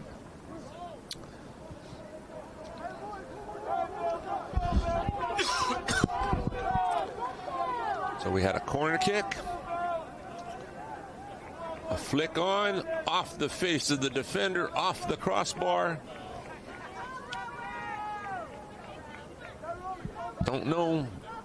No goal, but gave another corner kick from the other side. Unless he thought it hit the goal post. May have.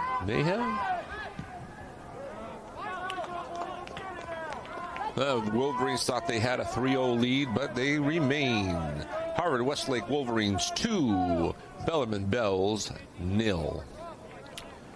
Looks like we have a goalkeeper change for the Bells. In for the second half is number 88, Jose Ochoa Sr. No such change for the Wolverines. Number 1, Jackson Friedman in the goal.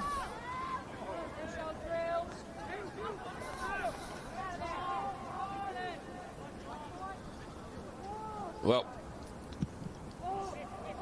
the Bells have 28 minutes to get 2 goals and get back into the match. Coach, we talked about them talking at halftime to figure out the changes they need to make. Good cross in. Ooh, hey. That was a change. So it's definitely a nice little play down the left flank. Yep. Nice cross. Yep. It just doesn't seem that the Bells have that little histrionics. Number 9 for Harvard Westlake, Rowan Bailey issued a yellow card coming off the field. Oh, grabbed the guy his neck.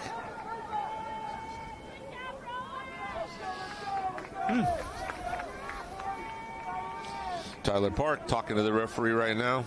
Probably shouldn't. A bit of a heated moment. But the player did react a little, you know. So probably that was the reason why he got the yellow. Yeah. Huh. Wolverines handle that. But the Bells still trying to do something down the corner. Referee, the AR, calling a free kick foul for the Bells.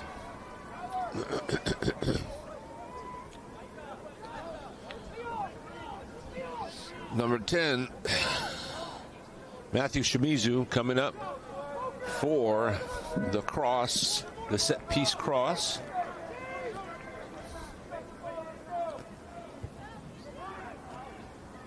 Up high and wide. Shot just missed.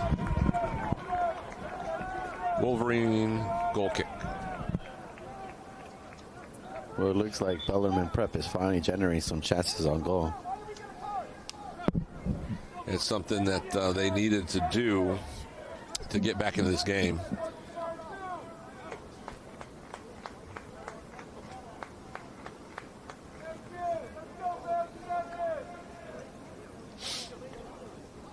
Jackson Freeman. Wow, wouldn't it be nice as a coach to have a guy that, sophomore. He's already played for you. He already has a year and a half under his belt. We're lucky enough at Cathedral. We have Nick Acuna. We have 5 goalkeepers. 2 great seniors in Gael Bustos and Jorge Ramos. And then we have 2 juniors in Peter Cornejo and Miser Villalobos. And then we have our young guy, Nick Acuna, who's very talented.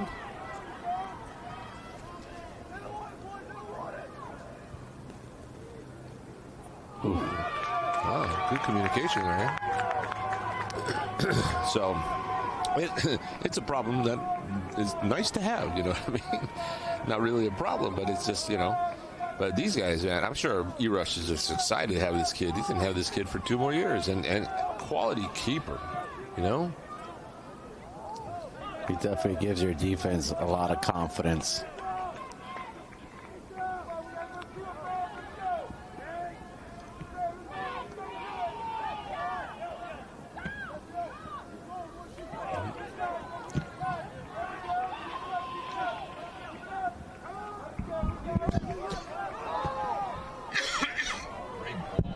Great ball in. Oh, ooh, I don't know. That could have gone both ways. Well, he called it against Bellarmine Prep. Yep, he did. I think it's definitely helping the Bells generate more offense because they're starting to win more 50-50 balls in the middle. Who, unfortunately, number 11, Theodore Otteson, with that thunder crack he took in the first half, is down right now. Didn't see anything, but he is down in the middle of the park. They're helping him up, I think. No, ATC's on the field, so he'll be coming off. We hope he's all right. Some great skilled players tonight, Coach. They're really some standouts, you know, so it's great to see. I'm happy to see him walking off. It just, you know, kind of a little bit selfish, I have to say. You know, you see him on the first day, you want to see him throughout. You know, and especially when these college coaches are asking, hey, you know, Coach, where's your player? Oh, he's out sick. Oh, he's out injured. And they came to actually watch a specific player. Yeah, it's very unfortunate when a player is sick and he can't go, right?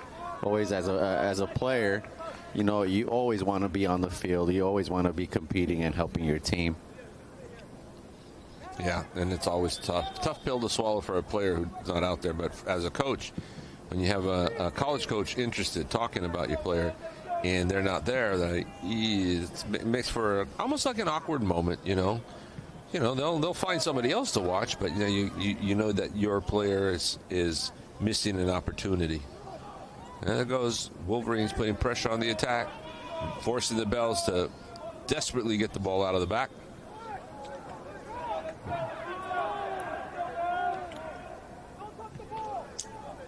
This game has picked up intensity.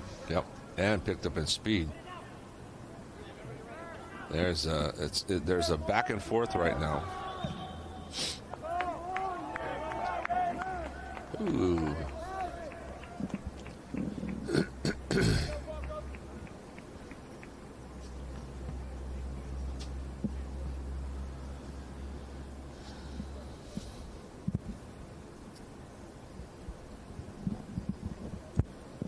Fortunately, when the ball got stuck on the opposite side of the stadium, where there's no access, so they had to bring in another ball. The home team, Harvard Westlake Wolverines, providing the balls. So quick, we'll go over the rules here for this showcase. So visiting teams are always in their light uniforms, white uniforms. Home teams will always be in their color, or known as the dark uniform. And then, nicked his ankle, and that looks painful. That's number 10, Michael Rosen for the Wolverines. Let's see, what else? The home team, so the dark team, has to provide the game balls for the referee. 3. Ooh, I think he was honestly going after the ball. He just nicked him on accident, but he hit him right on that ankle. Where it hurts, right? I don't know. I'm 60 now, so it hurts everywhere. Don't touch me. So, let's see. So let's see what else. Matches are 80 minutes, so regulation high school soccer matches. So that's the one thing that's going to be different than a tournament. Ooh, off the crossbar. Hot dog. That was a nice shot. And the goalkeeper was there. He jumped up at it, but again, that senior Jose Ochoa in the goal for the Bells. Beautiful. Ooh. Yeah, wow. Ochoa did get his hand to it and was able to push it off the crossbar. Now the Bells have been under pressure. Look, it's about 2 minutes that the Wolverines have been down here, and they're getting opportunities. And that's the one thing you have to, when you play against a Wolverine-type team, you have to limit their opportunities. You have to get that ball and get out and release pressure. Looks like we got a sub in here for the Bells. Number 9, Nathan Johnston in. Number 25, Christian Garcia out. Let's see. Then let's see. Private balls. Let's see. A regulation 80-minute game has to have 3 referees. So 1 central referee and 2 ARs.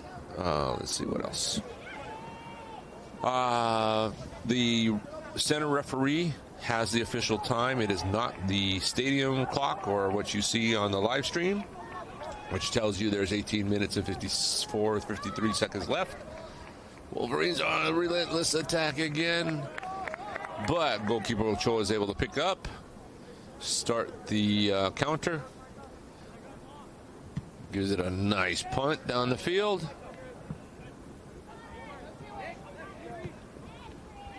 Westlake collecting the ball, holding possession, battling.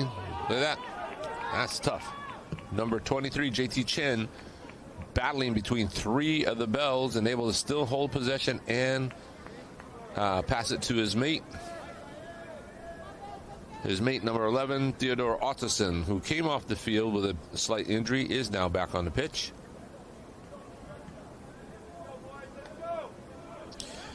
Yeah, I'm with you on your earlier comment in the first half about this is kind of odd that Howard Westlake has this 1 win, 2 loss, and 1 draw record. They easily could be 4-0. They're definitely playing well tonight. Well, but honestly, look at this place, Coach. Holy smokes. How can you not play well? Under the lights. Perfect weather. Perfect weather for tonight. The dream come true. Yeah. I think that's what the main draw for our teams who come to this showcase is that they get to play in this beautiful park. This is a facility. You go to Europe and you'll see this type of place this type of stadium for a second division team, you know. Something like an Oberliga or a Segunda, you know. This wow. As a student athlete at Chapman University, what an honor it would be to play here. And you know, the thing is here that you can see this field. It's marked for multiple sports. So first and foremost, you see the football Lions, so they have a football team. You see the soccer Lions. You see the lacrosse Lions. You see what else do they play out here? Wow. Lacrosse, both men's and women's, and men's and women's soccer. Excuse me. But honestly, it's a park. Oh my gosh, it's a great facility. Dream. Yeah. Dream. You know, I played high school soccer, played college soccer, and wow, never played in a facility like this. As you know, I have to be honest, I never, as a player, played in a facility like this. I've been lucky enough to coach the facilities in Europe like this, and in certain parts of the United States. So it's magical. Well, definitely an experience. Yeah. You know. Imagine though, as a high school student, where you play? I played at Chapman University. Oh, how was that? Be hard not to be able to explain it well. Right. Only trying to get something going here.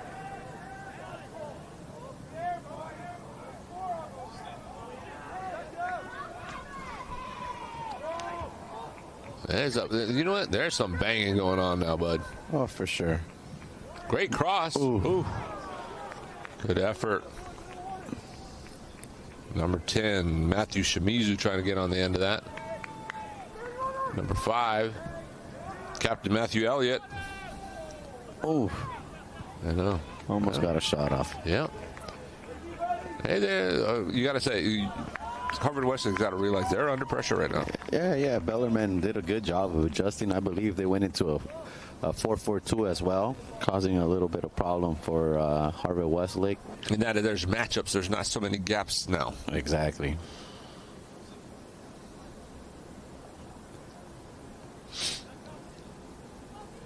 It's almost like it's a zonal marking where they're in a zone and you can just step into that zone and mark and then transition. But Harvard Westlake still has a clean sheet. True. All it takes is one goal, though, and you're back in the game. Yep. Tried to thread the needle there. That was a tough call.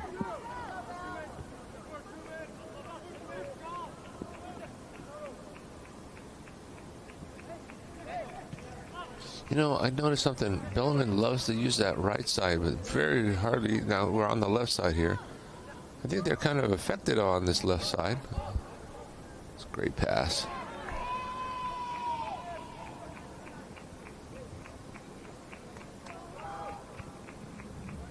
See, that's not bad. Just dump it in like that.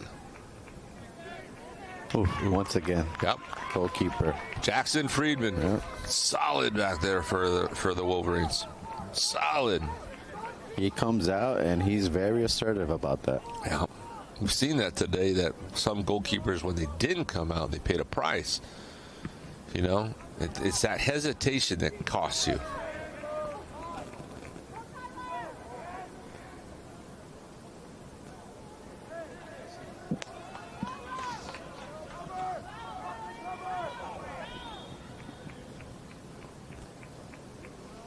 Referee's calling something way back there.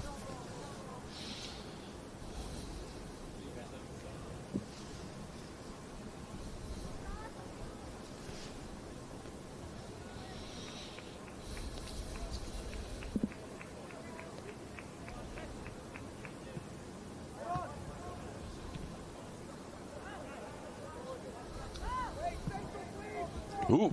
Oh, good defense. Again, though, look at nice combination to get out. Look at that, Harvard Westlake swarming. Mm-hmm.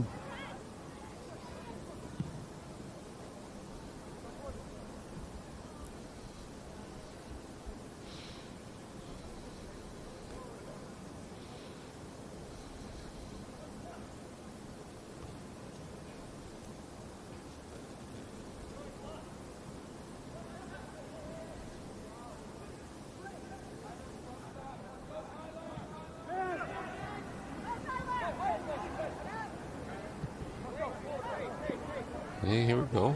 Coming over to the left side. Something here.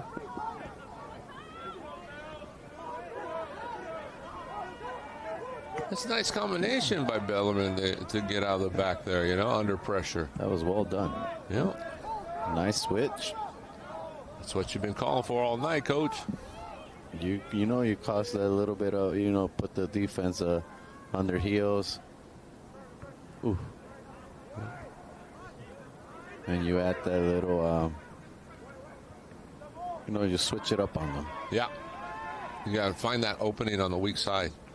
You got the, you know, player in a zone that's all by himself or just a 1v1 matchup.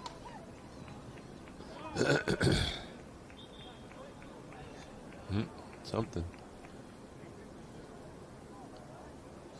Like St. Augustine ball. Oh, nope. At first his hand went the other way. I'm confused. Me too. We agree on that? Yes, we do.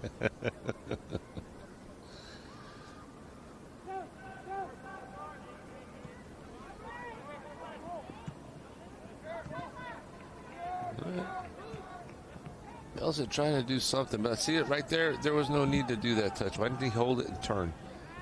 That goes back to my playing, you know, the square ball or the backwards ball. Not even situationally aware of finding space. Look at right now. Look at 13. He's got space in front of him. The guy's filling space. All right. Oh, put it right through his legs.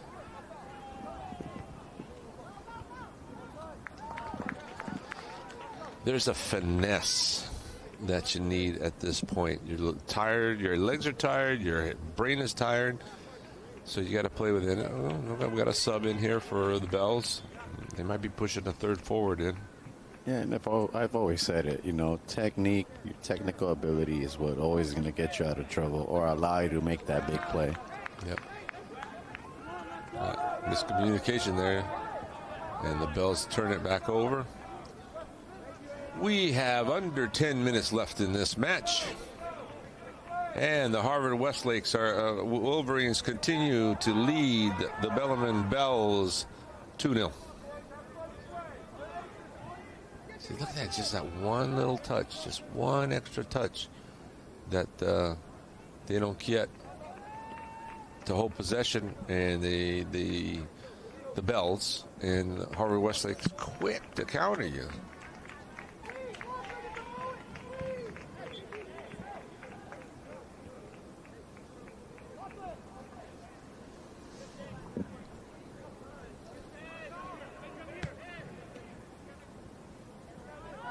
And I like how in the middle there's that center back or the 6 for Harvard Westlake. He comes in and disrupts the Bells attack every time. Ball bounces in, centers in, and he is always got a knee on the ball, chest on the ball, just doesn't let it continue. Yeah, he does a good job of just timing it and reading the bounce. Yep.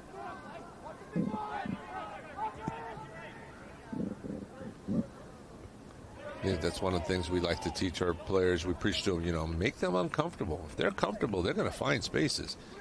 They got to be uncomfortable. That's the way the Wolverines are making the Bells look. Yeah, especially when you're playing high-level teams, right? You just got to make it difficult for them. Yep. Some of these players are very gifted, very talented, and, they're bound to get you on one. Yep. Yeah. I think that's the one thing, the smartest thing one of the coaches can have. Their idea is that every team should be worth one goal. Like you're going to be down by one goal. Now, is it going to be down by one goal? Are you going to be even at one goal? Or are you going to be up so high that one goal don't matter? That's true.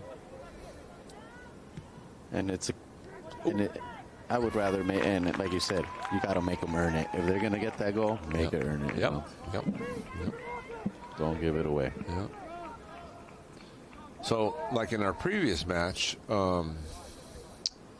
we had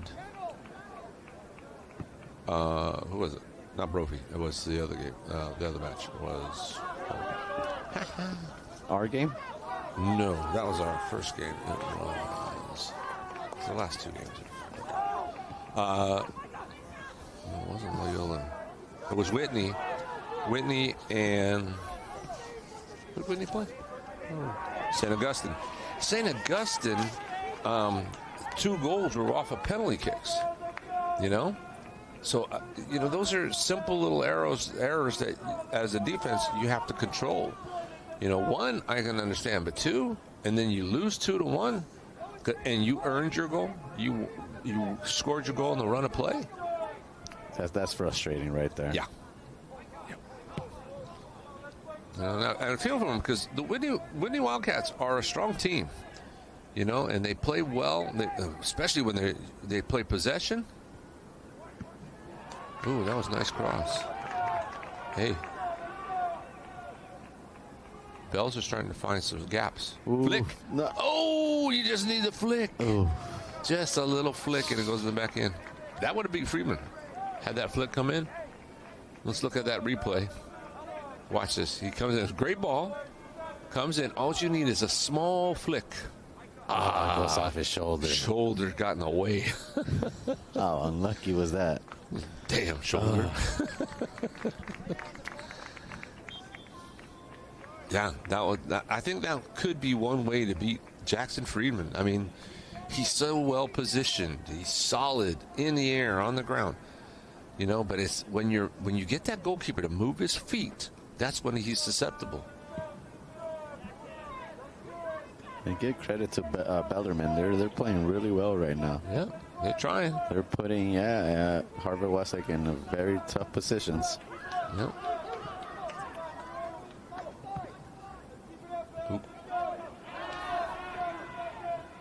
Ooh, swing and a miss. 25 can put some good pressure. Trying anyway.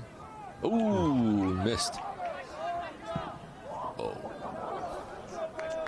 I like the confidence right there. I do too, and the goalkeeper was a little bit off his line, so catch that good shot. He can't defend it. Yeah, it's when the goalkeeper's moving backwards, he has no power to jump. That's when he gets into big trouble.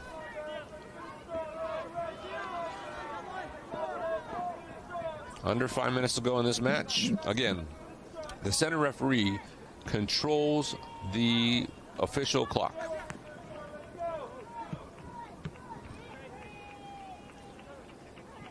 It's a hard-fought battle.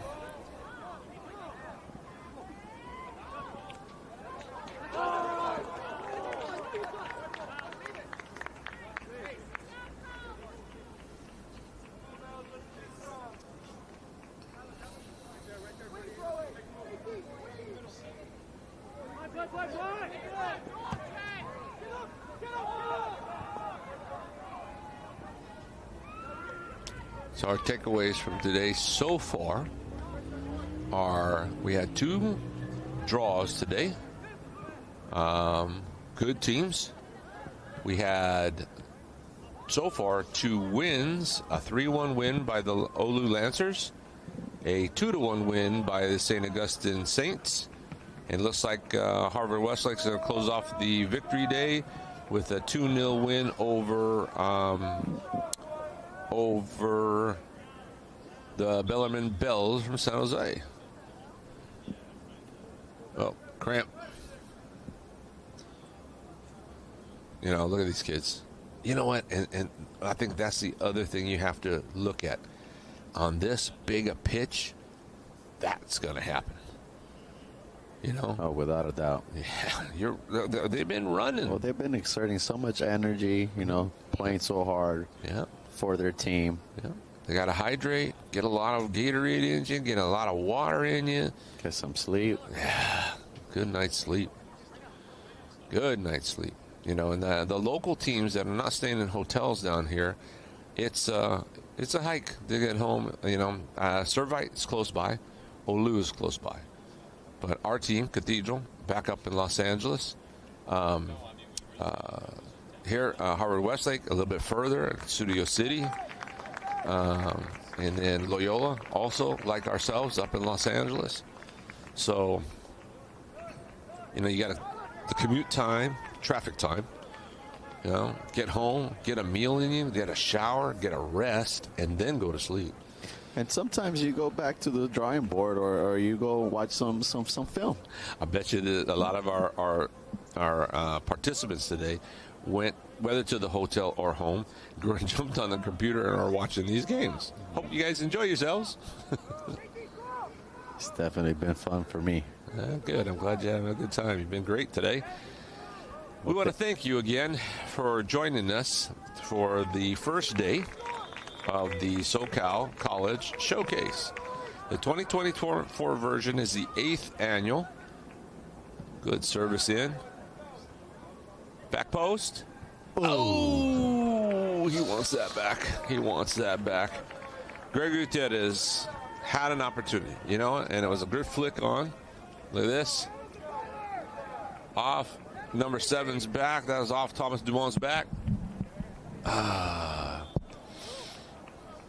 going to give one critique, and it's not fair because Gutierrez was there, but instead of hitting the inside of the foot, the laces crack into the far post. But you know what? I'm with you with that, but it's at the heat of the moment, yes. you could say this and that. Yep. But they're in there, you know. Yep, they're the ones that are playing. Yep.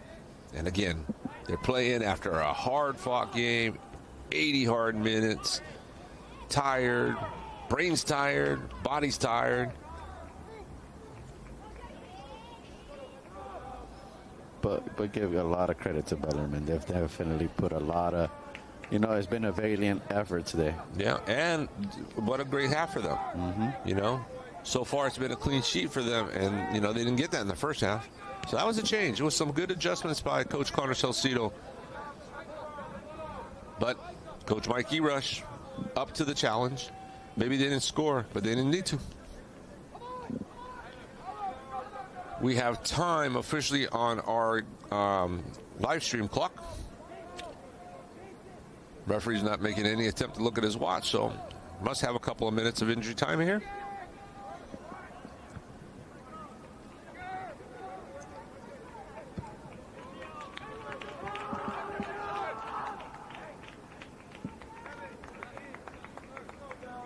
Throw in for the Bells. I really hope you guys have enjoyed these 5 games today. We joined you for the 3rd match, the 4th match, and now closing off with the 5th match, the 6 o'clock match for the night. Seeing lots of goals, lots of great soccer.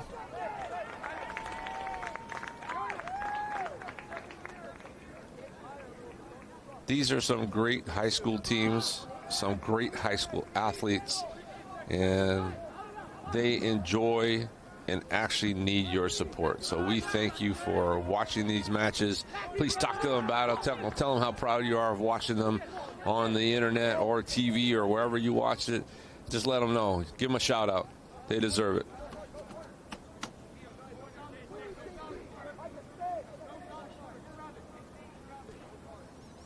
Harvard Westlake with possession of the ball in the final third in Bellarmine's defensive third.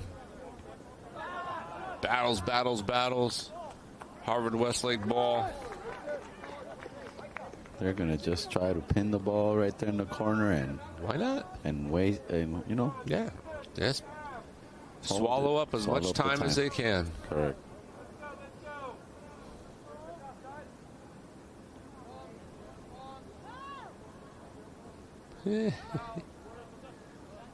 I see these types of situations. I go, K-Division. The little, ooh. Yeah, the ref was a little too late there. Yeah. Should have called it a little bit before. Number 9 just earned himself a card. That's just uncalled for. Nathan Johnson, he's a good player, but the thing is that frustrated. I get it. But, show him composure. Emotions got the best of him there. Yeah. Kick and a push.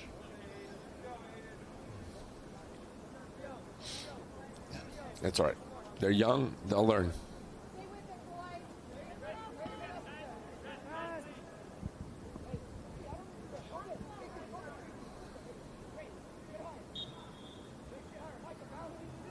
Oh, dang. Yep. Call it a game.